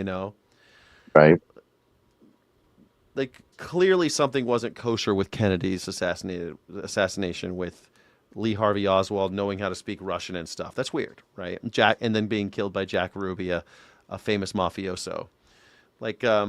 Well, Lee Harvey Oswald he was saying something right before he got shot. He was like, I got the truth. I know he was going to tell something. He said, I'm just a patsy. Yep. I'm just a patsy. And then he got shot. That was the birth of the conspiracy theory. I think it was what was the date that they actually came out with that definition for anything opposition to propaganda or the news or whatever. That's when they invented conspiracy theory. They kind of label anything like that. Yeah, anything anti-propaganda is conspiracy theory. But I mean, the guy said, I'm just a patsy. I remember growing up knowing that, and now we know the guy was pretty much a patsy. There was obviously something else going on. We might not ever know what it is, but I think that the same thing's going to happen with all this stuff with Donald Trump. I also think that the shooting at the ICE, we don't ever talk about this, but the shooting at the ICE facility where they only shot the detainees, yeah. And all of a sudden they found on one casing anti-ICE written on it, which is ridiculous. Anybody could write that if they, who threw the rubber brick, House of Cards. Who the hell who writes anti-ICE? If anything, it'd be fuck ICE, right? But it feels like Donald Trump or Kashyap Patel called up like, hey, write some anti-ICE shit on the bullets so we know that it's. So just write some anti-ICE shit on the bullets before anybody gets there. You got it, boss. And the idiot like. The henchman goes up and writes anti-ICE on it. Yeah, it's like, that's what I think happened. Like ICE dumb butt or something. Yeah, I told you to write something anti-ICE, not literally anti-ICE, you son of a bitch. Because that's how it is when you work with people. That happened all the time when I work with people. It's like I would tell people, hey, do something like this, and they would do like exactly what you said. You're like, no. God damn it, I expected you to think for yourself just a little, but no, okay, let me be very exactly what I want you to do. When you're telling people to do stuff, that happens all the time, and I feel like that's what happened. Like, Kashyap Patel got on the phone. All right, write some anti-ICE shit on those bullets. And they were like, literally, yeah, I could see that. Anti-ICE, yeah. The boss said write anti-ICE on it. And it's like with a ballpoint pen because you don't have anything else. Like, clearly done, like, on the scene. And there's never going to be a trial because they killed that guy. So we'll never know what happened with the anti-ICE shooter. Yes, the plebes. An honest doubter. Hold on a second. The honest doubter says the plebes have no access to narrative-making media. Thank you for supporting the channel, An Honest Doubter. The plebes have no access to narrative-making media. They do. It's called YouTube. They could do it. They can make narratives. Yeah, totally. You're absolutely right. I mean, I don't know. It's really funny to me that we have these. Everything seems fake with this guy. It feels like I'm watching WWE, and he's in the WWE Hall of Fame. So we're not too far off. That's her favorite programming, so it makes sense, you know. Mm-hmm. I mean, he's got some WWE in his cabinet, you know. You look at like Linda McMahon, Department of Education. Yeah, Department of Education is run by the WWE. Donald Trump is in the WWE Hall of Fame. I mean, he's gonna have UFC on a UFC octagon on the White House lawn. This is all happening. It's all happening. He probably will now. He's like, good idea. He's going to have a UFC fight right off the balcony. He's doing it. No, I'm not even joking, man. This is happening. Oh, the ballroom, right? Yeah. No, he's doing a UFC fight at the 250th anniversary. Hold on a second. Let me ask Google. When is the UFC at the White House scheduled? At the 250th anniversary of America on Sunday, June 14th, 2026 on the White House lawn. Oh my goodness. It's become commercialized. That's it. It's not. And get this. The reason why it's on June 14th, next month, man, it's in a couple weeks. It's Donald Trump's 80th birthday. Imagine that.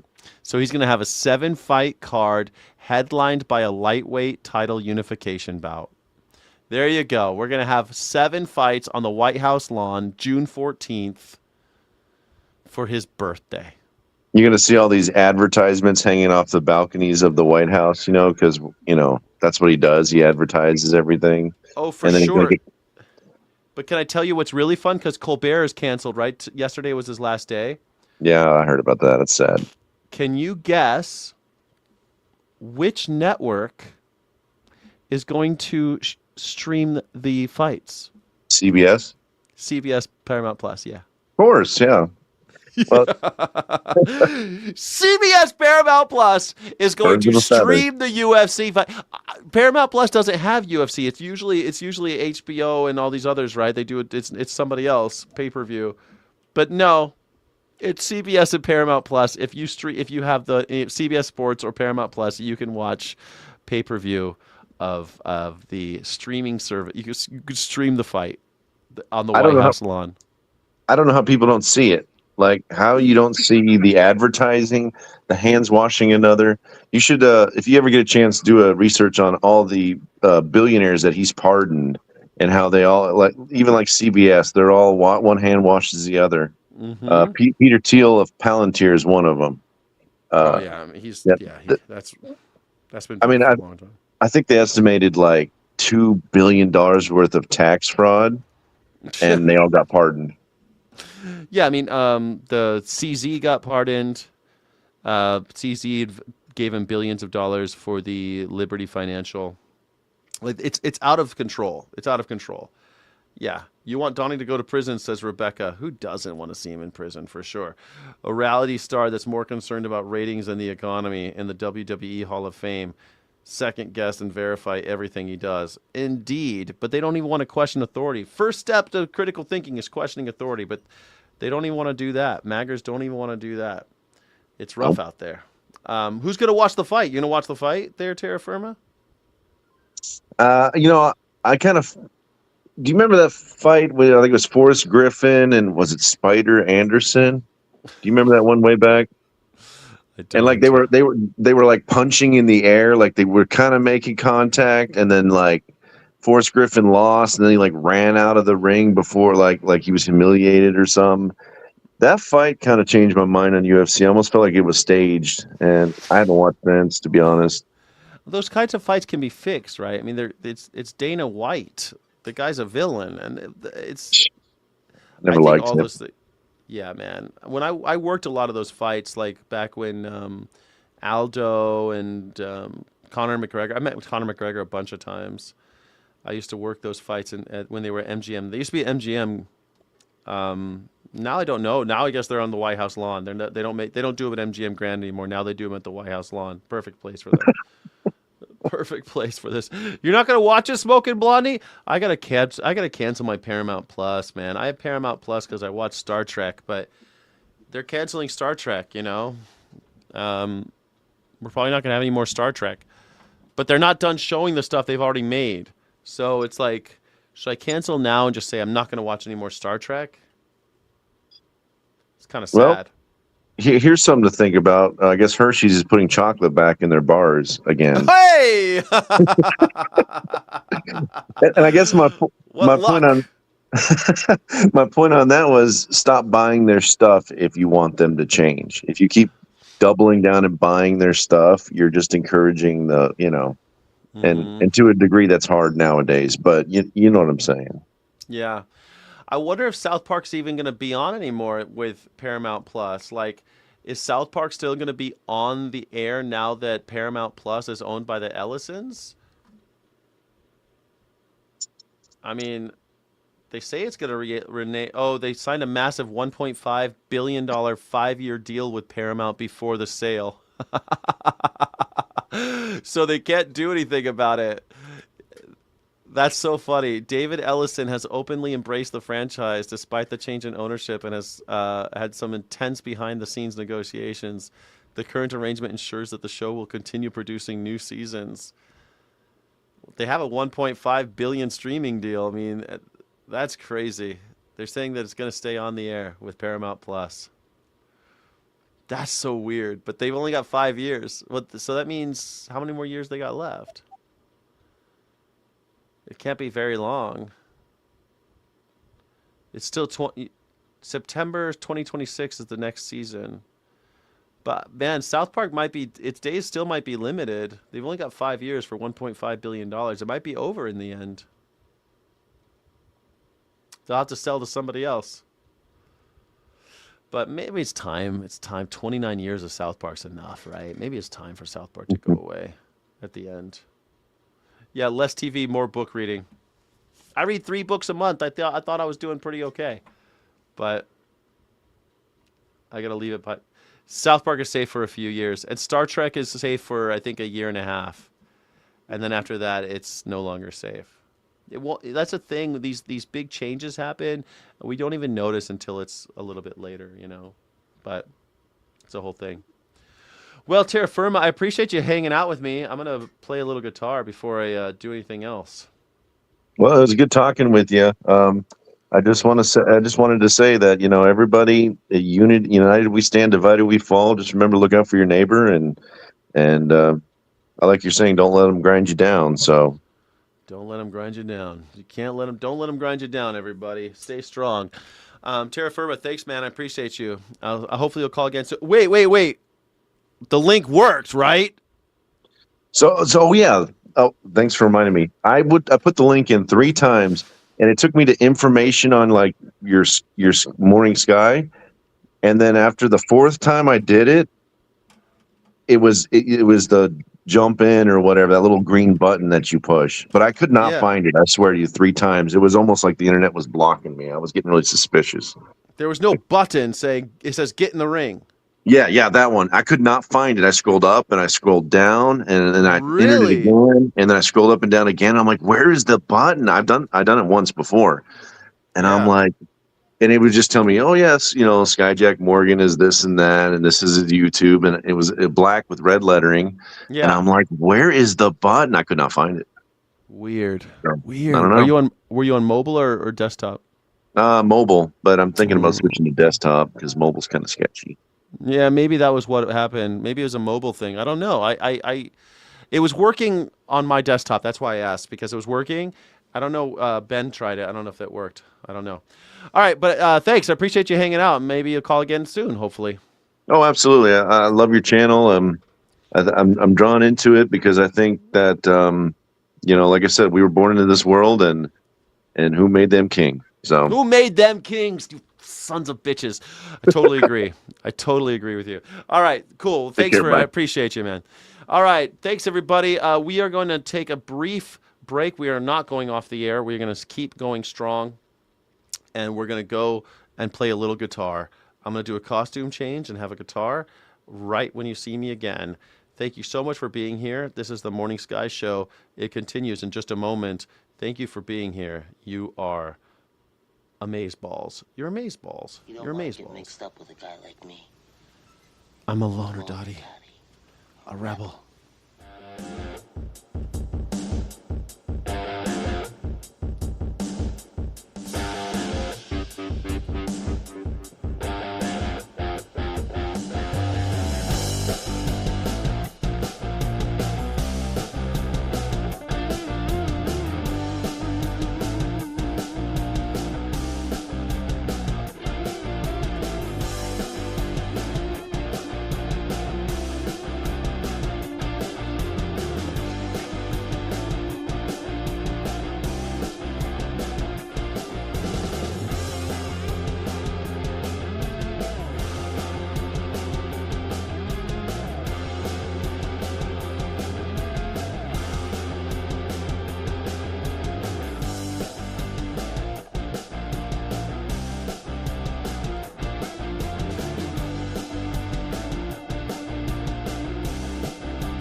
Hello, everybody.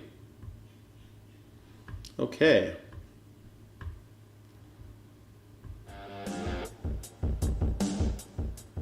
Hopefully everything sounds good. How we doing out there? How we doing out there? We're gonna play a couple songs for you. I think it should be pretty fun. I really like this part of the show. I'm really enjoying this part, so pretty happy with that. I hope you enjoy it too. I do. I'm getting lots of. Are you getting a ton of mail, like a ton of unwanted texts from politicians right now? I'm getting a lot. And I'm pretty tired of it. I'm sick of my phone blowing up. My phone's just blowing up constantly. Thank you. When did Trump pull troops out of Poland? Like 2 days ago? No, like 3 days ago? They pulled like 4,000 troops, 2,000 or 4,000 troops out of Poland, and they're supposed to have someone fill up, and they just didn't rotate somebody in. And then JD Vance says, "Oh, we didn't pull them out. We just didn't backfill. We didn't rotate anybody in." It's pretty wrong. Yeah. Sometime I wish I'd never read my inner spirit. That's true. And Germany. I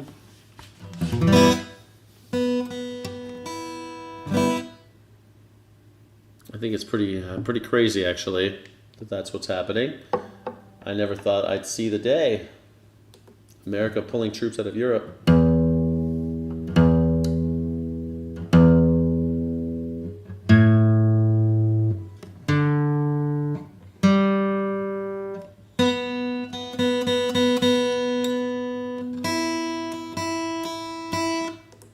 Nice.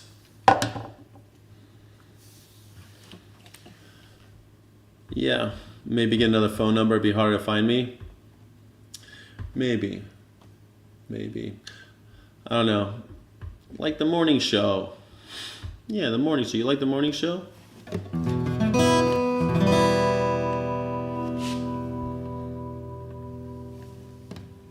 If you're watching on horizontal, you can see my guitar, but if you're watching on vertical, maybe not.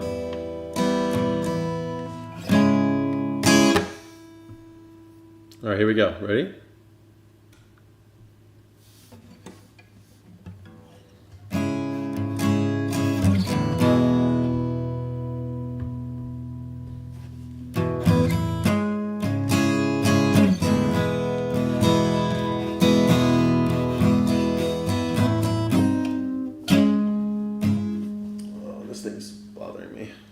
Make some space. I love Neil. You want to hear a Neil Young song? I'll play a Neil Young song. I'll play a Neil Young song for you. But first I'm going to play this one.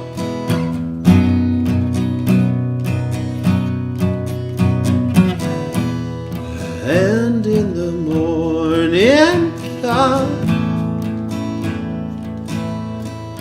you don't need to ask an alibi,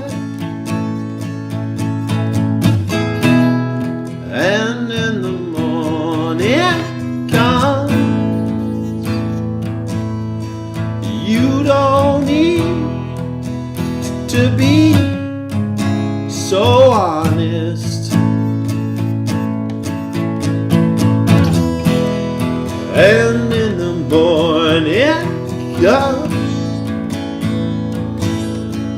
you don't need to ask an alibi, and in the morning come, you don't need to breathe so easy. I laughed so hard I fell down.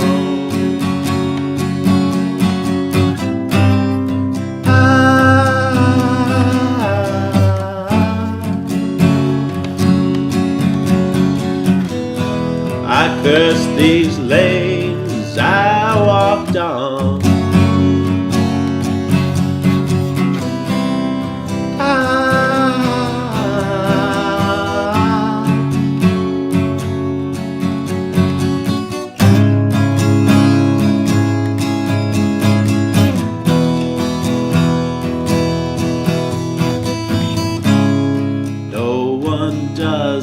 like you.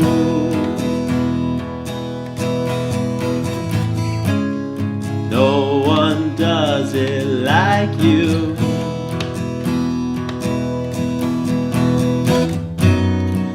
But I've tried so hard. No one does it like you.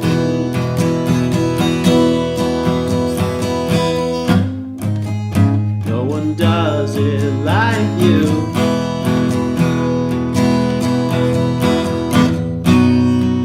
But I tried so hard.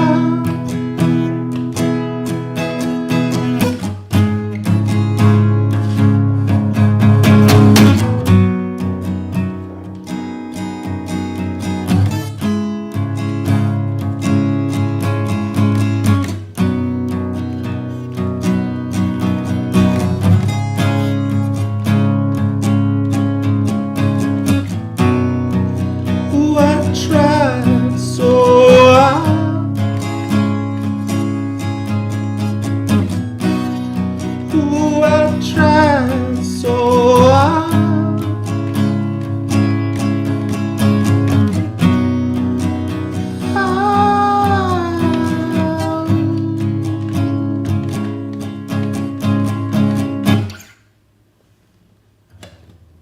That's it, how you do it. Yes, a great chat with purpose and current events. I love John. I love Neil Young. I'll play a Neil Young song for you right now. I'll play a Neil Young song for you.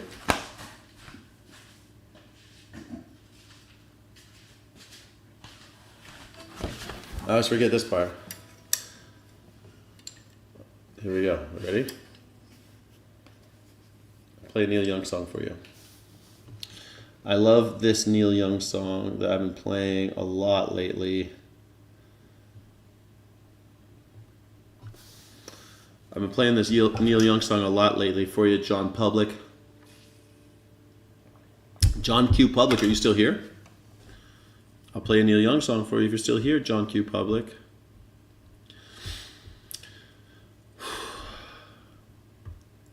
All right. I hope John Q. Public is still here. I can't tell. Here we go.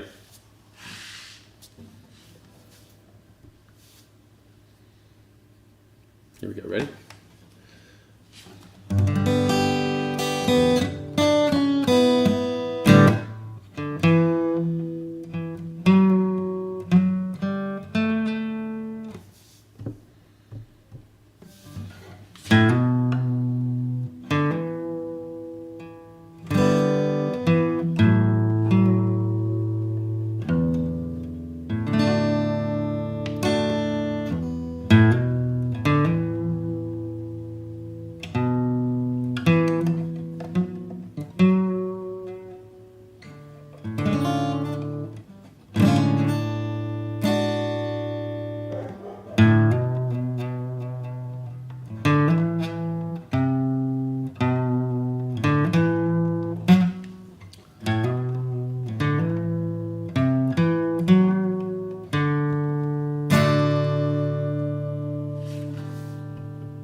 Well, they say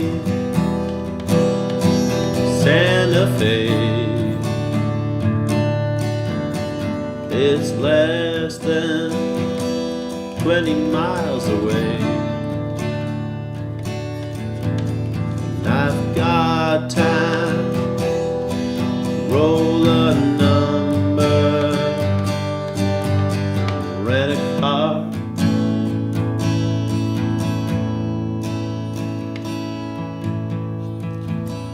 Oh,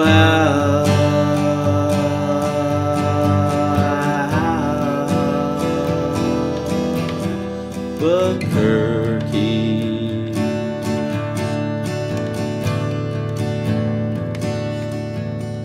I've been flying down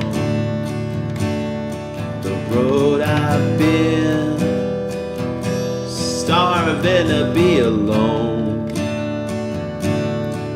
independent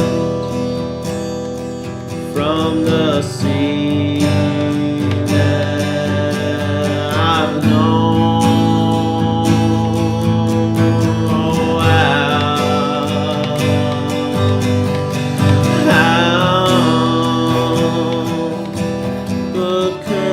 turkey.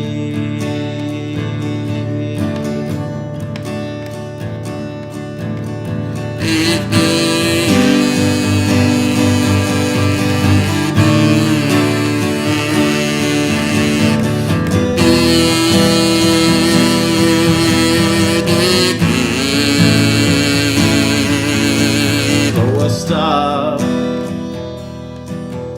when I can, and I'll try to find out how to be my own man. I'll find somewhere where they don't know who I am. Oh wow.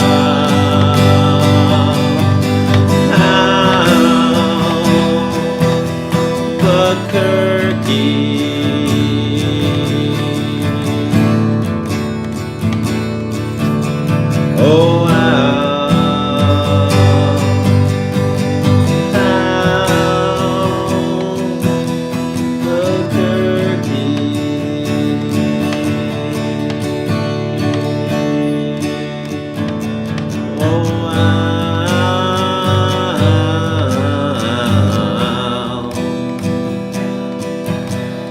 the turkey.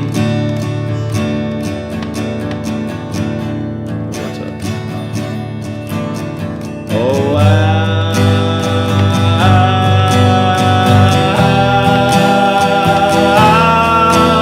a turkey.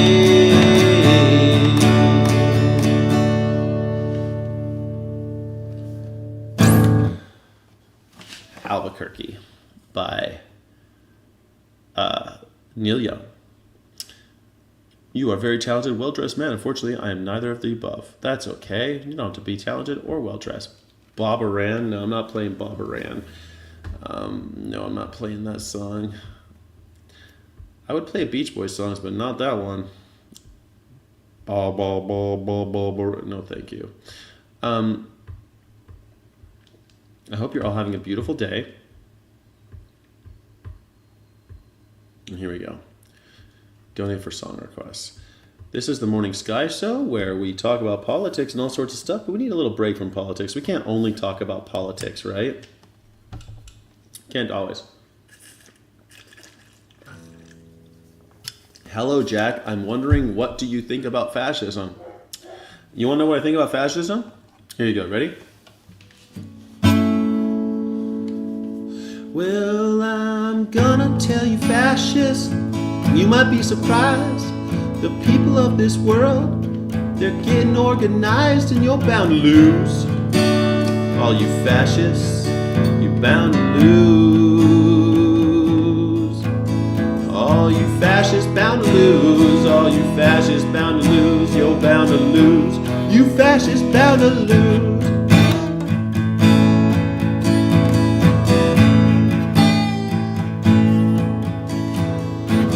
Of every nation, they're marching side by side.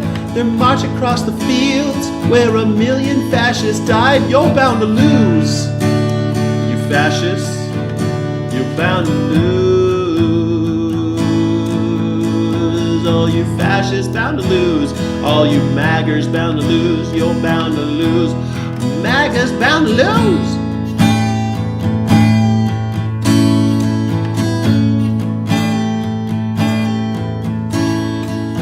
Race hatred can't stop us.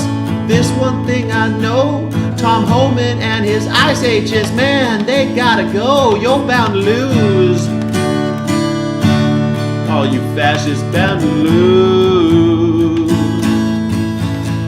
All you fascists bound to lose. All you fascists bound to lose. You're bound to lose. You fascists bound to lose.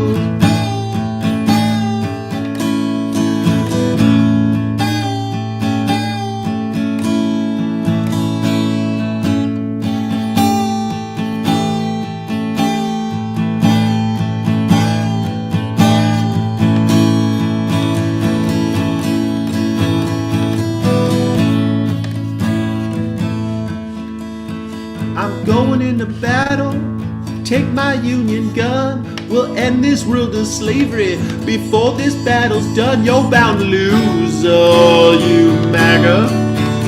You're bound to lose. All you fascists bound to lose. All you fascists bound to lose. You're bound to lose. You fascists bound to lose.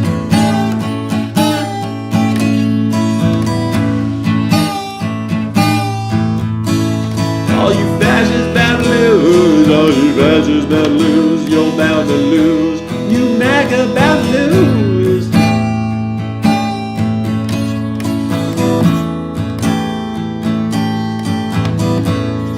One of these days, we're all gonna be free as soon as we bring back those good old guillotines. You're bound to lose. All you fascists, you're bound to lose. All you MAGAs bound to lose. All you MAGAs bound to lose. You billionaires, you freaks, all you fucking racists bound to lose.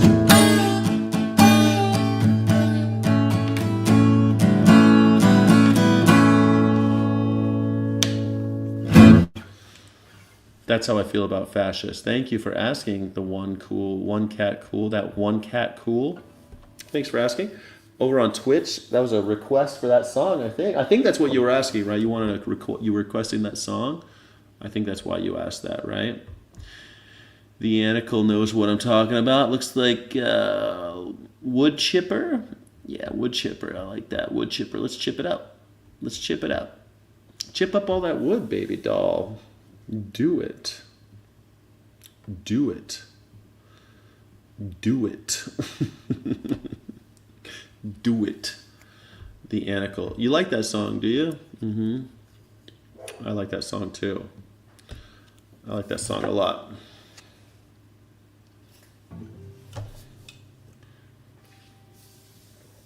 I found out this song in Cool Hand Luke, and it's such a fun song to play. I'm gonna play it.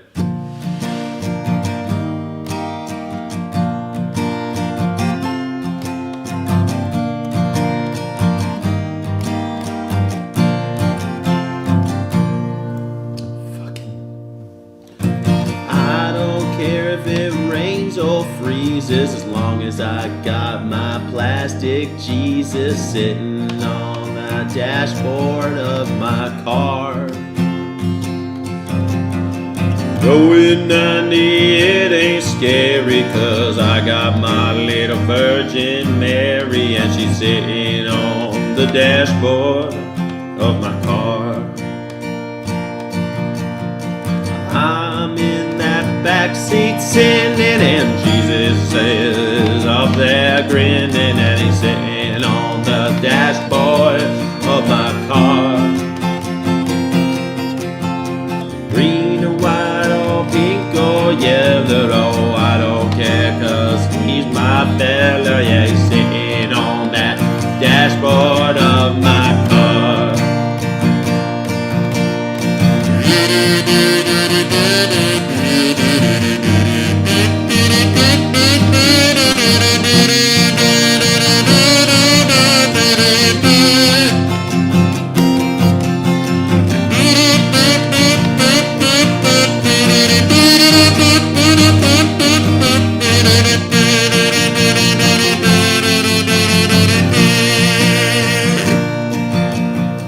I don't care if it rains or freezes, as long as I got my plastic Jesus, and he's sitting on that dashboard of my car. Going 90, it ain't scary, 'cause I got my little Virgin Mary, yeah, she's sitting on that dashboard of my car. I'm in that backseat sitting, Jesus is up there grinning, and he's sitting on that dashboard of my car. Green and white or pink or yellow, I don't care, 'cause he's my fella, and he's sitting on that dashboard of my car.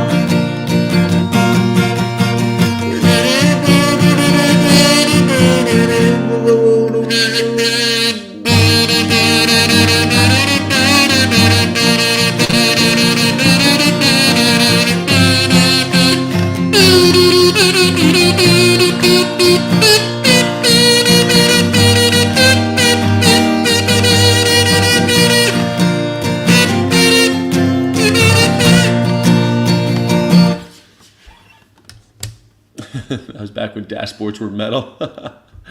Next time I call in, remind me I have a topic to talk about. I'll remind that you have a topic to talk about. Yes, hey, call in. We talked about fruit today and I forgot. Ah, damn it. I got too fruity with you? Sorry about the fruity language. That was back when dashboards were metal, not this cheap plastic crap that cracks, just saying. I don't know. Was it? Man, my first car was 1960s and it was a plastic dash, plastic top. It was cracked. I had to buy a new one. Yeah, baby. You like that song about Plastic Jesus? I like it too. Pink or yellow, 'cause I'm thinking about the backseat of my car. Bada bada bada boom, bada bada bada boom. I'm gonna try this song at this one.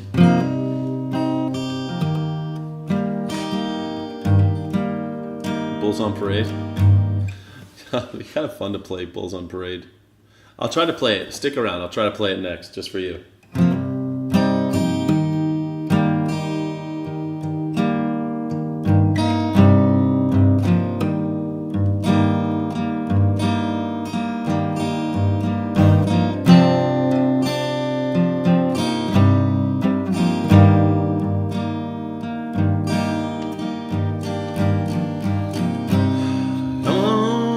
Skinny love, just last year. Pour a little salt, we were never here. My, my, my, my, my, my, my, my. Sitting at the sink of blood and the crushed veneer.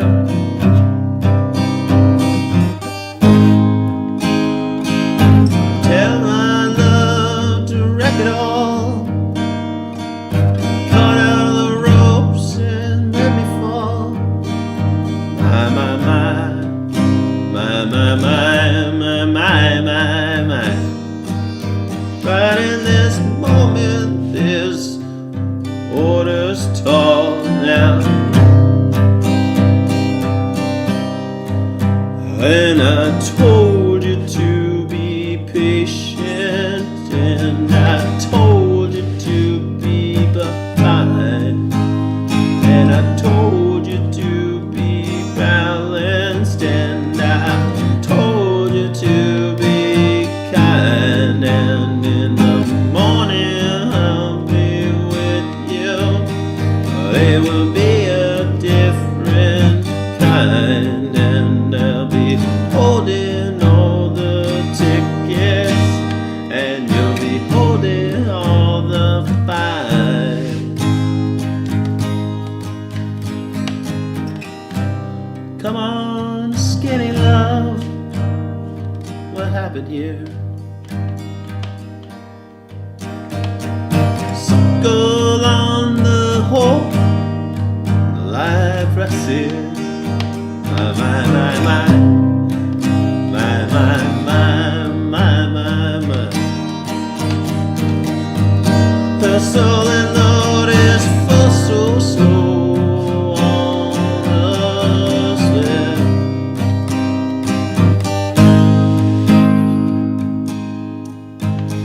When I told you to be patient, and I told you to be fine, and I told you to be balanced, and I told you to be kind, and now all our love is wasted. So then, oh, who the hell was I? And I'm breaking all at the bridges, and the end of all your lives. Who will love you? Who will fight? Who will hold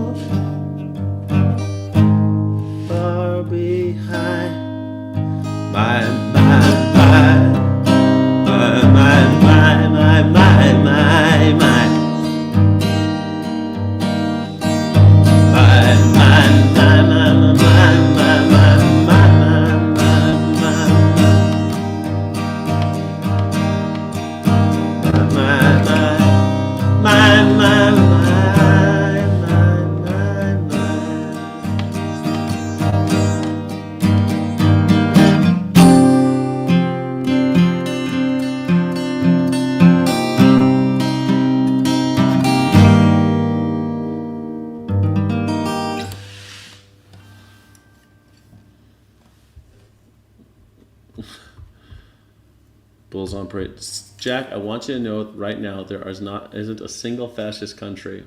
Really? There's lots of fascist countries. What are you talking about? There's lots of fascism going around. It's going around. Fascism's going around. It's like herpes. It's like herpes and it's forever. It's like herpes and it's forever and it spreads. You got to keep doing it. Name me. The United States of America? I think UK, England is pretty fascist. Let me think. What else? Saudi Arabia? Let me think. Israel? Lots of fascism going around. It's going around, buddy boy.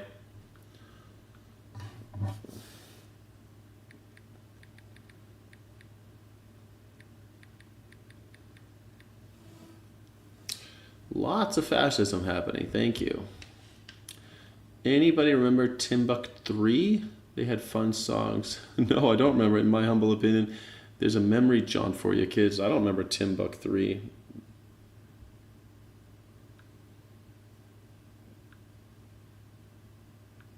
I do not remember Timbuk3. Never heard of them.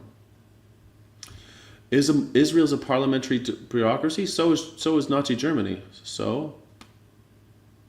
So is Germany. So is Nazi Germany. Are you saying they weren't fascist? So is Mussolini. So is Israel. So is Italy. The fuck? USA is a presidential democracy. USA is a Republican democracy, a representative democracy. So is Nazi Germany. Shit. So is Spain. Spain was fascist for a long time. Let's see what else. Iran has a parliament and all that fun stuff. It's funny, everyone wants to be... Oh, we have a parliament, so clearly it's not fascist. Hitler was Chancellor of Germany before he was Il Duce, before he was Der Führer. It's always funny, you guys forget. You guys want to jump to the last year of the war and be like, see, if it's not like 1945 Germany, it's not fascism. No. 1931 Germany was already fascism. That's it. Nationalist socialist. See, this is what you don't get. That's the name of the party, dumb shit. That's the name of the party. Totalitarianism rises through the ranks. It rises up through parliamentary democracies and all these things. Fascism isn't just a you don't jump to last year. It's a way of business. It's basically the goals of the public and private sector become indiscernible from one another.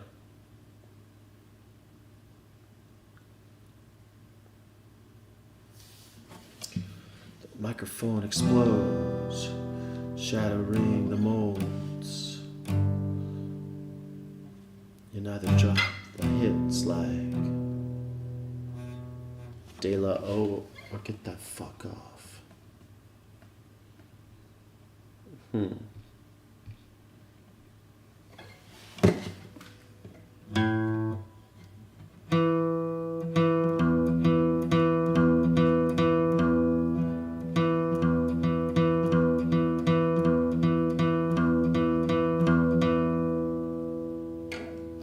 The microphone explodes, shattering the molds. You either drop the hits like De La O or get the fuck off the commode. Get the fuck off the commode.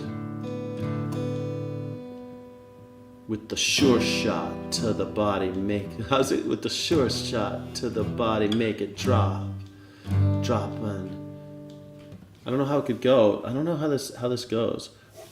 They rally round the family.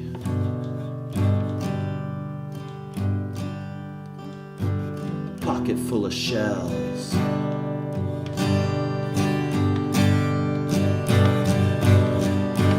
Rally round the family.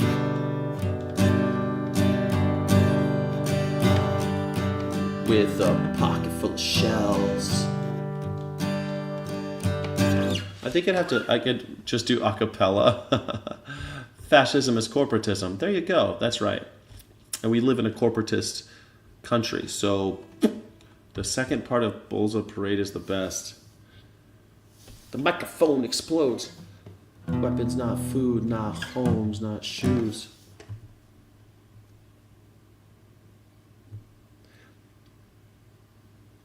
It's E minor, G minor, E minor, D5. Let's see. Weapons, not foods, not home, not shoes. No need to feed the war. Cannibal animal. Walk the corner. The rubble that used to be a library. Lining the mine. Cemetery now.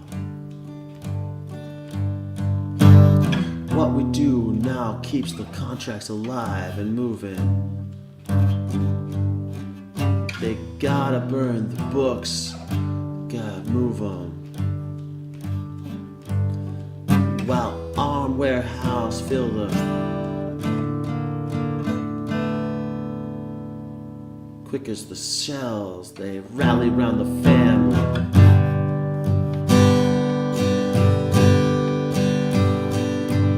With a pocket full of shells.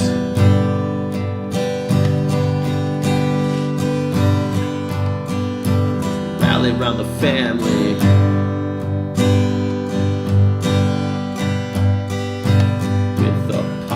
Shells.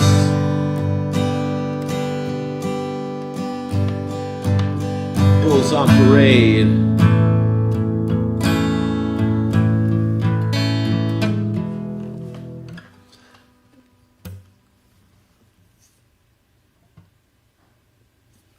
There is an acoustic version of the song, but it's all fucked up. Like,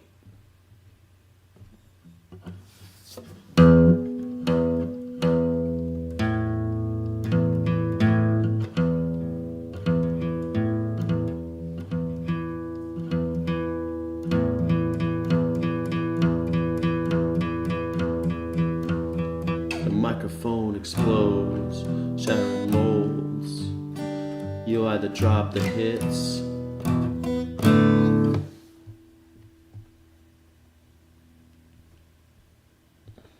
I'm gonna try one more time for you, but it's a pretty fucked up song. Bulls on Parade. It's such a just do a cappella. Pure capitalism? No, pure capitalism. There's no such thing as pure capitalism. I'm sorry. There's no such thing as pure capitalism. It's never been a thing. There's never. Name me one purely capitalistic country. Name me one. There's never been such a thing as a purely capitalist country. There's no such thing as pure capitalism. I don't know why people like to play in these make-believe fucking, tell me one purely communist country. There's never been a purely communist country. There's never been a purely capitalistic country. But capitalism basically leads to USA. All right, you're obviously 12 years old. You don't know what you're talking about. The United States is not a purely capitalist country because we have police, military, fire departments, libraries, the interstate highway system, the internet, the GPS satellites, all sorts of things paid for by taxes. Thanks for playing. Nope, not a capitalist country. The microphone explodes, shattering molds. You either drop the hits or get the fuck off the commode. It's a sure shot to make the bodies drop. Drop and don't copy, yo. They could call it co-op to terror, the strain stretching, quenching the thirst of the power dawns. The five-sided fistagon, rotten sore of the face of the Mother Earth, they're getting bigger. The triggers gotta hold them empty in your purse. They rally round the family with the pocket full of shells. They rally round the family with the pocket full of shells. Rock around the family with a pocket full of shells.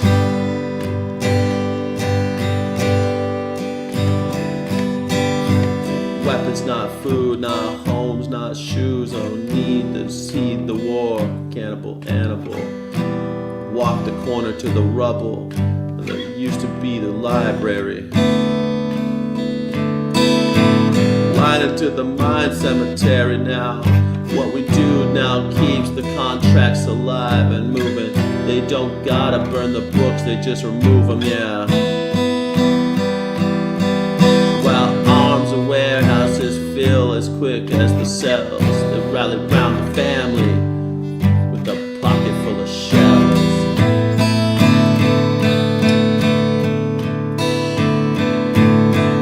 They rally round the family with a pocket full of shells. They rally round the family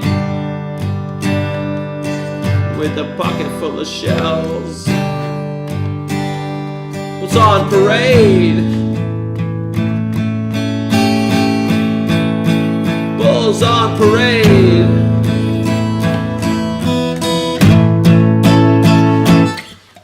Best I could do. Sorry, I tried. Tracy Chapman doesn't complain with capitalism. USA doesn't complain with. I don't know what you mean. United States is not a capitalist country. Most Americans do not own capital.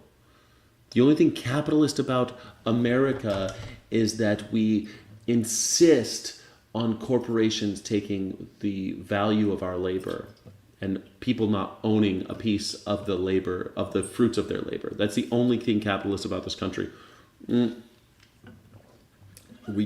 As soon as these capitalists get in hot water, the taxpayers, the consumers, we're supposed to be just consumers, and they'll call us consumers until they need a bailout. And that is when we come in as taxpayers all of a sudden. Now we have a duty. Now we have to save those companies. Fucking bullshit. It's unbelievable that people are out there saying that, oh yeah, America's 100% capitalism. No, that's why we fail. A+ for effort. Thank you, Johnny Vegan Seed. I tried, man.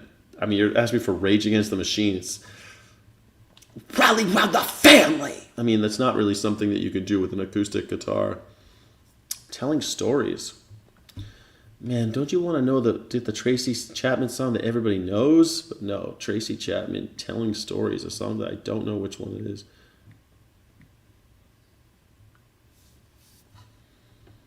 Like, I got a fast car, dooba-dooba-dooba-dooba-dooba-dooba-dooba-doo, the fast car, Scooby-Dooby-Dooby-Dooby-Dooby-Dooby-Dooby-Dooby-Doo, Scooby-Dooby-Doo, Scooby-Dooby-Dooby-Doo, Scooby-Dooby-Dooby-Doo.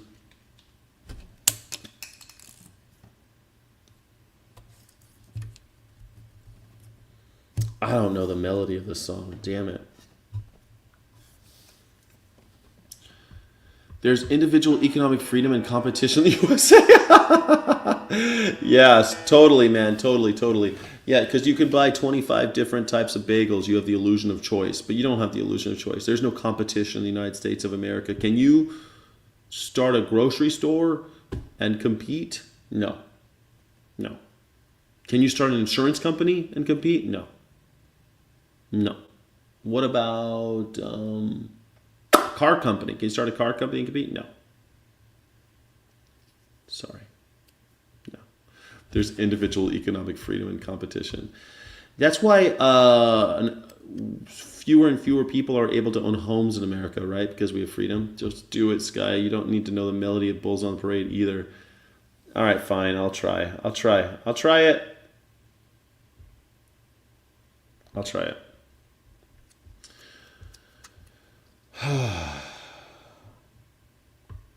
Who is stopping you? Maybe you don't know about consortiums and trusts, and you know why we have antitrust laws, right? Because these companies work together to smash any kind of competition. They've been caught doing it a million times. No, they'll literally kill you if you go up against their business. They'll literally kill you. We have economic freedom. Man, you are a naive sucker. You're a rube. You're a sucker. Or you're a child. I just can't believe. You must be 12 years old. It has to be. There's no way an adult thinks like that. So mom and pop shops are non-existent? Very few. They exist, but there are very, very few of them. I remember when they used to exist more, but then Walmart moved in and destroyed them all. And Walmart was given the money and the land and the infrastructure by the government. The taxpayer gave them that, and it destroyed the mom and pop shops, the downtown areas. There's very, very few independent bookstores now, independent gas stations, independent liquor stores, independent supermarkets, independent auto parts stores, independent tire shops, independent, let me think. Even the restaurants that you think you're going to that are mom and pop, they all get their supplies from the same company, Cisco or US Foods mostly. There are very few distributors for food in America. That's by design. Yeah, Preston Tucker, the shit, even the guy that invented the windshield wiper. What do you call it? It's called collusion, exactly. Where are you getting this from? It's well documented history. How are you so asleep? Yeah, research what happened to Fred Hampton. That's a great idea. Research what happened to Fred Hampton. Jesus. It depends on where you are. In Lancaster, Pennsylvania, there's places, right? There's little pockets in America. Like there's in Berkeley, California, they've made it against the law to have fast food, for example. So it's hard to have you have to go to Oakland if you want fast food and stuff like that. But those are super rare, man. And guess what? It costs a lot of money to live in fucking Berkeley. So it's a privilege to have mom and pops now. Go to Elk City, fucking Oklahoma. Go to all the towns I've been to all over America where they used to have these cute little downtowns and they're trash now. They're gone. And there's a reason for that. It's because the corporations have come in and destroyed them. And I remember it happening. I was living in small town Virginia when it was happening more and more. And I was like, guys, this is going to happen here. Nobody believed me. And guess what? It happened. Outside of southeastern Pennsylvania, it's not. Man, I've driven all over Pennsylvania. I know that there's places, there's little pockets where you can still find like mom and pop shops and shit. But when I lived in Virginia, only a Dollar General and Walmart, and it was 2 hours one way. That's right. Everywhere there's a Dollar General by my house and a Walmart and a fucking Barnes and Noble. It's really nice. I have a Barnes and Noble, but I'm trying to think what's near me. Trader Joe's, Tesla. There's a Tesla dealership. A Ranch 99 market. That's a chain. Yeah. Virginia makes you never want to leave Pennsylvania again. I know. All the stuff that sells is the mass producers anyway. That's right. All the stuff they sell is also from mass produced. That's the big con, is that you go, then you're like, well, there's this little restaurant by my house and they're independent. I know them. They're mom and pop. The company that supplies them with their paper, their soap, the chemicals to do business, which, by the way, the regulatory body that tells them which chemicals they have to buy, that's also made by the corporations. And they're supposed to compete with what? The Cheesecake Factory? But hey, they've got to buy the same place that Cheesecake Factory buys all their shit. All the other companies, all the other mom and pop places have to buy their shit from the same place. So who are you actually supporting? That's it. Travel Serba to live maybe when my mom passes away. I've lived and traveled all over the world. And people want to come, oh yeah, America's capitalist. I don't actually know the melody of this song.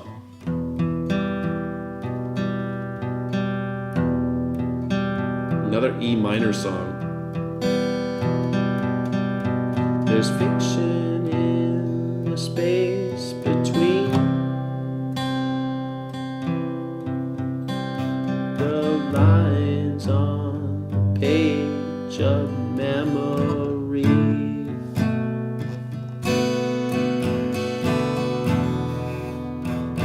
Write it down, but it doesn't mean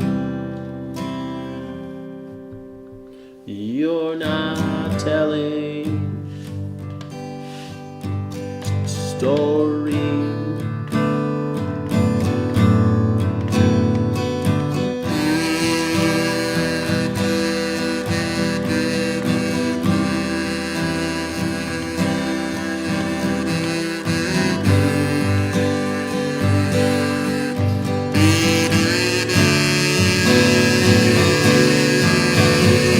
There's fiction in the space between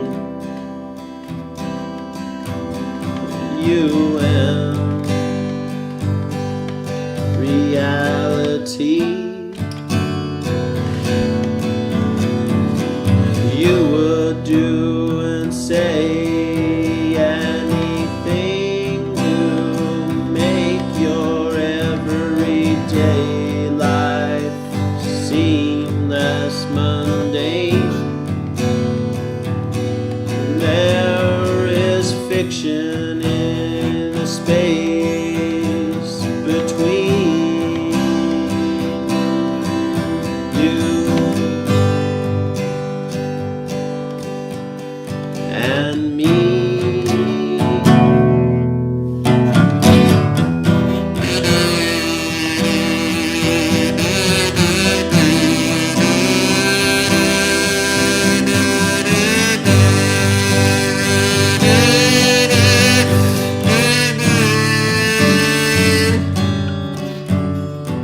There's science fiction in the space between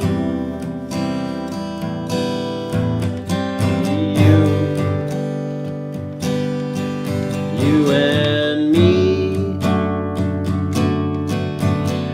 Fabrication of a grand scheme. I am a scary monster. I eat the city and I leave the scene in my big spaceship. I am laughing in your remembrance of a bad old dream. No one but you standing.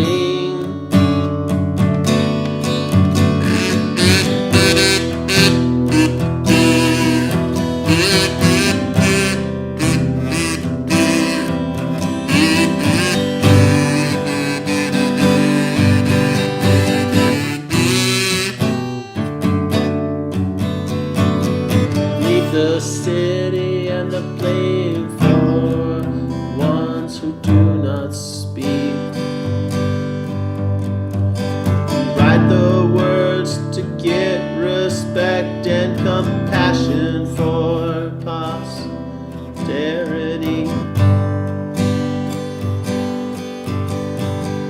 Write the words and make believe there is truth in the space between.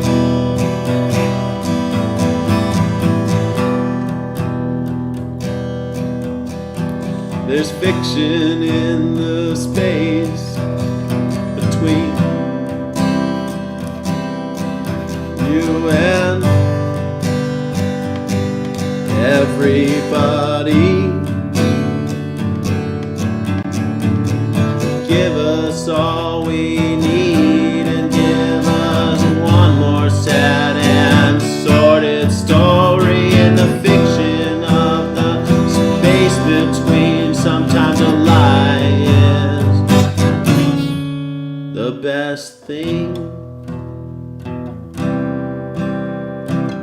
Sometimes a lie is the best thing.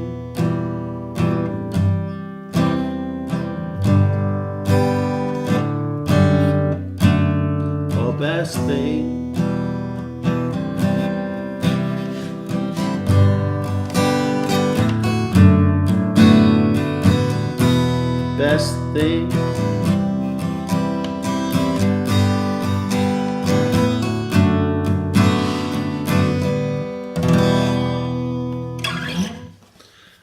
I tried my hardest. I never heard that song before. I have no idea what the original sounds. Jackie Boyle, thank you so much, Jackie Boyle. Thank you so much. Thank you, Jackie. Thank you, Jackie. I think Performance Food Group is bigger than U.S. Foods. Cisco is the biggest, I think, Johnny Vegan Seed, but you know. I try to only support small and locals, mostly out of spite and hatred, but it's incredibly difficult and requires crazy amount of discipline. Living up and down the East Coast, I realize how privileged.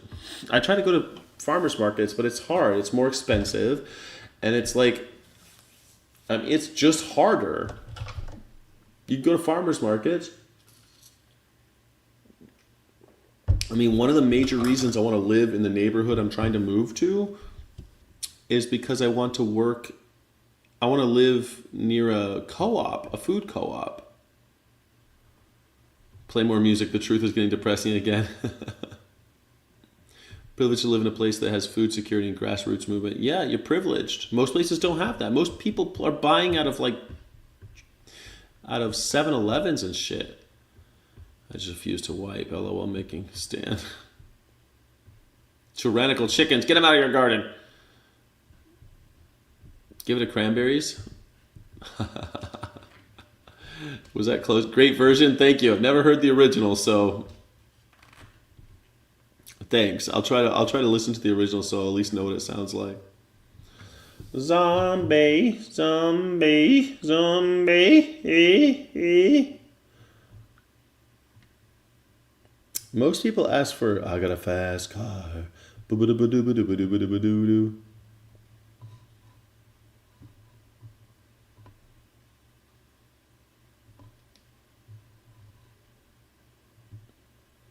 C major 7, G,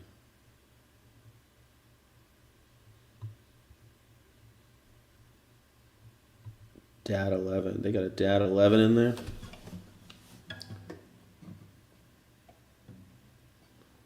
What the fuck? Oh, there's an extra finger in here somewhere.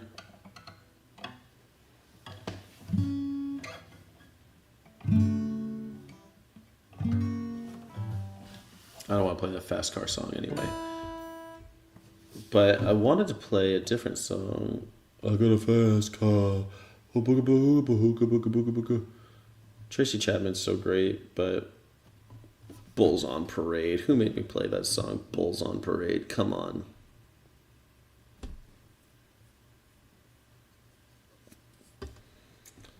I kind of want to play that song by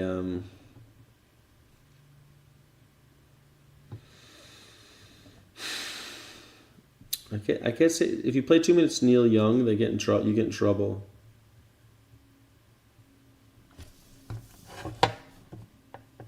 The Ballad of Lucy Jordan? No, I've never heard that song. What song is that? Who sings it?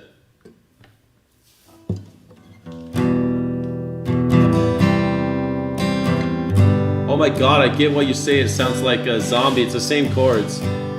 It's the same chords as Zombie. That's so funny.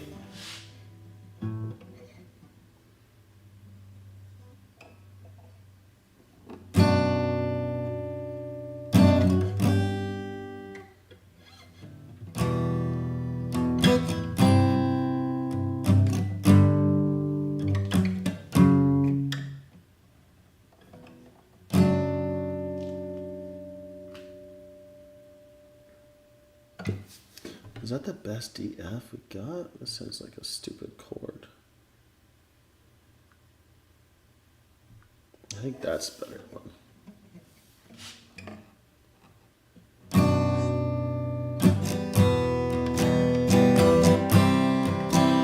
I'll play Tom Petty for sure.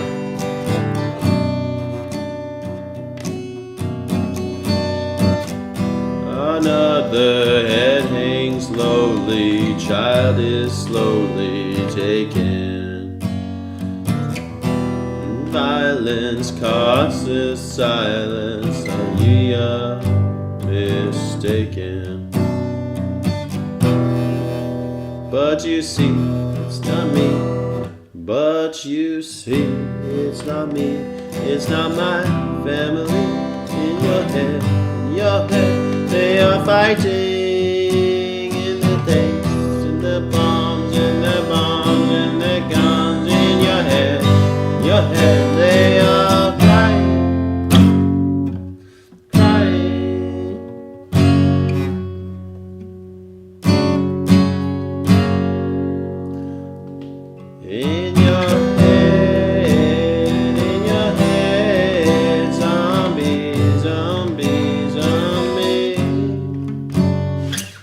I can't play this. I played this song before. I don't know why I'm fucking this up. But if Jackie wants to hear something, or we also have we have Don't Play to 2, Bulls on Parade is epic. You should practice it. Ballad of Lucy Jordan. Who plays it? Marianne Faithfull sings the Ballad of Lucy. I like Marianne Faithfull. Marianne Faithfull.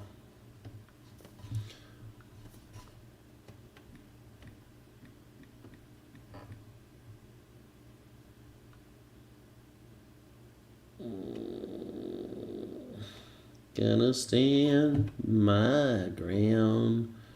And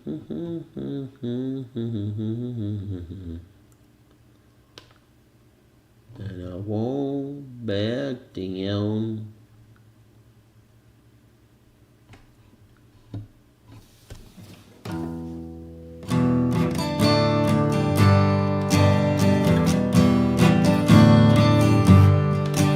Well, I won't back down. And I won't back down. You could stand me up at the gates of hell. No, I won't back down. Gonna stand my ground. Won't turn around. I'm gonna keep this world from dragging me down, and I'm gonna stand my ground, and I won't back down.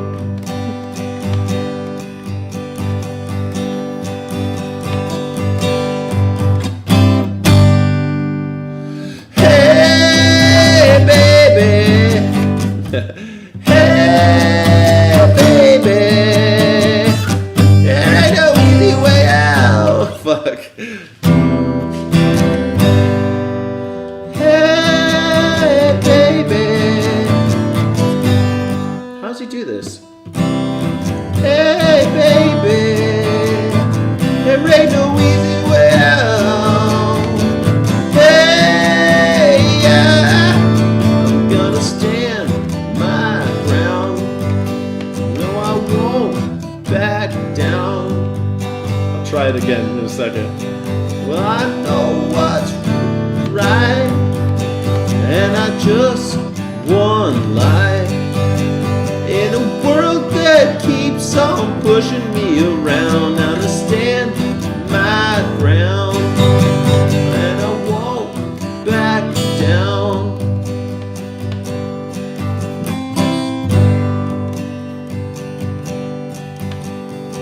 Hey, baby. There ain't no easy way out. Hey, yeah. I'm gonna stand my ground, and I won't back down. Close, closer on that one.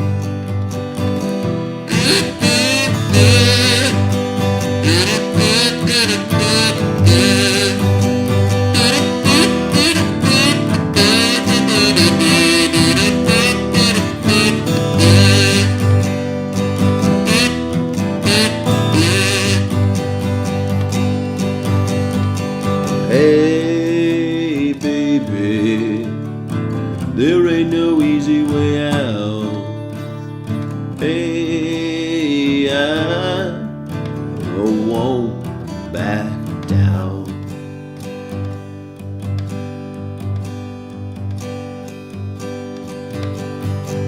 Hey, baby, there ain't no easy way out. Hey, I'm gonna stand my ground. No, I won't back down. No, I won't back down. I got the chorus right, I think, in the end. Tom Earl Petty, yeah. Won't back down. Dude, look, I appreciate it, Johnny Vegasy. Maybe I'll practice that. I'll practice it just for you. Bulls on Parade. Although I'd like to make it my own song. I'll try. I'll try for you. For you, I'll try. Oh, Mary and the Rolling Stones. Yeah, she was cool. She was great. She came out with an album actually not that long ago, and it was fucking cool. Something's wrong with my bottle. She came out with a song not that long ago, and it was really good. Thanks, Anonymous Dad. I tried. It's been a while since I played that song. And I won't. Tom Petty was my mom's favorite, man. I actually played Tom Petty at my mom's funeral. I played American Girl at my mom's funeral.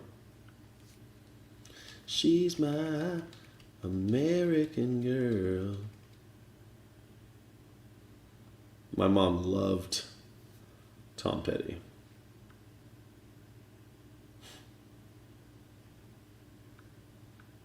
It was funny too, because when I at the funeral, there's just a few people there, and I brought a little boom box to play Tom Petty, and I was like, my mom loved Tom Petty, so I played that song when I put her ashes into the water, and people were like, I didn't know she liked Tom Petty. I'm like, yeah, I mean. It's kind of funny. She was a big fan. I remember when I bought my first car. Not my first car, my second car. My first car was like, I remember I went to a dealership and I bought a car at a dealership. It was my first kind of like newish car. Still wasn't new. It was like a couple of years old. It was a used car, but it was still newish, It's pretty new. It was like a Honda. It was a Honda.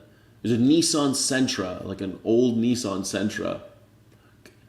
I thought it was so cool. I got a kind of new Nissan, almost new Nissan Sentra. And my mom rode with me. She's like, turn up the music. And she popped in Tom Petty CD, man. We listened to Tom Petty on my way home with my new car. And my mom and I singing together. Fucking crazy, man. Yeah, it was. Yeah, crazy jackdaw. Yeah, it makes me want to cry, man. I miss her so much right now. I miss my mom so much right now.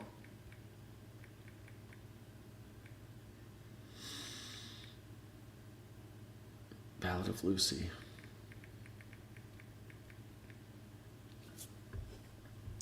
Yeah. It was new to me. And it was kind of new because my first car was a 1964. So it was like, this one was like 1990s. It was at least made in the same decade. So it was a big deal because it was in the 90s I bought that car. My mom was so proud of me because it was my money. Only my money went to that car.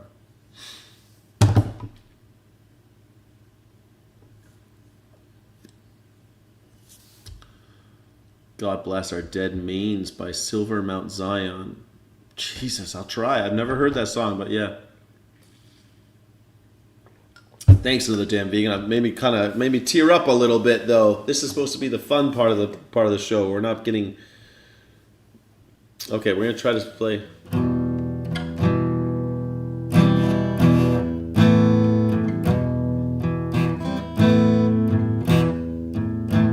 It's in the key of E, I guess.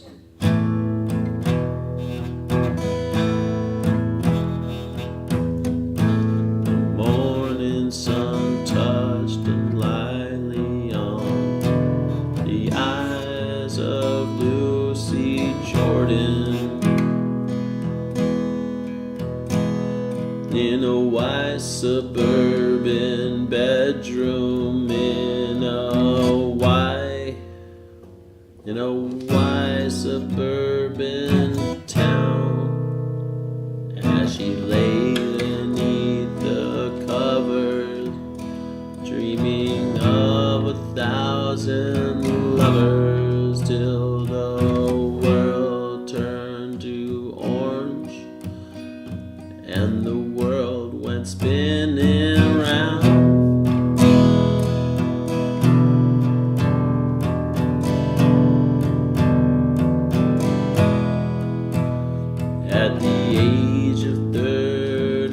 37, she realized she'd never ride through Paris in a sports car with a warm wind in her hair. So she let the phone keep ringing, and she sat there softly singing little nursery rhymes she memorized in her daddy's easy chair.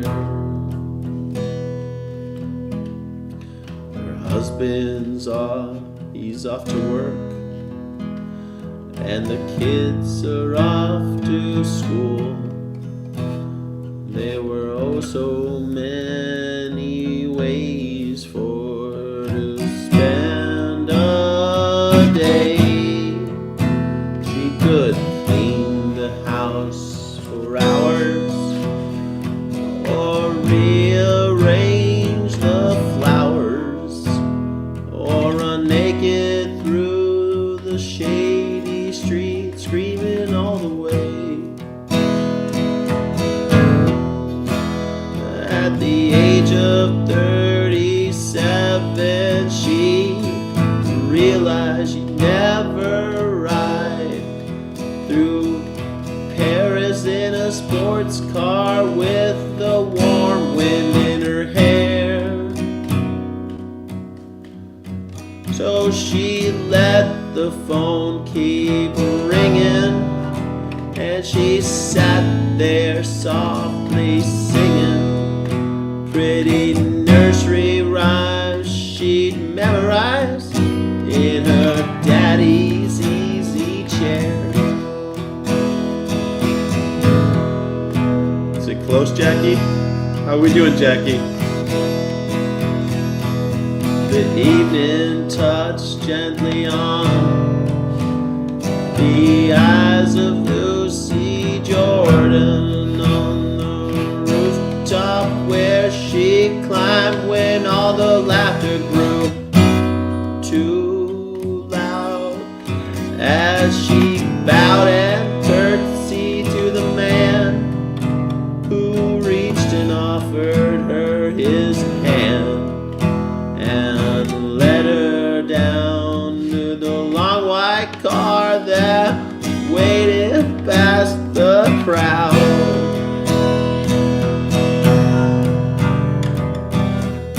Thanks.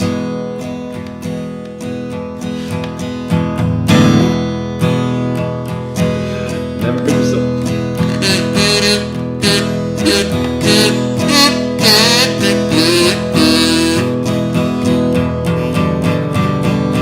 At the age of 37, she knew she found forever as we rode along through Paris with a warm wind in her hair. At the age of 37, she knew she'd found forever as she rode along through Paris with the warm wind in her hair. In her hair.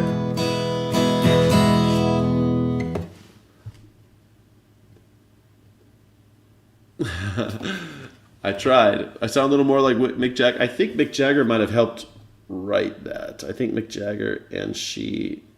This is by Marianne Faithfull. But they all worked together back in those days. Thanks. Everyone gone in here is with you in the active present right this moment. That's true. That's true. You're right. God Bless Our Dead Marines by Silver Mount Zion. God bless our dead Marines. I want to learn that, the Ballad of Lucy Jordan. I think it'd be fun to try to learn. Let's try the Dead Marines. God bless our dead Marines.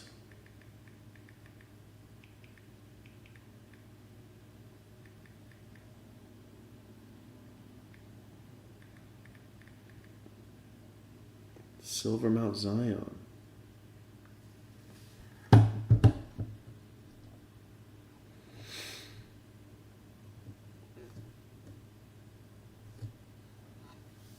I'll try. Again, another song I've never heard. They put angels in the electric chair. They put angels in the electric chair. Straight up angels in the electric chair. And no one knew, or no one knew, or no one cared. But burning stars lit up their hair, and burning stars lit up their hair, and crawled to heaven on golden stairs. And oh, how we to and fro, to and fro, to and fro.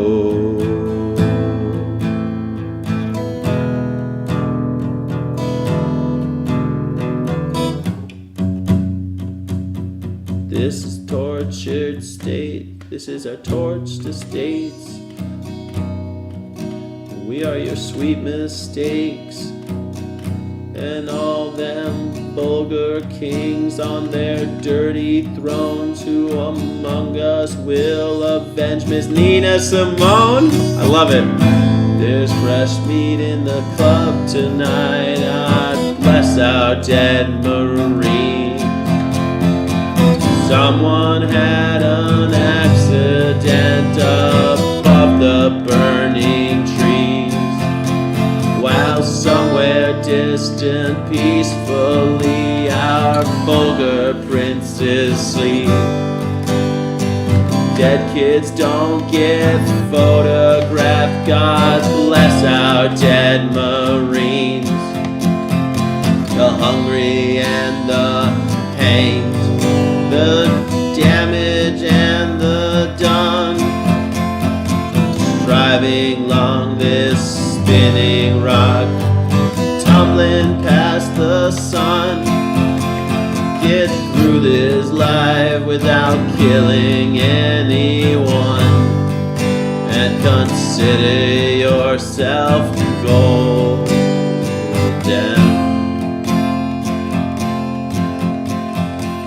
Lost a friend to cocaine, couple of friends to smack, coupled hearts map deserts, and they rarely do come back.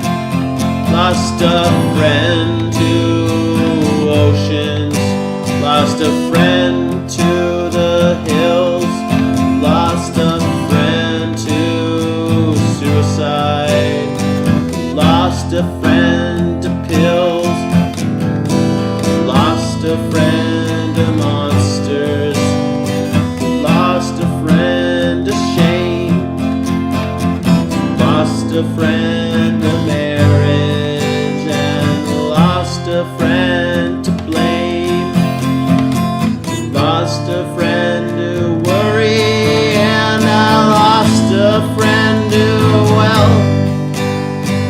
Lost a friend to stubborn pride, and then I lost myself.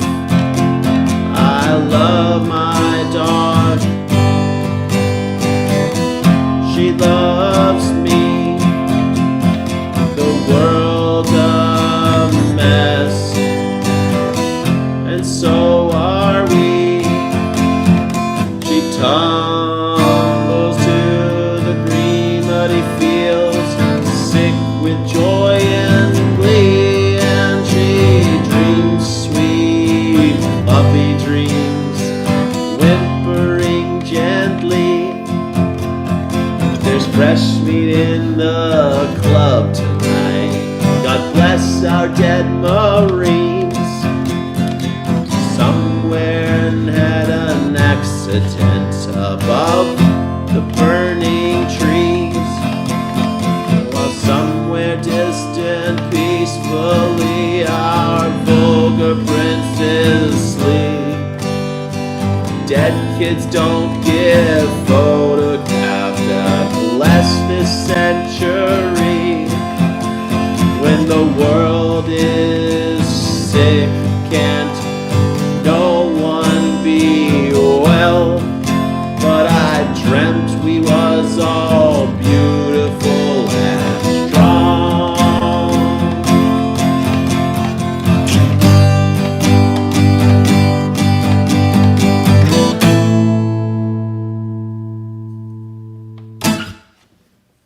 That was a fun song. I'd never heard it before. Don't know how close I was to the original, but I liked it a lot. It was a good song. Nice work. Nice work.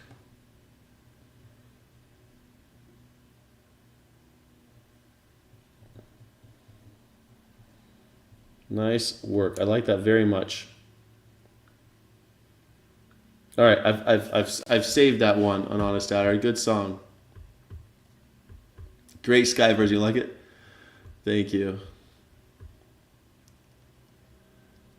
You like this chill part of the stream? I like it too. I like this chill part. It's over now though. This is the end of this chill part of the stream. But thank you. I thought that was pretty fun.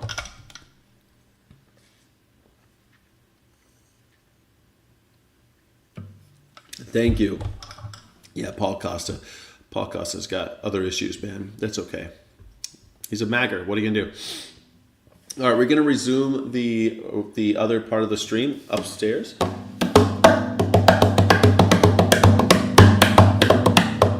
You know what's crazy? This couch is gonna be gone on Tuesday, but I'm still gonna live here. My bed, my couch, my recliners, most of my furniture is gonna go away on Tuesday, but I still live here. It's weird.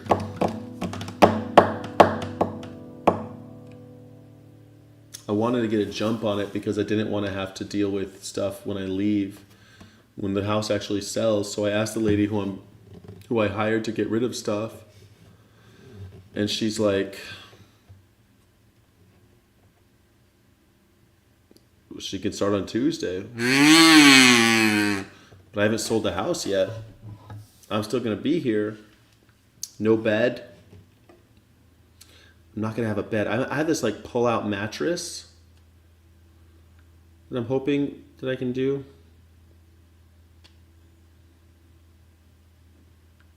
I have this like a fold-out mattress. I have like a fold-out thing. You like my creativity? Thank you. Is he the new Steve? Yeah. I wish he was the new Steve. Steve actually paid for the abuse. Where will you sleep? I have this like fold-out like a. It's small, but it's like a pad. It's like a fold-out memory foam pad. I'll sleep on that for a while. And I wasn't gonna bring that bed with me anyway, so I'm probably gonna bring a pad. And when I get to New Mexico, try to find a bed I can buy. Maybe I'll buy one of those like Casper beds or something. I don't know what I'm gonna buy yet. I don't know what I'm gonna buy. But I'll have to worry about it on the other side. Once I get to New Mexico, I'll worry about buying a bed. But I don't know what I'm gonna do. I don't know what I'm gonna do. But I'll still sleep. I'll be able to have like this little thing that I'll put a little pad out. I'll be able to sleep on something. It's gonna suck a little bit, but so it's gonna suck a little bit. No big deal. That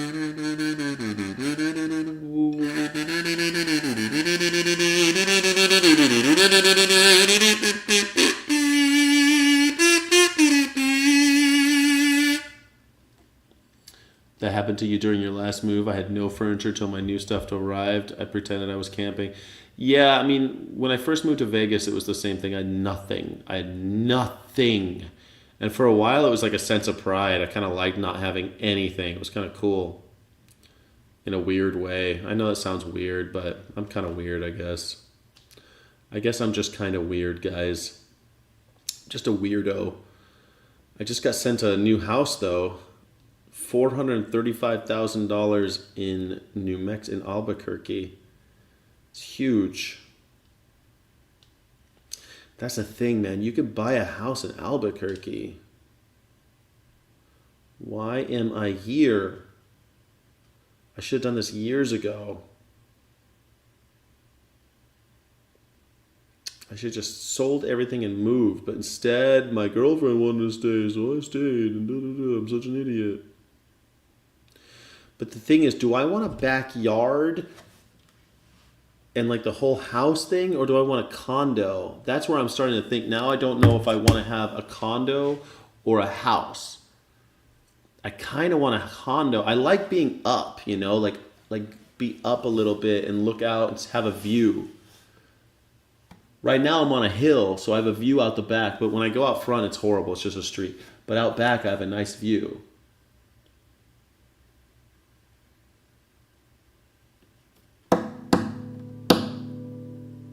Plus, if you're in a condo, it's like you don't have to worry about the house when you travel, you know.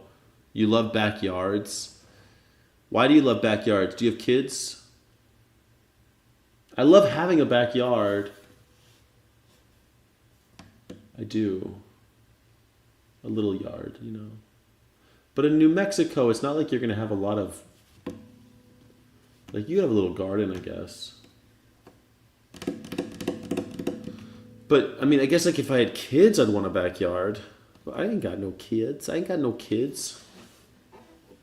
No kids. I like having friends over. Oh. But you can have friends over in a big condo. Like backyards with friends. But I don't have any friends. My friends all live far away. And I have 0 people there.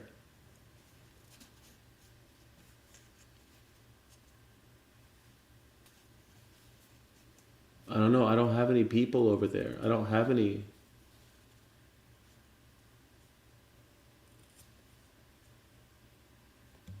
Hang out in the backyard having barbecues. Oh. You have vegan barbecues in the backyard? That sounds pretty cool. That's pretty cool. I like that idea. Barbecues are fun, right?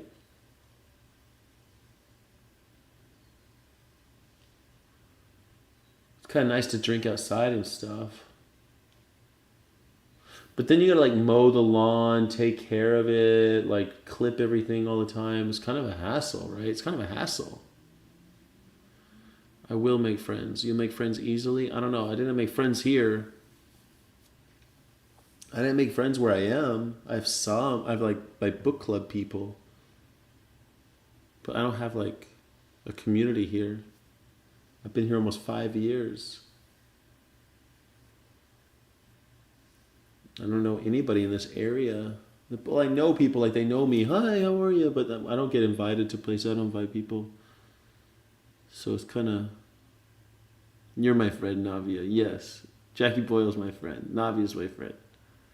BBBQ, extra B, bring your own BB. The Johnny Vegan seed, but you have to, like, another damn vegan's out there with the barbecue. The pros outweigh the cons. The thing about it, what's crazy is, if you get a condo, you have to pay the HOA, right? But all that, like, you also have, like, the biggest thing to me is when you leave a house, you have to worry about, like, water mains busting. Something might be wrong in the house. But when you have, like, a condo or a townhouse, I'm not worried about anything. I just lock the door and I'm gone. Lock and leave, you know, I'm gone. I'm on vacation. I'm leaving. I don't have to, like, worry about the house, you know? I feel like when you own a house, you're always worried about, like, shit happening while you're gone. But when you're in a condo, you're not really afraid of the whole building going up, you know? Weird, right? Yeah, I will make friends. But hopefully I'll be the guy who gets invited to other people's condos, you know? That's what I want. I want to get invited to other people's backyard parties. I don't know. I'm looking at Nob Hill, and there's so many cute bungalows and stuff in my area, and the areas nearby and in my price range. And I love that, like, Pueblo architecture so much, man. I wish I could show you on camera, but I can't really show it to you. Like I don't know if you could, can you see, like, the house? like those square, like adobe houses, those Pueblo style. I love that shit. And it's sort of in the area that I'm looking for.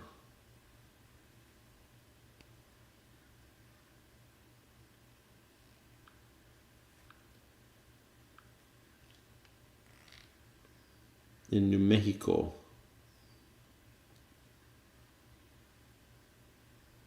Sort of. It's called Summit Park. But I want to be as close to Route 66 as possible. That's pretty far. I want to be like right on 66. Don't dox yourself.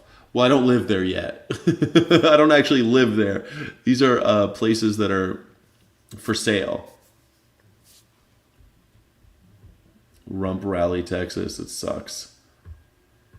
No, I'm not going to dox myself. But I want to live near Route 66.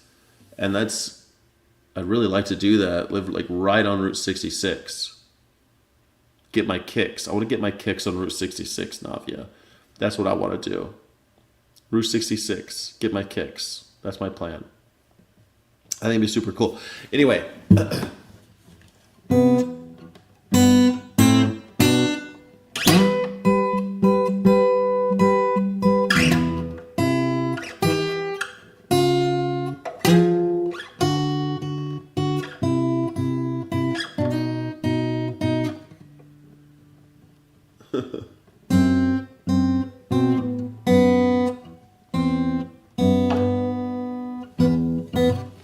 Anyway, we're going to go back upstairs and hang out. Agreed, Navia. Too many crazies. I'm not going to. Don't dox yourself. All right. Here we go. Are you ready? We're going to go upstairs again, and we're going to do the rest of the show, and then we're going to end this stream. All right. Hope you guys have a great little interlude. Hold on. We're going to start the interlude right now.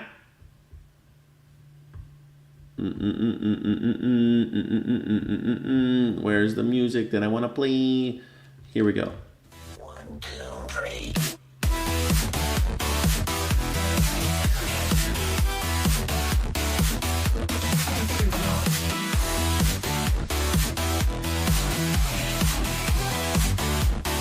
Get on up and get down with Skyjack Morgan.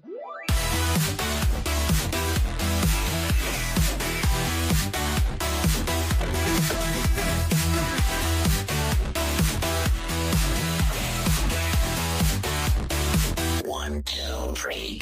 Get on up and get down with Skyjack Morgan.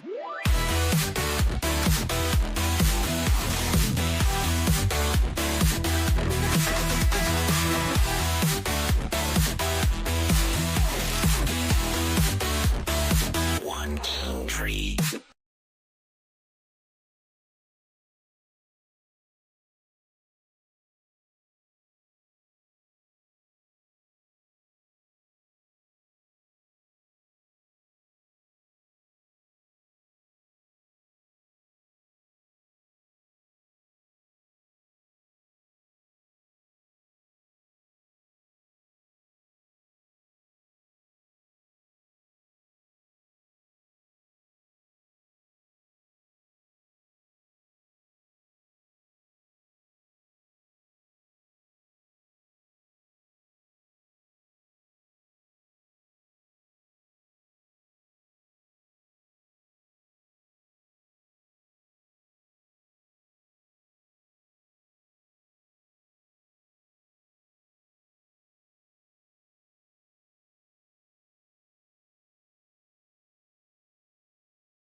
Hello, hello, hello, hello, hello, hello, hello. Don't dox yourself. Don't dox yourself. Don't dox yourself. Whatever you do, don't dox yourself, okay?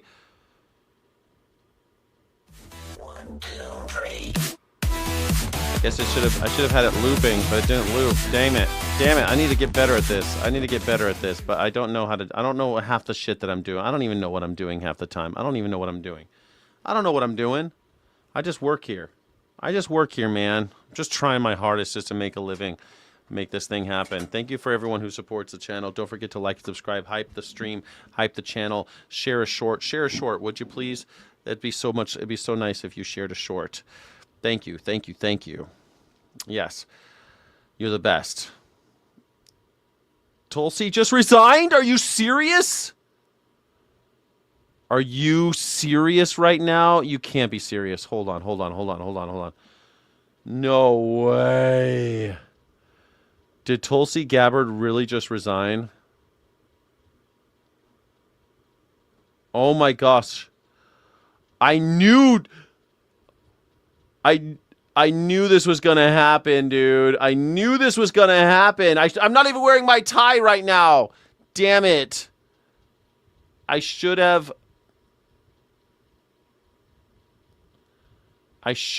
had my tie on for this. I knew this shit was going to happen, man. Did I call it? I told you they'd axe all the women first. I told you this was going to happen. Man, oh man, I knew it. I hate to say I told you so, but I told you so. Mach den Knopf zu. Was dieser Knopf? Dieser Knopf magst du nicht? Okay, I'll button up the shirt. I'm not even wearing my tie. It's Friday. And these guys, all right, I button my shirt on for this. Let me turn off the overhead light, because no, fuck, man. No, I want to make sure that I look good. Okay, this is it. We gotta roll. Fuck it, we're doing it live. She just resigned. I can't believe Tulsi Gabbard is out. And I told you so. I knew this was going to happen. I called it again. I keep on calling it. And still, you guys think that I don't know what I'm talking about. Come on now. I keep telling you. Let's see it. Director of National Intelligence Tulsi Gabbard is resigning after about 15 months in the role of the Director of National Intelligence. Yeah, I want to get straight to the White House and bring in Kevin Liptak with the latest. What are we hearing right now? What are we hearing, and this Kevin? is a significant departure. We do now understand that Tulsi Gabbard has informed President Trump of her decision to resign from the administration. And what she is telling associates is that she is stepping down because her husband is confronting a rare form of cancer. And so that is her rationale for stepping back from this. For health reasons, huh? What did I say? I said it was going to happen because of health reasons. I knew this was going to happen. Health reasons. She was out before she was in, man. You knew she was getting axed. Donald Trump is putting his power as an absolute dictator. That's what he's doing. We have no attorney general right now. Boebert, whatever happened to that Kirsty Noem? Do we even? Oh yeah. We got that Willie Mae Bing Bong Billy Bob guy. He's now the Department of Homeland Security guy. You got to get rid of all the women. He has to get all of the women first. Pam Bondi's got to go. Tulsi Gabbard. Who's next? Who do you think's next? RFK? You think RFK is going to be out? Nah. RFK is going to stay in. Who do you think's next? Who do you think next? The house is crumbling down.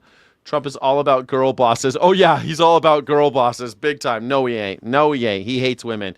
You knew this was happening. Very, very critical role at a very critical moment as the U.S. Remains at war with Iran, as President Trump weighs restarting the bombing campaign inside that country. This will be a significant departure for the administration. And so Tulsi Gabbard telling the president today, people think Pete Hegseth's going to resign be next. and that she's stepping aside. Pete Hegseth. What do you think? Pete Hegseth? You think Mitch? Mitch isn't really his boy. Mitch is going to be dead. Mitch is dying, man. No one lies about cancer. They don't? Yes, they do. How are you going to prove someone's got? Yes, they do. People lie about cancer all the time. My husband's got a rare form of cancer that I've got to deal with.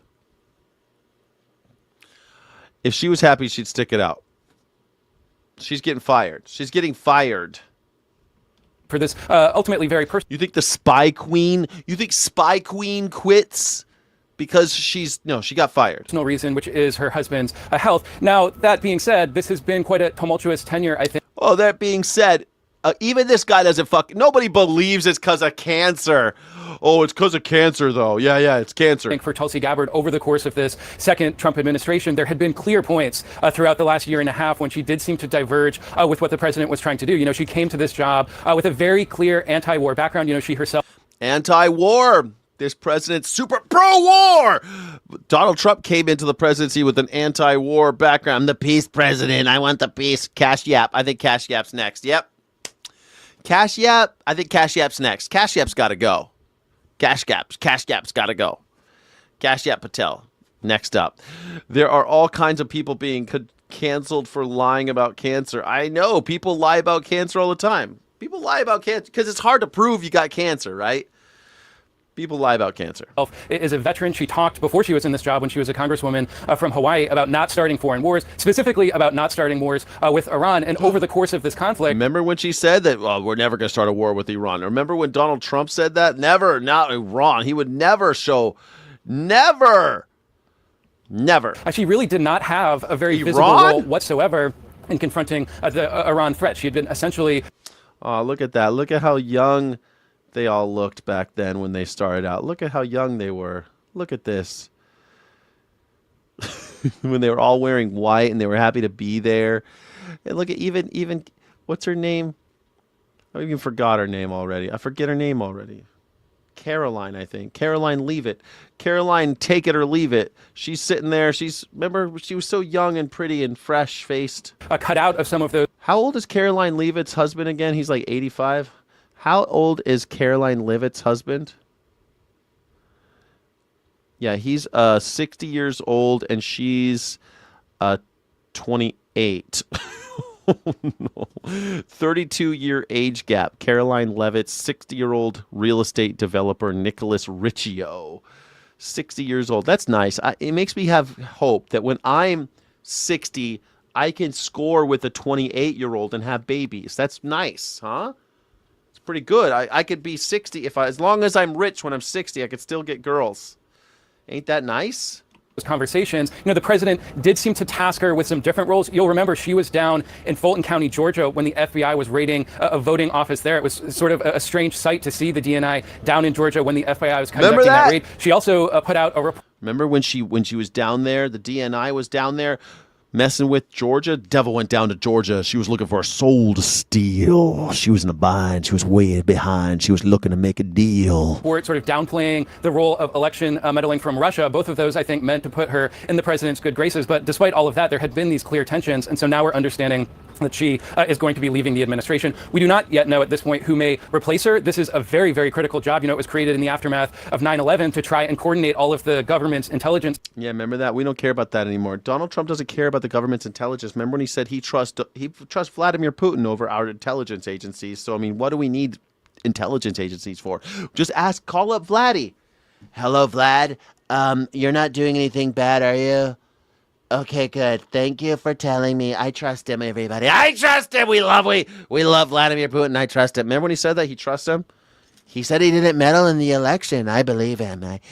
I feel it in my bones. I feel it in my jelly belly. I feel it in my jelly belly. All the way down in my jelly belly. He didn't do nothing wrong. He didn't do nothing. Nothing wrong. So at particularly a tense moment, it will be critical to get this job filled. Ageism. I'm not talking about ageism. I just said I hope that when I'm 60, 28-year-old women still find me sexy.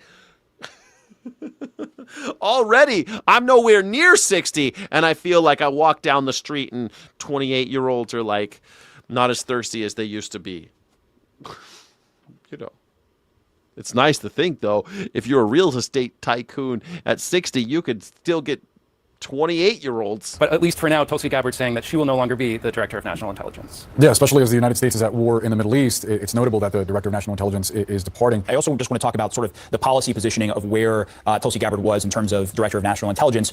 We heard at points that debate sort of, I guess not so much debate, a difference in stated position between what we heard from the president at times, sometimes it was Steve Witkoff, in terms of the ability for Iran to get a nuclear weapons grade weapon. And then she would often say that the capability was obliterated. I wonder for you, who just follows this space so closely. It was obliterated. It was all the way down to Bolivia. We blew them to Bolivia. Everybody, we blew them to Bolivia. They were obliterated. We pulverized them. We did all these things. It was so nice pulverizing them. And we saw it's totally scorched earth. It was wonderful watching all the little children die. It was good times were had by all. It was beautiful watching children die. Me and Epstein, me and Jeffrey, we used to have such a good time watching children die. It was a favorite pastime. It's good times. I think it's fantastic that they're gone. Not the fake news. Oh, yeah. Is it fake news? Tulsi Gabbard's out. Is there something fake about that? Maybe you should check Newsmax and find out. Tulsi Gabbard's gone. I already told you Tulsi Gabbard was gone. What's fake about that? Fake news. They were pulverized. They were boliviated. We blew them to Bolivia. We smashed them to smithereens and blew them to Bolivia. We boliviated them. They were boliviated. Nuclear weapons. What did you see most significant in her dynamic as DNI here? Oh, yeah. Trump's the peace president, y'all. He's the peace president, y'all. And I think that the primary issue was that she just didn't really deliver substance and kind of a purpose for the administration from an intelligence perspective, and that The substance? She wasn't doing enough TikToks, man. You gotta follow Pete Hegseth. He's gotta do more TikToks. Ratcliffe at CIA did. Less spying, more TikToks. Spy girl, spy queen, spy kid. Spy kids. And so the contrast between them and the ability of them to represent. Yeah, her husband has cancer. Yeah. Husband has cancer. That's why she. Dude, I've been saying she's going to be out next for months. And you stupid, gullible hayseeds are like, well, the explanation is that her husband has cancer. No. The explanation is that she was talking out of school and he was going to put her up on the chopping block. She doesn't play ball the way he wants her to. The same thing with Pam Bondi. And Pam Bondi sacrificed everything for him. And now you still are backing this guy. The people who the closest to him go to jail. The people who support him go to jail. And this guy, he real 777. Yeah. Okay. He's your hero. We got it. He's Donald Trump's your hero. You love him more than anything. You love him more than Jesus Christ and everybody else. You love him more than all of the king's men. Here we go. Let's get Jasper Johns. There we go. We got Jasper Johns flag. Here we go. She's gone. Poor spy queen is no more. The intelligence in a way that, I think that Director Radcliffe is just more artful in threading the needle and then behind the scenes providing really value added, because the CIA has that value added, right? They have deeper analytic value added. We need to get the ROI on the CIA. You guys aren't even selling the drugs like you used to. Remember when they found those 4 CIA agents in Mexico? And I was like, oh my God, Tulsi's going to be gone any minute. It was just like stacking up against Tulsi. The thing where she's on the phone in the dark over in Georgia while they're trying to fix the election down there. And people are like, is that Tulsi Gabbard? Yeah, that's Tulsi Gabbard. What the fuck is she doing here? I don't know why the DNI secretary would be here. That doesn't make any sense. Why is she here? Because they're fixing an election in Georgia. That's why I knew from that moment. And then Pam Bondi, I called Pam Bondi, I called this. And these dumb maggers, yeah, this guy, Jesus Christ is your savior? No, Jesus Christ is, you hate Jesus Christ. You cannot be MAGA and a Christian. That's impossible. You cannot be MAGA and a Christian because you hate Jesus Christ. You hate Jesus Christ's teachings. You hate everything that Jesus said. Jesus said that rich people don't go to heaven. Okay, so what is it with you maggers supporting rich people so much? You love rich people so much, but you love Jesus. No, you don't. You hate Jesus. You hate everything Jesus says. Jesus says, welcome the stranger, welcome the foreigner, treat thy neighbor as thyself. You guys hate your neighbors. You hate the foreigners. You hate anyone that doesn't look like you. You are anti-Jesus. You hate Jesus Christ. You false prophet. You bear false witness. Don't tell me you're Christian. Piece of shit, you dumpster fire. Core, and then they have the operational capabilities that, of course, ODNI doesn't have. And so I think that, it's the divergence of views that were very core to who Tulsi Gabbard is and was that never really synced. And then just, the value added or lack thereof. Wow. I'm also curious, Beth, about the most recent incident that drew criticism from both parties regarding her visit to this elections office in Georgia. She's obviously, as DNI, focused on coordinating overseas intelligence, but there she is in Fulton County at a domestic FBI search of this elections office. Remember Fulton County? Reportedly putting President Trump on the phone with FBI agents as There well. she is. Raising concerns about political interference. What's she doing there? Department of National Intelligence. What's she doing there? What is she doing there? In Fulton County. Huh. Nothing good. Why is the spy queen fucking with documents in Fulton County, Georgia? The backdrop, of course, President Trump's claims about the 2020 election and there being fraud in Georgia. And then beyond that, there were these conflicting explanations about why specifically the DNI would even be there. I mean, what does that tell you about her time as DNI and the ways in which her relationship with the president evolved into her work? Yeah, I think that. Look. Yeah, I mean, he's quoting a 2,000-year-old book, but anybody who supports MAGA hates Jesus Christ. They are working against the teachings of Jesus. Jesus was a dissident who went up against the government and against all hierarchy and against all the bosses, and then the state killed him. That's the story of Jesus Christ. Now, they want to try to cherry pick from the Old Testament, or they want to cherry pick things that other people said, but Jesus Christ was an anarchist. Jesus Christ hated the government, hated the bosses. Give everything you have to God. Everything else, give to Caesar.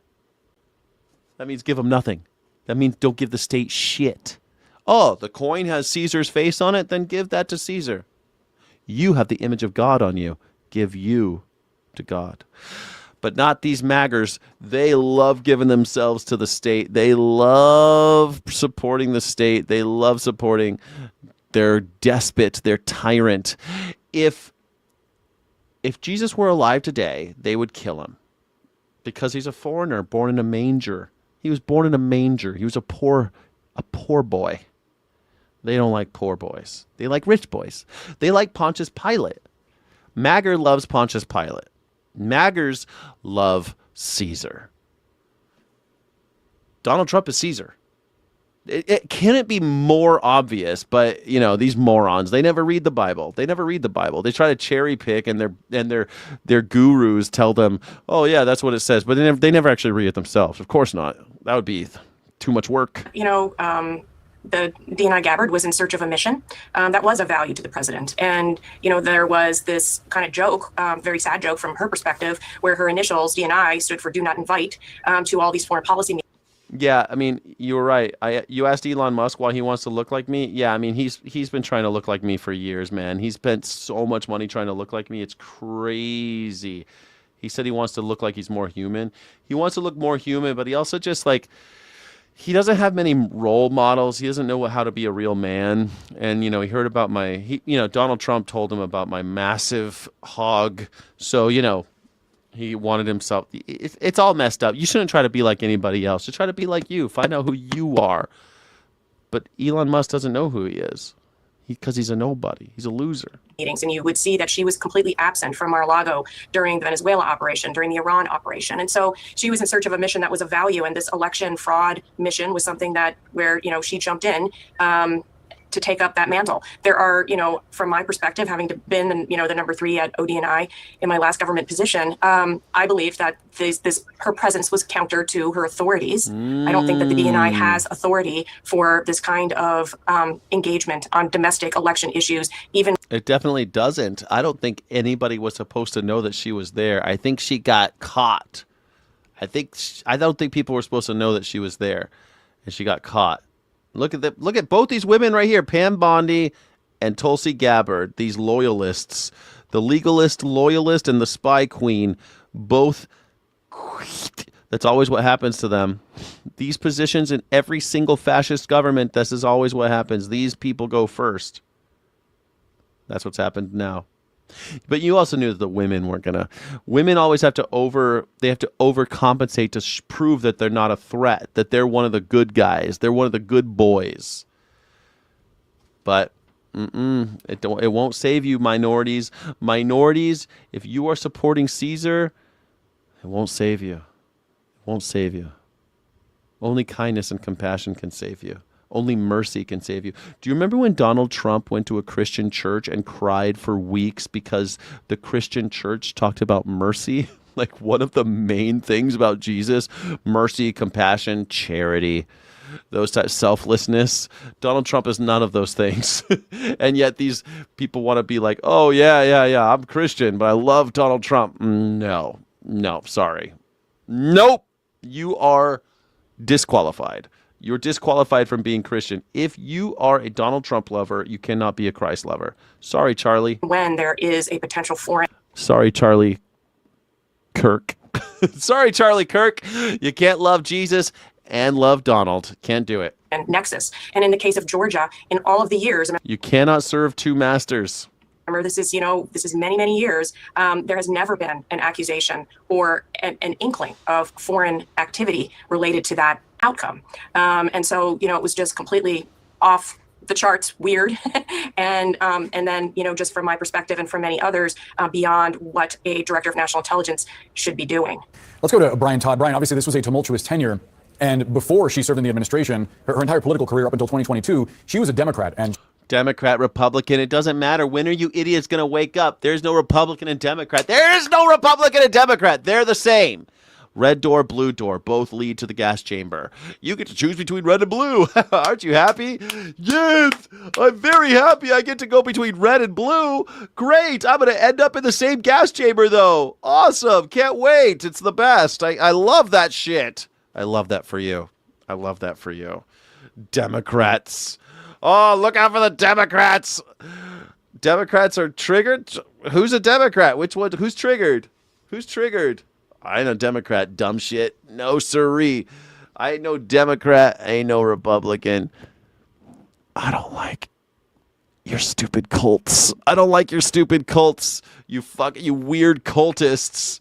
Oh, I voted for a Democrat once. That makes me a Democrat. You're not a Democrat if you're not on the payroll, dumb shit. Republican. It's my whole identity. I'm a Republican. I bought the hat. Ding dang do. I bought the hat and I raped my daughter and now I'm a Republican. I'm a rape-publican.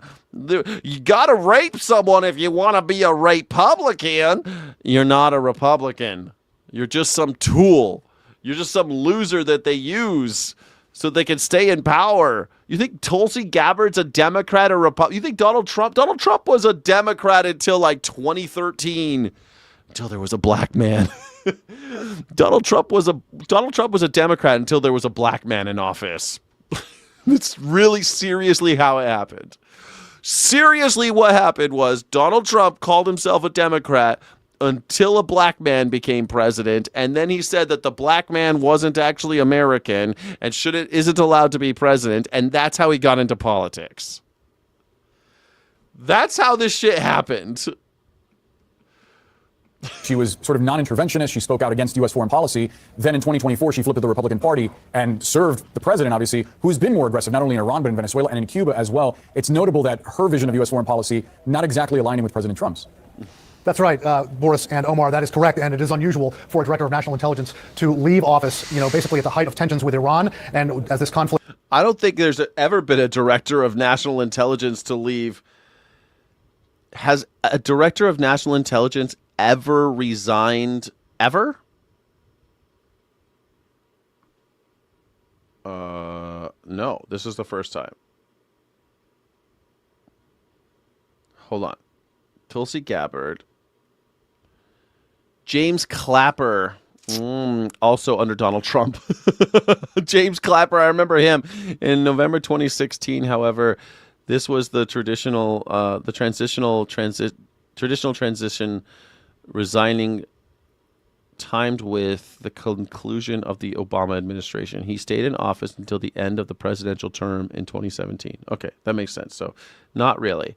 Dennis Blair in 2010 submitted his resignation after the turbulent 16-month tenure under President Barack Obama following structural disputes and friction with other intelligence agencies. Okay. That's it.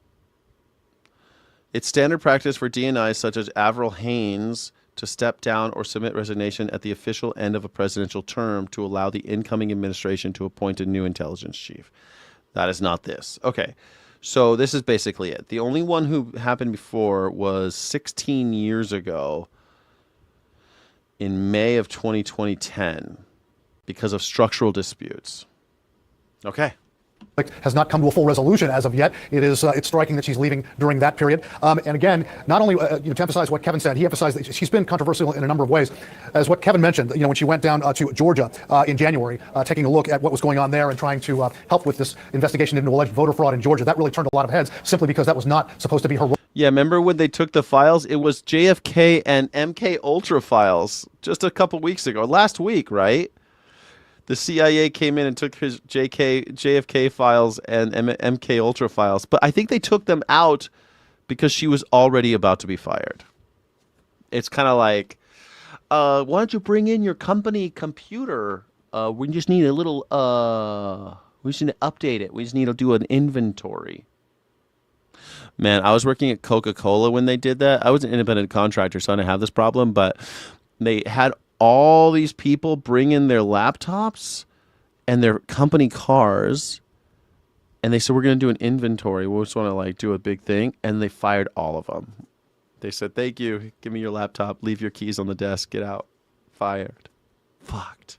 Corporations are evil, man. As the director of national intelligence. But also, guys, remember after the war began in late February, the administration, of course, attempted to justify going to war with Iran by claiming that Iran was rebuilding its nuclear program and that it posed an imminent threat following those strikes in June of 2025. The administration claiming that Iran was rebuilding its program and posed an imminent threat. Well, she had remarks to the Senate Intelligence Committee less than a month after the war began, saying as a result of Midnight Hammer, that was the operation in June, Iran's nuclear enrichment program was obliterated. There has been no effort since then to try to rebuild their enrichment capability.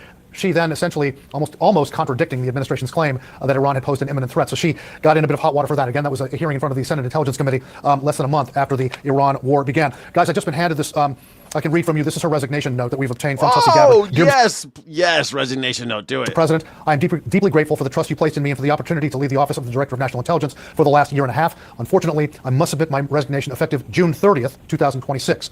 My husband... Oh, gave a month's notice. That's kind of her. Over a month. Gave her 6 weeks. What is it? Yeah, 6 weeks-ish. Nice. That's really nice. Nice, Tulsi. Class act, Tulsi. I don't think she's going to be there for very much longer, though. Trump throws women on the bus. I know. That's why I've been saying she's next. I knew. I called Pam Bondi. I called Tulsi Gabbard, man. There is something. I watched the news all day, every day, and let me tell you, I saw this coming a mile away. Months ago, I was saying that Tulsi Gabbard was on the chopping block. There's no way he was going to keep her around. Yes, the pedo in chief fired her. The chomo fired her, of course. You can't have women around with their ideas that little girls shouldn't be bought and sold. You can't have women around saying oh my gosh, little girls are being bought and sold by the Epstein class. Let's not do that. They can't have that's why Pam Bondi's gone. She started to catch a conscience. This lady's the same way. We promised people we weren't going to go to that we weren't going to go to Iran, and now we're in Iran. Mr. President, what are we doing? Don't worry about it. Israel says it'll be fine, so I'm going there.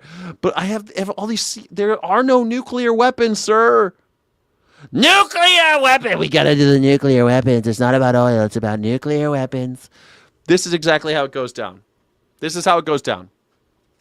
Tulsi Gabbard. Abraham has recently been diagnosed with an extremely rare form of bone cancer. She writes, he faces major challenges in the coming weeks and months. At this time, I must step away from public service to be by his side and fully support him through this battle.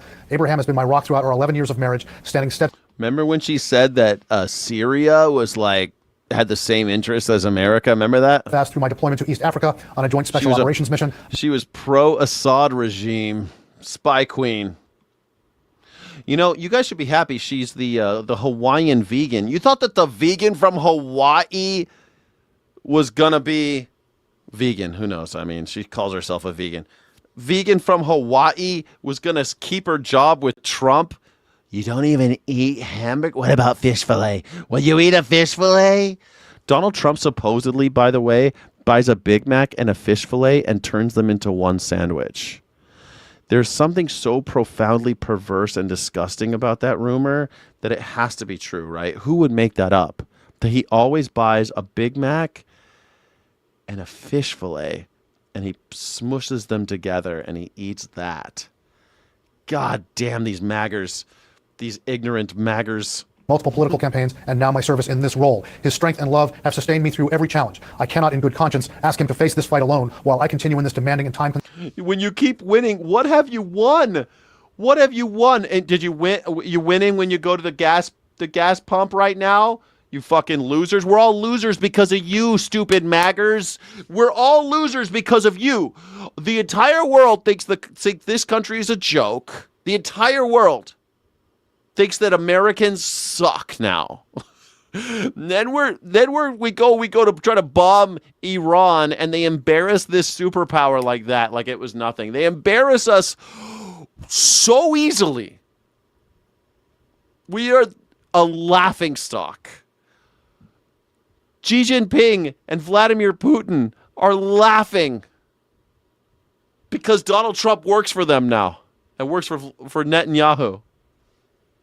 Yeah, we're really winning. Beer's double the price. Coffee's double the price. Gas is double the price. Electricity, 30% more. Holy shit. Yeah. Winning. Super winning. Winning. This is what winning looks like. I hate to see what losing looks like.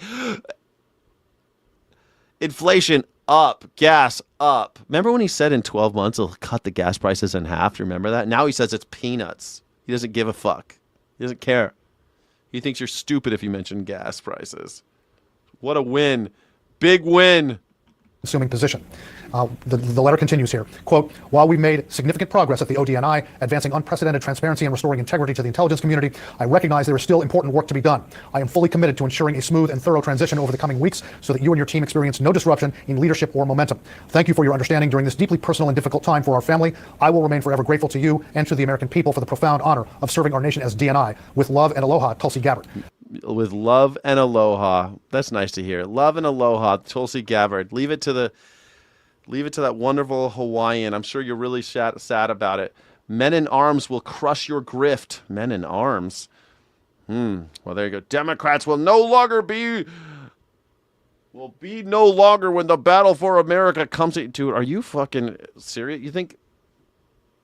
Why are you talking about Democrats, moron? I'm not a Democrat. No one's even a Democrat in this chat.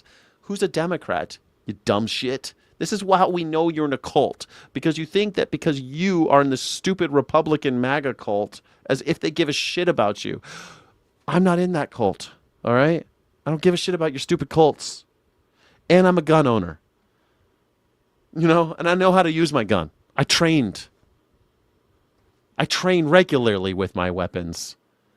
So you keep it up, buddy. Keep it up. The big keyboard warrior over here. Big keyboard warrior over here. Really, really scary guy. Real scary guy coming into a chat on YouTube. Some loser, some unemployed loser going, I think that you Democrats will be no more. I will destroy all Democrats. I will destroy all the Democrats. Yes, definitely gonna destroy all of them for sure. Definitely gonna destroy all the Democrats. There will be no more. Perfect. I love that so much. Hey, this is pretty good. Let's see this. You know what else happened today? Mr. Chairman. Senator Kennedy. Forgive me, Mr. Chairman, for interrupting. And I say this. My favorite senator is saying something. Maybe he's going to wake up. The president likes to play loudly. He likes to live loudly. Let's see. Respect for you and these three gentlemen. But as you know, we've got a very important meeting at 11 o'clock. We're going to have to leave. I would respectfully asked if we could limit the opening remarks so we could get to ask a few questions. Senator Kennedy, Senator Coons has been perfectly all right with taking two on our side first, and then they get two. So we'll be able to get to both of you. I know, but my point is we're going to start at 11 o'clock. I've got to be there, and these gentlemen have some wonderful prepared statements, but I can read faster than they can talk. And I was hoping if they could give us the Cliff Notes version, we might have enough time to ask a question. Or go ahead and ask the question. Do you mind? No. You mind, gentlemen? Sir, not at all. All right. Do you mind? Y'all mind? Y'all don't mind if I suck off all you motherfuckers right now? He always asks the worst questions, but I love him. I love him so much. Come on down to Lick Log. Make sure that you ask if. Let's see what he says. He's going to ask a good one. He's going to ask a good one this time. I'll try to be brief. Mr. Secretary, thank you for being here. We need more ships. We're going to give you money to build more ships. Why do we need more ships? We got a lot of boat wars going on. Why do we need more ships again? Ships. You need to get those ships built. You need to build as many of them as you can in Louisiana. But we need to build them in Louisiana so that I don't lose my job. I'm not up for re-election in some time. Let's get them built. General, is Russia our friend? Sir, they're not. Oh, wait a second. I mean, Donald Trump said he believes Vladimir Putin over Tulsi Gabbard. Donald Trump says that he believes Vladimir Putin over the entire intelligence community. So what do you mean Russia's not our friends, Mr. General? What do you mean? Then why do we have a president that works for Russia? Why do we have a president that's a foreign asset for Russia? Donald Trump is a foreign asset for Russia. Between Ukraine and Russia, who do we want to win that war? Well, we prefer there not be a war, but obviously. Well, but there is. Who do we want to win? Obviously, we want Ukraine to stand independently and not be consumed by Russia. Okay. Now, when Putin went into Ukraine, Putin went in, Neil. He thought he was going to roll in and take it over in 2 days like thunder on a summer night, didn't he? I believe he did. Damn, remember when we said the same thing about Iran? We're going to roll in there like... We're going to go in there, we're going to roll in like thunder on a Sunday night, on a summer night. Putin thought he was going to roll into Ukraine and win over that country like thunder on a summer night. That's what I love about him, man. That's what, isn't that what Donald Trump said? It's an excursion, just a little excursion into Iran. But the Ukrainian people have fought back, haven't they? Yes, sir. They have fought back. And they now have some of the most sophisticated drone technology in the history of the world, don't they? Sir, they do. They're doing very well with drones. And they're giving, with the limited resources they have, they're giving Russia a curb stomping, aren't they? I would say they are. Curb stomping? I wouldn't call it a curb stomping. They've lost like 20% of their land. Hold, please. What percentage of territory has Ukraine lost to Russia?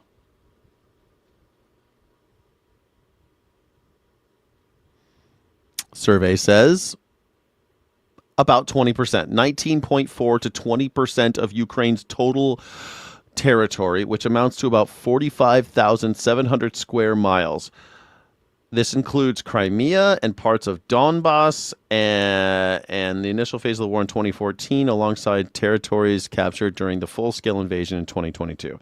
So they've lost 20%. I don't think that that's a curb stomping. Do you think it's a curb stomping? We are letting Russia take 20% of Ukraine. We let that happen. And you can blame whomever you'd like, but Donald Trump is president today, and he's done fuck all. They have knocked out, with their limited resources, 40% of Russia's export ability of their oil. Since January, using their drones and limited cruise missiles, they have hit oil and gas facilities within Russia over 100 times. Not on the border, within Russia, right? Yes, sir. And Putin was so scared, he almost had to cancel their military parade. Didn't he? Well, I'm not sure of that, sir, but I will take your word for that, sir. Okay. All right. Well, how much money? Now, let me just lead you. The world has $300 billion. That's all he does is lead. Don't they? Yet do they? That's always so. Yes or no? Cuban Missile Crisis, Ukraine edition, to pretend the Russians acted for no reason is crazy. Yeah, they obviously acted for reasons, most of them money. Most of it's control of resources. Of frozen Russian assets in escrow, don't we? Yeah, I don't know, sir. I do. It's $300 billion. Yeah, they're And not. two-thirds of that, about $225 billion. They aren't in escrow. They've actually been stolen from Russian oligarchs. We took their money and we gave it to the Ukrainians. Is sitting in Europe, isn't it? Again, sir, I'm not sure of that. Well, I am. And I'm surprised no disrespect that you don't know. And Europe has asked our permission to take that $200 to $225 billion. Well, I mean, strike that. That $225 billion, humor me. You see how I said strike that? Because he's a trained lawyer. This fucking foghorn leghorn act is all bullshit. This guy, he said strike that. It's because he went to UVA. He has a Juris Doctorate from UVA and from Oxford University in England. He's from Oxford. Like, this dude went to school in Oxford, England, and he talked like this, does he? I just talk like this the whole time I was in Oxford going to the lick log. Sitting there frozen. Not a single penny is American taxpayer money, is it? I don't believe it is. No. It all belongs to Russia, doesn't it? I believe that is correct. And the EU is asking. It belongs to Russians, not Russia. It belongs to Russian oligarchs. We knew where their businesses were being done. We had access to their bank accounts, and we froze it, and we stole their money. It's very, very different than what this guy's describing. Our permission to take that money and give it to Ukraine so they can knock Russia in the next week and let's get this war over. That's a good idea, don't you think? Well, I think anything that can be done to stop that war is a good idea, sir. Would you support giving that $225 billion, no taxpayer money in America, to Ukraine? Again, sir, that's outside my purview as a service chief. Okay. Admiral, let me ask you a question. I love it when military guys, sir, that's outside my purview. I don't know why the fuck you're talking to me, man. Dude, I got another, there's a guy above me. Why don't you talk to him? I don't do that. I'm the command chief, all right, buddy? I do the killing. Would it be fair to say, based on his public and notorious comments, both before, during, and... You would go to Russia?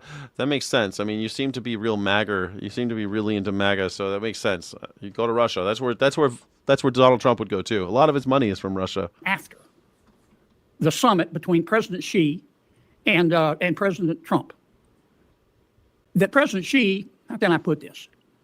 He's nervous as a pregnant nun about what we're going to do on Taiwan, isn't he? So I do think he is concerned about our capability against any invasion of Taiwan. I mean, talk about. Yeah, it's going to be really scary if they go against. I think they're going to take Taiwan within the next few years. I thought it was going to happen by now, but now I'm thinking a couple more years. We'll be having a war in Taiwan, a place that I've been to and love. I've been all over Taiwan. I really like Taiwan. That I think it's going to fall. I think Ukraine will fall. If we don't get rid of Donald Trump, Ukraine will fall and Taiwan will fall. Telegraphing your insecurities. I mean, he talked about it right out of the chute. He's practically sending us a television ad saying, I'm very worried about Taiwan. Now, we don't want a war with China, do we? We don't want a war with China, do we? No, we're not going to have a war with China. We're going to use Cuba and Iran as an excuse to not get involved in the fall of Ukraine and the fall of Taiwan. We've done it before where we get involved in some other war, and then when something pops off on the other side of the planet, we're like, we're too busy. And that's exactly what's going to happen. We're not going to be able. We could, but we're not going to get involved in Taiwan because Donald Trump is a sucker, and he thinks that the world is divided up in three spheres of influence, China, Russia, and the United States, and that the United States owns the Western Hemisphere from the Atlantic to the Pacific, and that everything belongs to us, North and South America. So we'll invade Cuba. Vladimir Putin will take the Ukraine, and China will take Taiwan. And you just wait. I call it just like I called Tulsi Gabbard. I was totally right. I'm right about this too. Unless something bad happens to Donald Trump, like early retirement. Absolutely not. No, we want stability, though, with China, don't we? Yes, sir. And China doesn't recognize, President Xi doesn't recognize charity, does he? I can't speak to that, but I would say probably not. Well, he we have a decent man in charge. You're such a simp and a loser. If you think Donald Trump is a decent man, you have a very skewed vision of what a man is. You have no idea of what a man is. A decent man?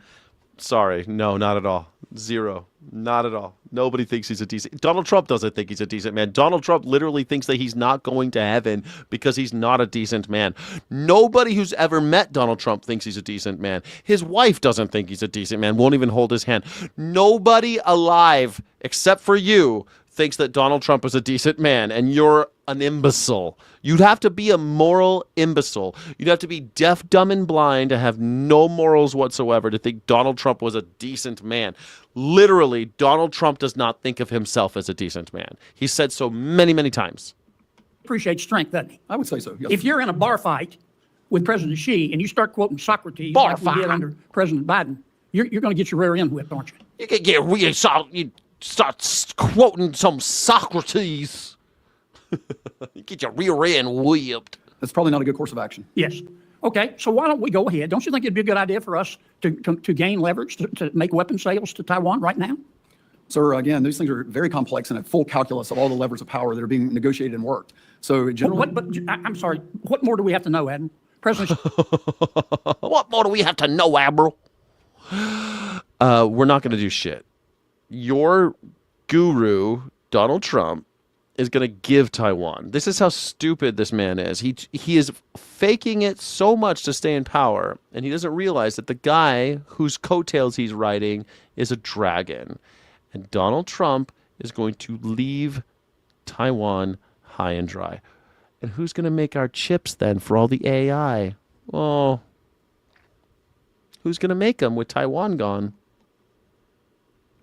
She has telegraphed his anxiety, his insecurity, now that he knows that America's learned how to fight. We want leverage. We want stability, not a hot war. We want leverage. What's his insecurity? Taiwan. Why don't we just go ahead and sell the weapons to Taiwan that Taiwan wants? The president can call President Xi and say, hey. Because of, 75 years of diplomacy, not doing that and having kind of this weird will they, won't they about Taiwan has kept us out of war with China for literally 75 years or something. When was Taiwan founded? What year was Taiwan founded? 1945. So yeah, about 75 years. So when Chiang Kai-shek went there, and when you go there, by the way, they know they're a country. Everyone knows they're a country. They talk about it. There's signs that say we are a country because it's a big thing. They have to prove they're a country. That's why they have the Taipei Tower and everything, because they want to show that we are a country. But America doesn't recognize them as a country. And China calls them a province, calls them a colony. I even met Chinese people who lived on the mainland and said that this is a nice little colony. It's a province of China. It's a weird province of China. That's what they say in China. Taiwan doesn't believe that they're China.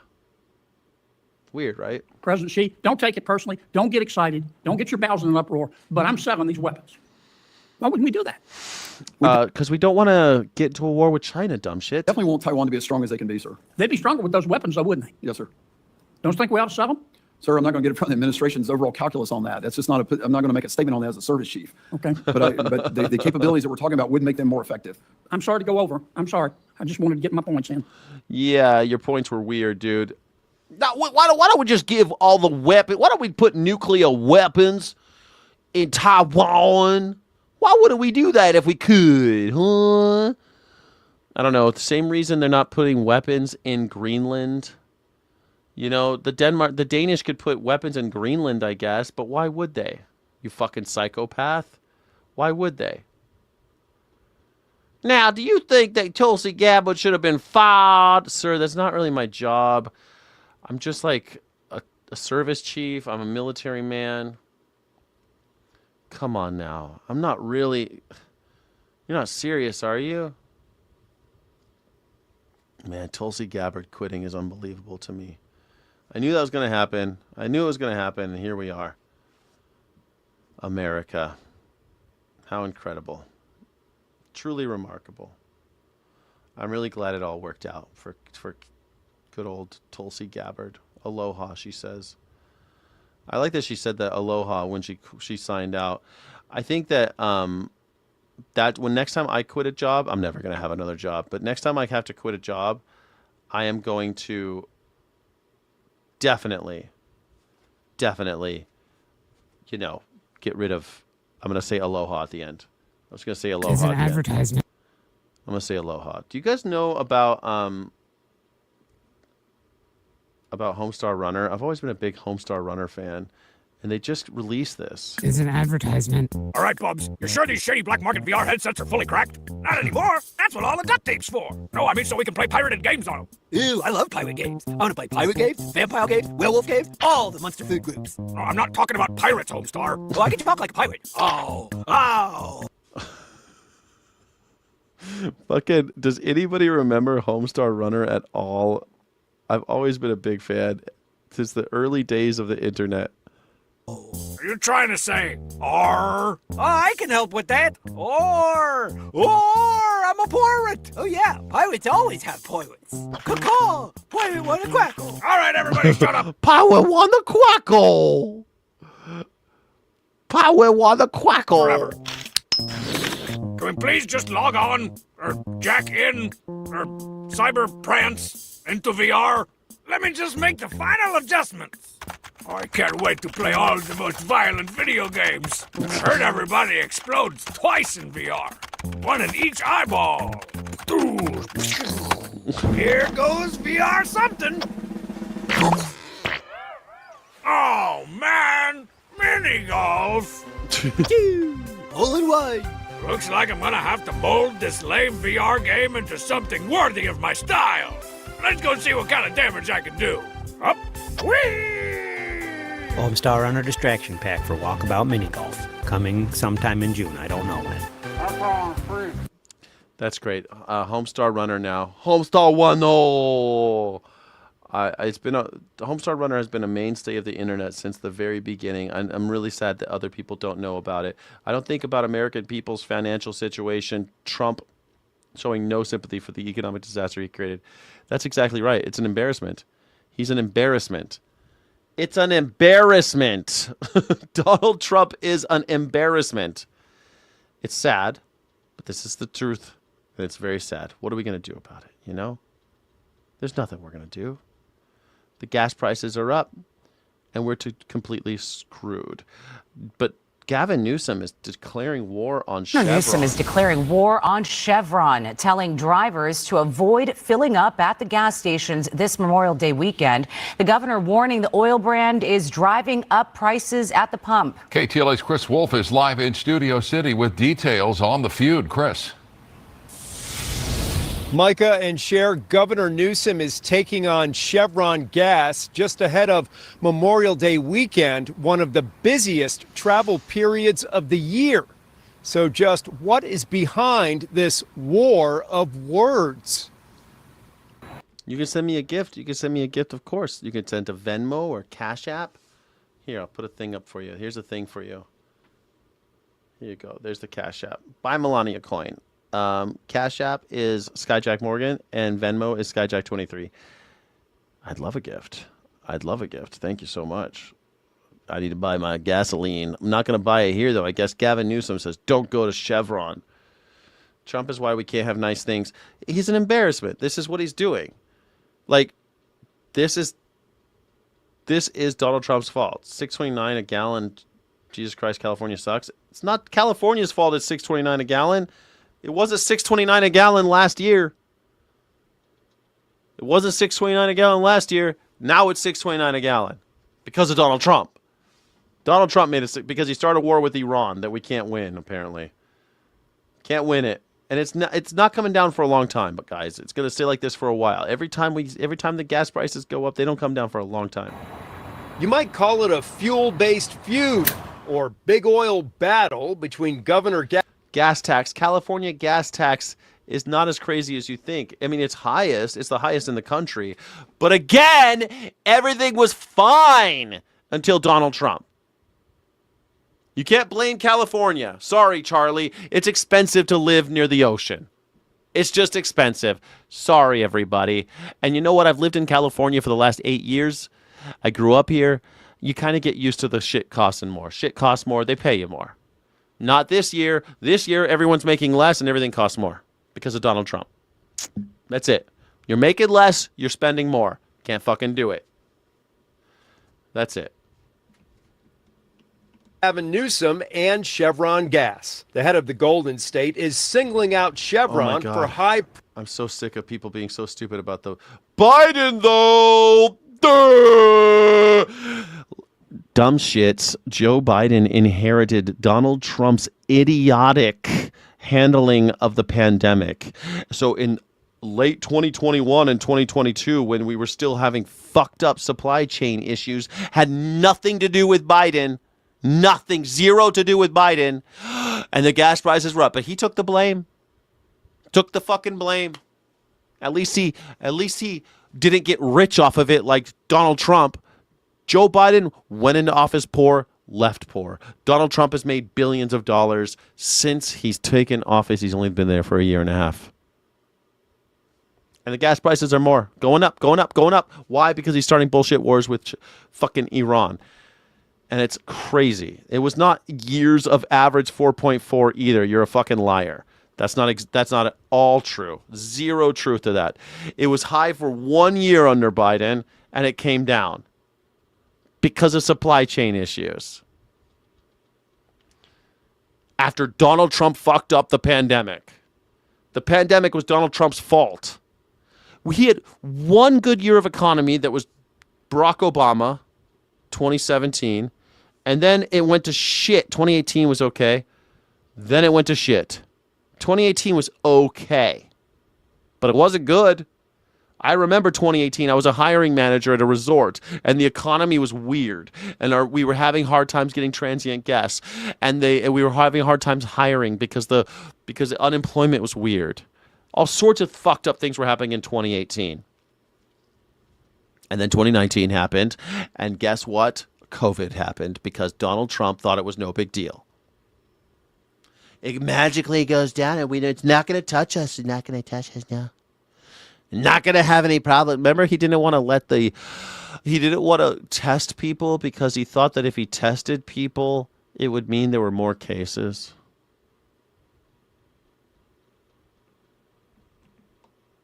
Fucking idiots.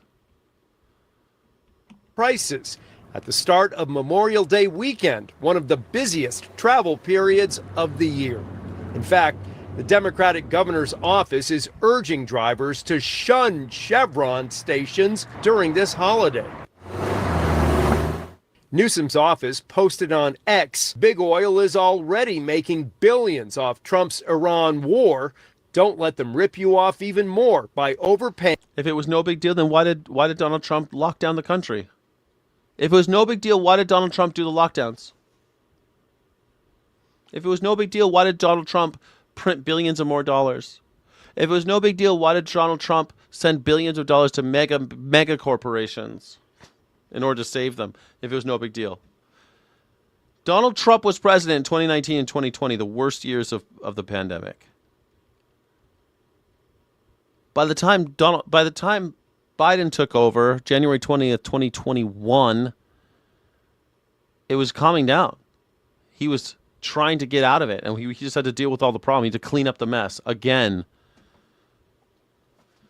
God damn it. Donald Trump, it was such an embarrassment. He destroyed this country.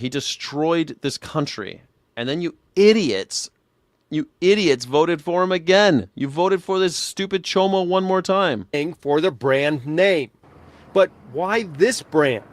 A group within California's Energy Commission found that Chevron averages more than 60 to 80 cents per gallon. Yeah, totally. Yeah. Obama, though. Obama didn't try to bail out the entire country by printing money and giving it to billionaire companies. And so now we have all this fraud that they're discovering. But we knew it at the time. California caught it early. They caught the Lakers taking money from the federal government. The Lakers. I knew business owners that were taking money on the payroll protection program, the PPP. Man, what an embarrassment this country is.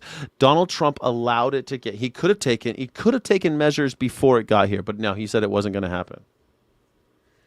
It never happens. Yeah, because other presidents actually did shit. When Ebola was killing tens of thousands of people in Africa, and people were coming here, and there were a few people coming here to get with Ebola, Barack Obama actually did shit. Sent money, sent people to try to contain it in Africa so that it didn't come here. And guess what? It didn't. It didn't come here. Because Barack Obama did his fucking job. I hate Barack Obama, but at least he did his job. Donald Trump sleeps on the job because he's too busy stealing. He's too busy stealing and playing golf. Above unbranded alternatives. One may also wonder if something else caught the governor's eye. Chevron is posting signs at many locations blaming the state's climate policies for the high cost of gas. Sacramento policies did this. Now you pay more. The messages greeting customers go on to say California politicians are choosing foreign oil and fuels over local jobs and lower costs. It's forcing us to use less, go less places, and just kind of hunker down. Blaming is implying that the thing is you have to find one person to blame. It's a whole system. And the system has many moving parts. I don't know if prices ever really come down there, do they? I think they set a new normal and then they go up from there. They come down a little bit, but yeah, the guy's right. Gas prices are high and it is bad. The average price of gas in California was $6.14 per gallon of regular on Thursday, about $1.58 higher than the national average, according to AAA. Gas prices have been rising nationwide since the Iran war began, cutting into the global fuel supply. That's right. It was always high in California. It's always been the highest in California, and now we're getting fucked. Because in California, here's a thing that you should know. There's rich people living in California, and they're always going to be okay, you know. But then there's the normal people like me, who we're always playing it a little close because it's expensive to live here. So you're always kind of robbing Peter to pay Paul. You're always trying to make sure that you don't spend too much on this. You're living frugally because water's expensive, electricity's kind of expensive, and rent's expensive. Everything's just a little bit more expensive in California. It costs money to live here. And some people think it's worth it. Some people think it's not. The struggle is real, though. And then all of a sudden, Donald Trump comes into office, and everything for no fucking reason goes up. So you're fucked. When you're always playing it when you're already kind of struggling, and someone like Donald Trump fucks you over, it's always going to affect the people that are the normies who are just trying to make it. That's it. Donald Trump destroyed the middle class. Anyone in the middle getting fucked right now. And it doesn't really matter where you are. It's just really obvious in California because a lot of the middle class in California are just barely making it anyway because it's expensive to live here. And it kind of sucks because of that. You know, I live in one of the most beautiful, safest places in the world with the most beautiful weather. And I have zero homelessness.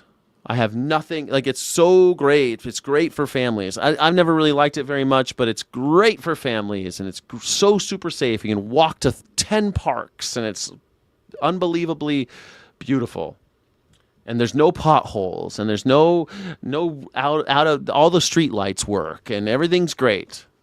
It's kind of like a little paradise for conservatives here. And it's not really my style. But it's expensive. That's it. And when someone says, okay, well, now your beer's twice the price, it's like, well, shit, I'm going to feel that more than Elon Musk. You know what I mean? Or I'm going to feel it more than just the millionaires living, a couple blocks that way. I feel it more. Because I'm playing it close. Yeah. Dude, you guys are so stupid. Do you know, Sacramento is many Republicans as well. You think that California is Democrat? That's how stupid you are. You think Democrats are California is their Democrat? I live around MAGA. Most of the people in my neighborhood are MAGA fucks. Most of the people I live around are Republican or at least conservative. My congressperson, my state legislator, both Republicans. Both Republicans. I'm represented by Republicans. Does that make me Republican? Because my representative is Republican? That means that I'm Republican, right? God damn it, you morons. Railway to nowhere. Well, the railway's been going on for a long time. But here's the funny thing. $50 billion to drop. They said they're going to cost $200 billion in just killing people in Iran. We could have used that money, huh? We could have built a railway. The railway doesn't go to nowhere. It goes from Fresno to Bakersfield, which is extremely important. In fact, if you took a train in California, you would take it from Bakersfield to Fresno. You take Bakersfield to Fresno, and then you get off and take a bus into San Francisco. That's how it does. That's how they do it anyway. So people who don't know that go like, it's a train to nowhere. It's not a train to nowhere. I've gone and seen the track. I've gone there and seen it. I mean, it sucks that it's taken so long, but it's because people keep fucking with the money. The fucking Congress says they have the money for it, and then they don't, and they take it back, and they say they're going to give it to you again, And then California pays 75% of our money to the federal government so that you idiots in red states can, I don't know, jerk each other off. Like, don't you realize that every red state exists by the grace of California? We have the most manufacturing jobs, we have Hollywood, we have all the porn you watch comes from California, we have all the import-export. We have all of the agriculture, the biggest agriculture state, all the dairy that you drink, all the fruits and vegetables you eat, all of it's coming from California. So, I mean, like, who do you think is funding this country? And then you're like, I don't like California. I hate them. It's like, dude, you're an idiot. You're an idiot. If California left America, there'd be no more America. You'd have nothing. You'd have no interstate highway system. You'd have nothing. And we pay all of our taxes to you assholes. 75% of the tax money never comes back to California. It goes to the rest of the country. That's socialism for you. That's it. The state of Colorado with all the water. The state of Colorado with all the water. What the hell's that got to do with anything? California's got tons of water. It's got Lake Shasta, man. It's got Lake Mead. It's got tons of water. What we have is a distribution problem because no one wants to invest in remaking an aqueduct and all sorts of other stuff. But there's water in tons of water in California. It's a giant state, morons. It's a huge state. The aqueduct brings it from the north to the south, but more people live in the south than the north. So you're gonna have a distribution problem, and that's what we have. Like everything else in America, we have abundance in America. There's no shortage. It's a distribution issue. And about 60% of it goes to agriculture, not to people. And so now there's a political argument. Like, should the farmers get it? Should the animal producers get it? Or should the humans get it? Who should get the water? We have plenty of water, though. Plenty. Plenty of water. It's just, we just don't like giving it to the right people. It's the same thing. We have plenty of food in the world, but we distribute it for the rich. We make sure that we feed animals so that we can slaughter the animals. It's rather than feeding people. We could feed people, but we don't. We don't want to feed people. We want to feed animals so that we can slaughter those animals for the rich. It's a distribution problem. It's always the same problem. The rich get rich, the poor get poorer. And it's just sad and sad and sad and sad. Who's likely to replace... Joining us, MS Now senior national security reporter David Your Rhodes, friend. chief Washington correspondent at Midas Touch, and host of Scott MacFarlane Reports, Scott MacFarlane, and staff writer at The Atlantic, Tom. Which one of these guys has AI on his face? Which one has AI, do you think? Nichols. David, what is the reporting? So it was a controversial tenure. There's no question. I think this is bad for the intelligence community because it's more instability as the U.S. is at war. And Aaron Lucas, who's the acting new replacement for, is a career person. He served as a former CIA station chief. So that's the good part here. I do agree that her tenure, though, set a new, I think, low for involving politics in the intelligence community. The going down to Fulton County and seizing those ballots that you talked about, accusing a former president, that was President Obama, of a treasonous plot. Oh, this is my favorite right here. That's my favorite picture of Tulsi Gabbard with the black hat on, stealing shit from Fulton County, Georgia. Like, what is Spy Queen doing there? What is she doing there? John Johnson, you've got to be the biggest idiot on the internet. I mean, well, you're here, John Johnson, so how could I be the man if you the man, huh? But I love this picture so much. This is great. I want this I want to hang this picture on my wall. Who is that? It's Tulsi Gabbard. Aloha. Was also just extraordinary. And she ended up being ineffective. I think she was not seen as a serious leader or Republican healthcare plan. They have concepts of plans. I'm not going to tell you what my plan is. I got concepts of plans. Concepts of plans.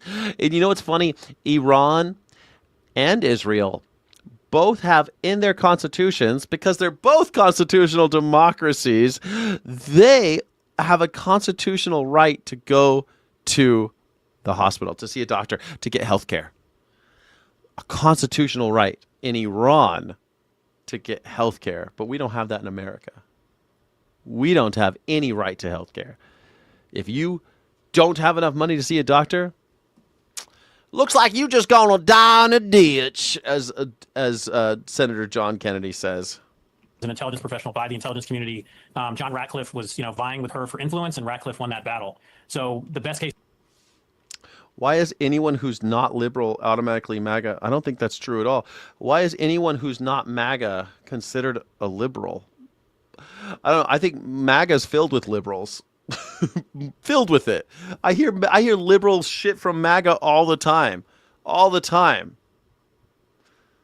Constantly. I can't believe you suggested that there should be violence. How could you say such a thing? Capitalism is obviously the answer. That's liberal shit, man. You liberal fucks. Most of you maggers are a bunch of liberal snowflakes. You just don't like to admit it. Scenario is that someone who you don't like to admit it because you think that trans people are going to get you. But, like, that's just a scapegoat, dumb shits. Most of you maggers are liberals. And most of those liberals are maggers. In fact, most of those liberals at the No Kings protest, they don't care about kings. They love kings. They just don't like this certain king in particular. They don't like this particular king. They'd perfectly be okay with it with a different king. They like kings. They just don't like this king. That's liberals, man. Lots of MAGA people are liberals. Tons, actually. less political than her, who's less willing to prove conspiracy theories, will replace her in the long term. Yeah, so she came in promising to declassify and dismantle politicized intelligence, Tom Nichols. What is she going to be remembered for? What did she actually accomplish during her term at DNI? Nothing. And that's a good thing. Nothing. First, though, I think we ought to say, regardless of whether she has been kind of pushed out or is resigning, that we should wish her husband well. That's a terrible thing to have to go through. And, I think we all have to. I don't believe this shit about the husband. To send best wishes and hope he's okay. But she was completely ineffectual, and that's good because she had a lot of really strange ideas. She did. She was pro-Assad regime in Syria. She was not qualified for the job. She was not competent to be in that position. She should never have been nominated. I remember when she was nominated, she's going through confirmation. I said the same thing. And all you motherfuckers were, this guy, she's a vegan. Don't you like that? Don't you like people who don't kill animals? And I'm like, fuck this lady. This lady's full of shit. She's crazy. This woman's crazy. She was always crazy. I said it the day she was, and I knew she was going to get fired. I thought she was going to go before Pam Bondi. But I knew Pam Bondi. Once Pam Bondi did that thing, I knew she was going first. Remember? I called it, and I called this too. This was one of the president's many. But I'm the idiot. I'm the idiot. I keep on calling these things. My crystal ball is clear, man. I keep on calling this shit. Nominations where he was basically trolling the American public by putting in people that were really meant to kind of set everybody's hair on fire. But I think, we have to be kind of grateful that the only thing she'll be remembered for is kind of like this stunt of going to Georgia. Yeah, she was anti-Iran war, but that's because she loves Syria, maybe? I don't know. I don't know. She was anti-Iran war, but I think that she had some crazy ideas, man. This lady was crazy. And talking about election denialism, all things that she was doing basically just to keep her job, just to stay in the president's good graces. Yeah. It would be, it would be refreshing to hear her say. But that's the thing, like these, especially the women and the men too, but the women, they have to like double down on shit that they don't believe in. And this guy's saying it right. I think this guy's right that she had to like say all these things that were against what she believed and also like embrace this nihilistic shit because of Donald Trump. And she wanted to stay in his good graces. And I think that she was not supposed to get caught at that thing in Fulton County, Georgia. Because now we all know that the spy queen was stealing election shit, stealing election documents from Fulton County, Georgia. Why is the CIA involved in American election stuff? That in addition to all the other things, she can't support a policy that she never would have supported if she hadn't been a member of this. It's not that women are crazy. It's that women have to prove that they're part of the gang. It's just like any minority, really. It doesn't have to be women, but women have to have it real tough because they can present, oh, I'm just a white, just like you. I'm part of the boys club, right? Hey, guys, aloha. I'm one of you now. And it's like, and then they have to double down, and they're expected to hold more water. Like Pam Bondi, did you not see the hearings with Pam Bondi? Like over the top, she has to go 10 miles further than the men to prove that she's not a danger. It sucks. But that's also what gets them fired. They don't realize that's what ends up getting them fired anyway. They're damned anyway, because they'll never be accepted as one of them, because they're not going to be accepted to Epstein's Island. They're not going to be invited to Epstein's Island, these ladies. Pam Bondi maybe, but Tulsi was never going to those parties. Cabinet. But it also raises one more thing, and this goes to David's point about John Ratcliffe and the competition. This office shouldn't even exist. The CIA director has always been more powerful than the DNI. The DNI has no real operational control over anything. The DNI is always kind of floating out there above CIA and FBI and 14 or 15 other agencies. She was the wrong person for the job, but the job itself is a very poorly constructed post 9/11 panic reaction. And maybe the best thing that could happen is that actually nobody really kind of like the Department of Homeland Security, replaces her because she wasn't doing anything to begin with. What's this checkered board? What's this chessboard? Why would you frame a chessboard? Is that like a chessboard that Bobby Fischer played on or something? What's with the chessboard? And the CIA director, as is typical in this situation, it was always going to be the more powerful figure. Wasn't the goal of the job, Tom, to have somebody to be like the traffic coordinator for all of the intelligence, for that person to be the one bringing the president all of the information, gathering it together and laying it out for him? Right. After 9/11, there was this panic that the FBI and the CIA had both missed things because, of course, the FBI operates at home. The CIA cannot operate at home, it operates overseas, and they weren't talking to each other. And so things have fallen between the cracks. And rather than work on a process that would bring the CIA and the FBI and other agencies, into a more coordinated relationship, it was a classic bureaucratic maneuver saying, well, let's just bolt on one more layer of bureaucracy. Let's put one boss above the FBI director and the CIA director. Because remember, nominally, Tulsi Gabbard was actually John Ratcliffe's boss. I mean, she's supposed to be the very top of the intelligence pyramid in the United States. It's never worked out that way, in part because the DNI just doesn't have those kinds of resources. And Tulsi Gabbard wouldn't be the first DNI to quit out of frustration over the powerlessness and the ill-defined nature of the job. For whatever reasons, she's leaving. Yeah, structures. That's what happened in 2010 with what's-his-face. In 2010, under Barack Obama, he quit, but there was still a new agency back then. Because I want to say it's 2004 when Department of National Intelligence.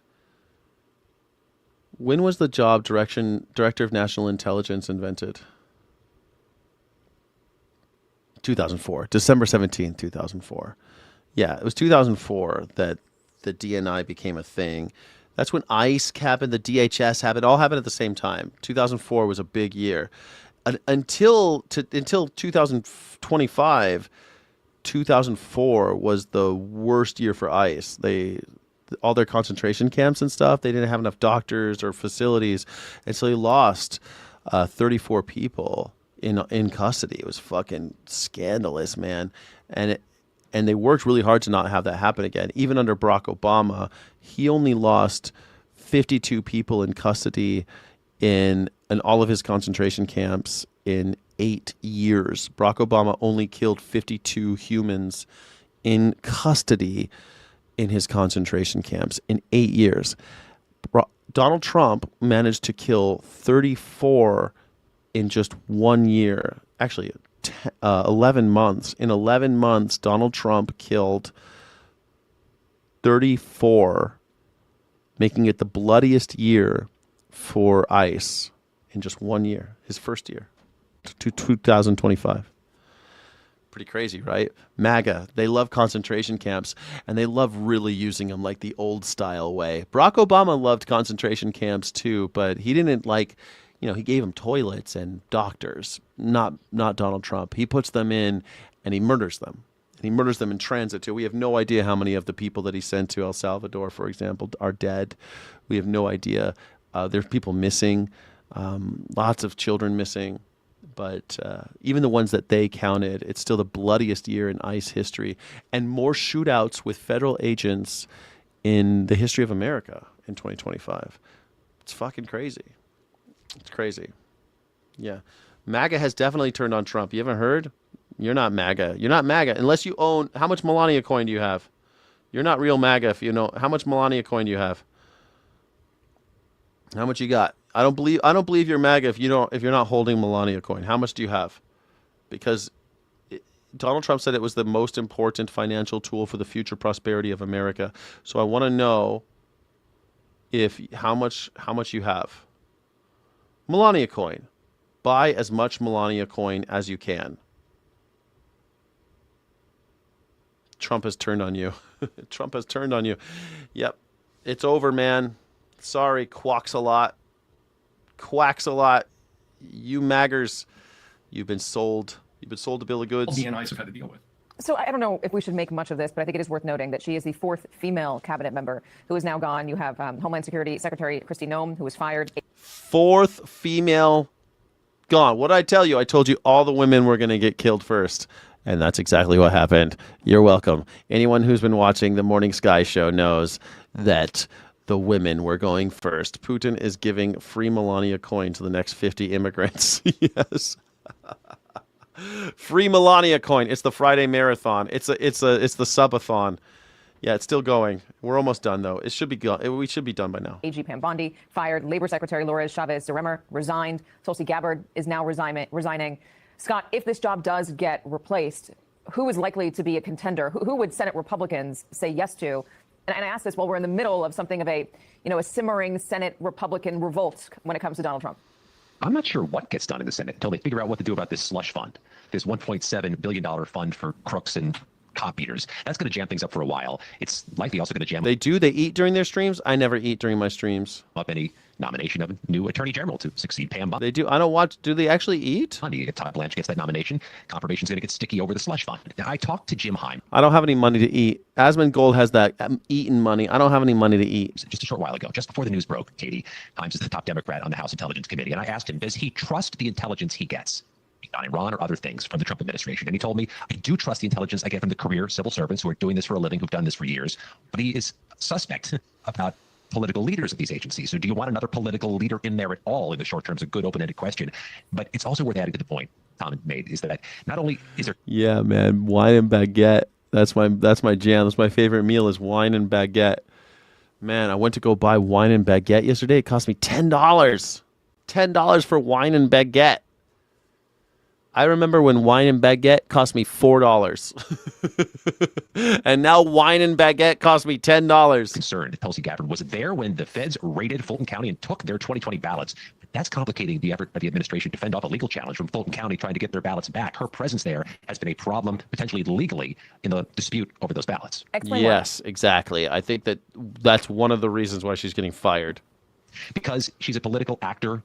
As a national intelligence director, she's viewed as a political. No, I don't dip it in the. I use. No, I don't dip it in the wine. Actor, if she's there for what is viewed to be a politically motivated raid. The Fulton County Commissioner is arguing in court that this was a weaponized seizure of their ballots. Tulsi Gabbard being there is part of their argument, and that complicates things more. Why is the Director of National Intelligence playing any type of politicized role in anything domestically? Yeah, so let's talk about that for a second, David. What is the concern of her being there? The politicization, yes, but what specifically? She was the Director of National Intelligence. She would have a purview over foreign interference, potentially. There, is this fever dream. I know. I should have gone to January 6th and been mishandled by the Biden. Biden mishandled me. Among Donald Trump and his allies that there was foreign interference in 2020, and that was one of the reasons why he lost. The ballots weren't real. They were manipulated by Venezuela, et cetera. Should we still be concerned now that she's on her way out that the germs of that conspiracy are going to sprout and bloom for us as we head toward 26 or even 28? It all depends on who President Trump chooses for the job. Look, one way to look at her tenure, and I also want to. Tom said this, and I apologize, but I feel for her. I like to have a ice cold Chardonnay. I live in California, man. I could get an ice cold Chardonnay. Her husband and her, this is a horrific diagnosis, and they're going to go through a horrific experience. And so, as a human being, I'm just so sorry to hear this. As a reporter and someone I wrote about deep state conspiracy theories. DNI's Director of National Intelligence. She's the boss of all the spy agencies. So supposedly after 9/11, they were really pissed that all these fuckers that Osama bin Laden was able to do these things because The CIA wasn't talking to the FBI, wasn't talking to the NSA. And so they started this thing called the National Intelligence, and then they also did the Department of Homeland Security, and they made 2 new positions, and they changed INS to ICE, and they turned INS became CPB, I think, Customs and Border Patrol, CBP, and ICE.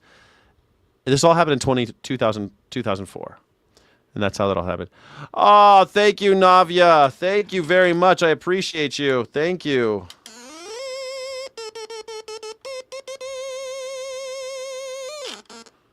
Thank you so much, Navia. You're amazing. Right at the end of the stream. I appreciate you very much. Very, very much. Thank you so much, Navia. Thank you. Thank you. Tulsi already tried the president thing, remember? I remember. Now her career's over, so... these folks, they sell their souls to Donald Trump and then they go to jail. She should be counting her lucky stars that she got fired, because as long as she can hide out for a while, she'll be all right. John Bolton's the same thing. John Bolton might still go to jail. Who knows? But probably not. But you're lucky if you get fired. You're lucky if you get fired, because you stick it out with Donald Trump, like Michael Cohen. Remember Michael Cohen? These guys. He's gonna fuck you over. He always fucks over people, like the people he calls his friends. And then when you're up Schitt's Creek, he's like, I don't even know Jeffrey Epstein. Who's Jeffrey Epstein? I heard about him, but I never met him. Sir, he introduced you to your wife. Oh, that guy? Why are we still talking about that guy? It's always that way. She lost because she's a foreign agent. I said the same thing, but hey, Donald Trump's a foreign agent, so who gives a shit, right? He didn't lose. He's a foreign agent as well. Here we are. And the CIA and its abuses during the Cold War. Tulsi Gabbard's tenure as the Director of National Intelligence was the most dangerous use of a senior intelligence position to try to spread and exploit conspiracy theories that were false.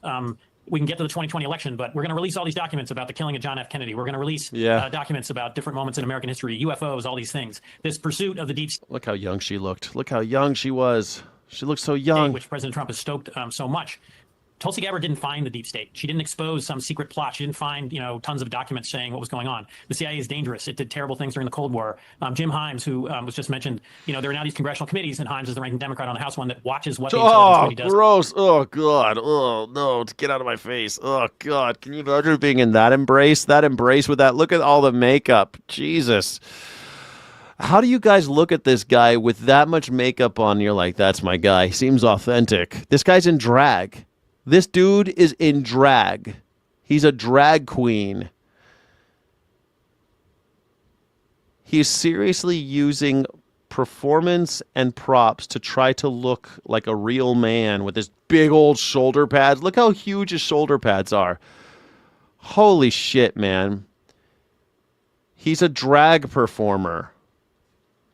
Chardonnay and baguette, typical vegan. Oh, man, I love it. I love it. Thank you so much. I appreciate you so much. You have no idea, Navia. Thank you so much for that. Can I get some W's in the chat for Navia for when to welcome all the new channel members, the Sky City Rebels? Thank you so much. I appreciate you. To stop them Tulsi. from spying on the American people. So I would just say her effort. Look at his shoulder pads. Her shoulder pads are they're fine. Look at his shoulder pads. His shoulder pads look like a football player's shoulder. They seriously look like they're protective gear. He looks like he's wearing a protective gear.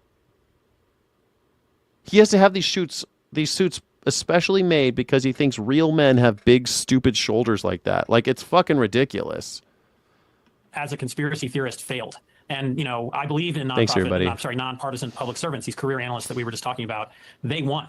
She has not exposed some great scandal. There, is no deep state that's secretly undermining Donald Trump directly. And then he made her wear shoulder pads everywhere she went. Or the way they allege. So I just think we need more nonpartisan experts in public health. I kind of like girls in shoulder pads, in though. the intelligence community, in the legal world, and less conspiracy theories. There you go. That's it. That's it, everybody. That's the end of the show. Thank you all for being here. I appreciate you, but that's the end. It's been fun. It's been real. I appreciate you. Trump has he's an 80-year-old man. You've seen him when he's in his polos, when he's going golfing, he's like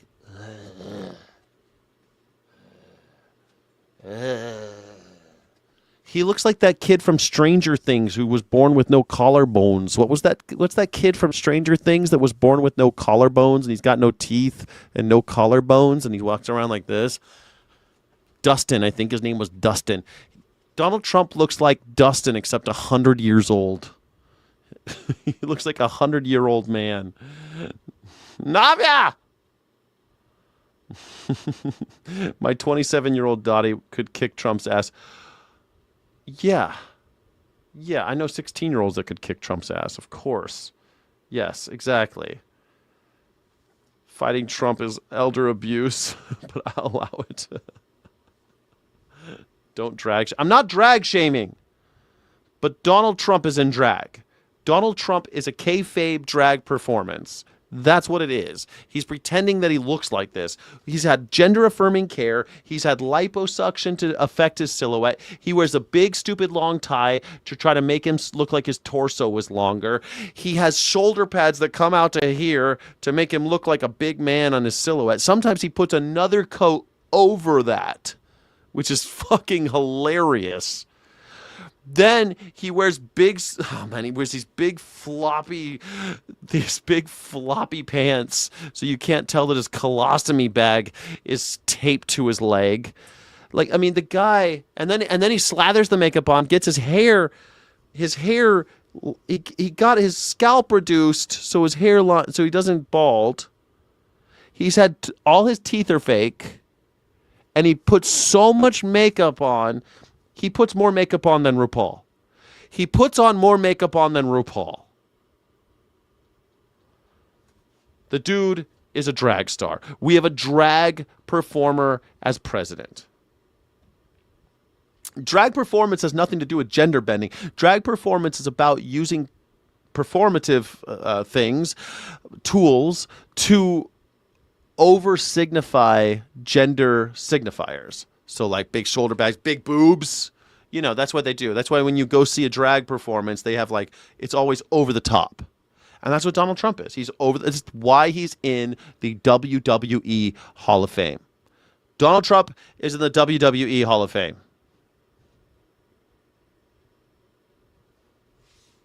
Orange is the new orange. Yeah, Donald Trump he said, when he found out Elvis was a black belt, which how the fuck don't you know that Elvis is a black belt? But whatever. Elvis had a black belt in karate. And he's like, well, was he good or could I take him in a fight? He's just like, man, I just saw, did you guys watch the end of Homelander? Did you guys watch the end of Homelander? Did you watch the end of The Boys? Did you watch the end of The Boys? It really was remarkable. It was wonderful to see the end of I thought The Boys ended so well. I was glad to see it over. It's done. I was so happy the way it ended, with Homelander crying for his life, begging, I'll eat shit, I'll suck dick, whatever it takes to stay alive another day. And Homelander being the Donald Trump foil, perfect. Perfect. I thought they stuck the landing. I was pretty critical of that show. Lots of stuff about that show I don't like, but they stuck the landing. I feel like the end was totally worth it. Yeah. Brilliant. Thank you so much, Waffle Jackson. Stay safe, America. Lefties are writing manifestos. I hope they are, because we gotta end the violence. We gotta stop capitalism. It's got to end. Don't forget to like and subscribe, everybody. Like and subscribe. The show's over. This has been a 7-hour or something stream. I got to go sign paperwork with a notary for this big business thing I'm doing. It's going to be so much fun. Very exciting stuff happening. I hope you have a good time. You're done with yours? You're done with your job? I'm glad that you're here. Thank you, everybody, for being here. Thank you, Sky City Rebels. We're going to do Afterglow right now. Afterglow is starting right now. If you're a Sky City Rebel, we are going to start it right this second. Members only. Thank you so much, everybody. Godspeed. Thank you so much for watching. Don't forget to like and subscribe. Thank you so friggin' much.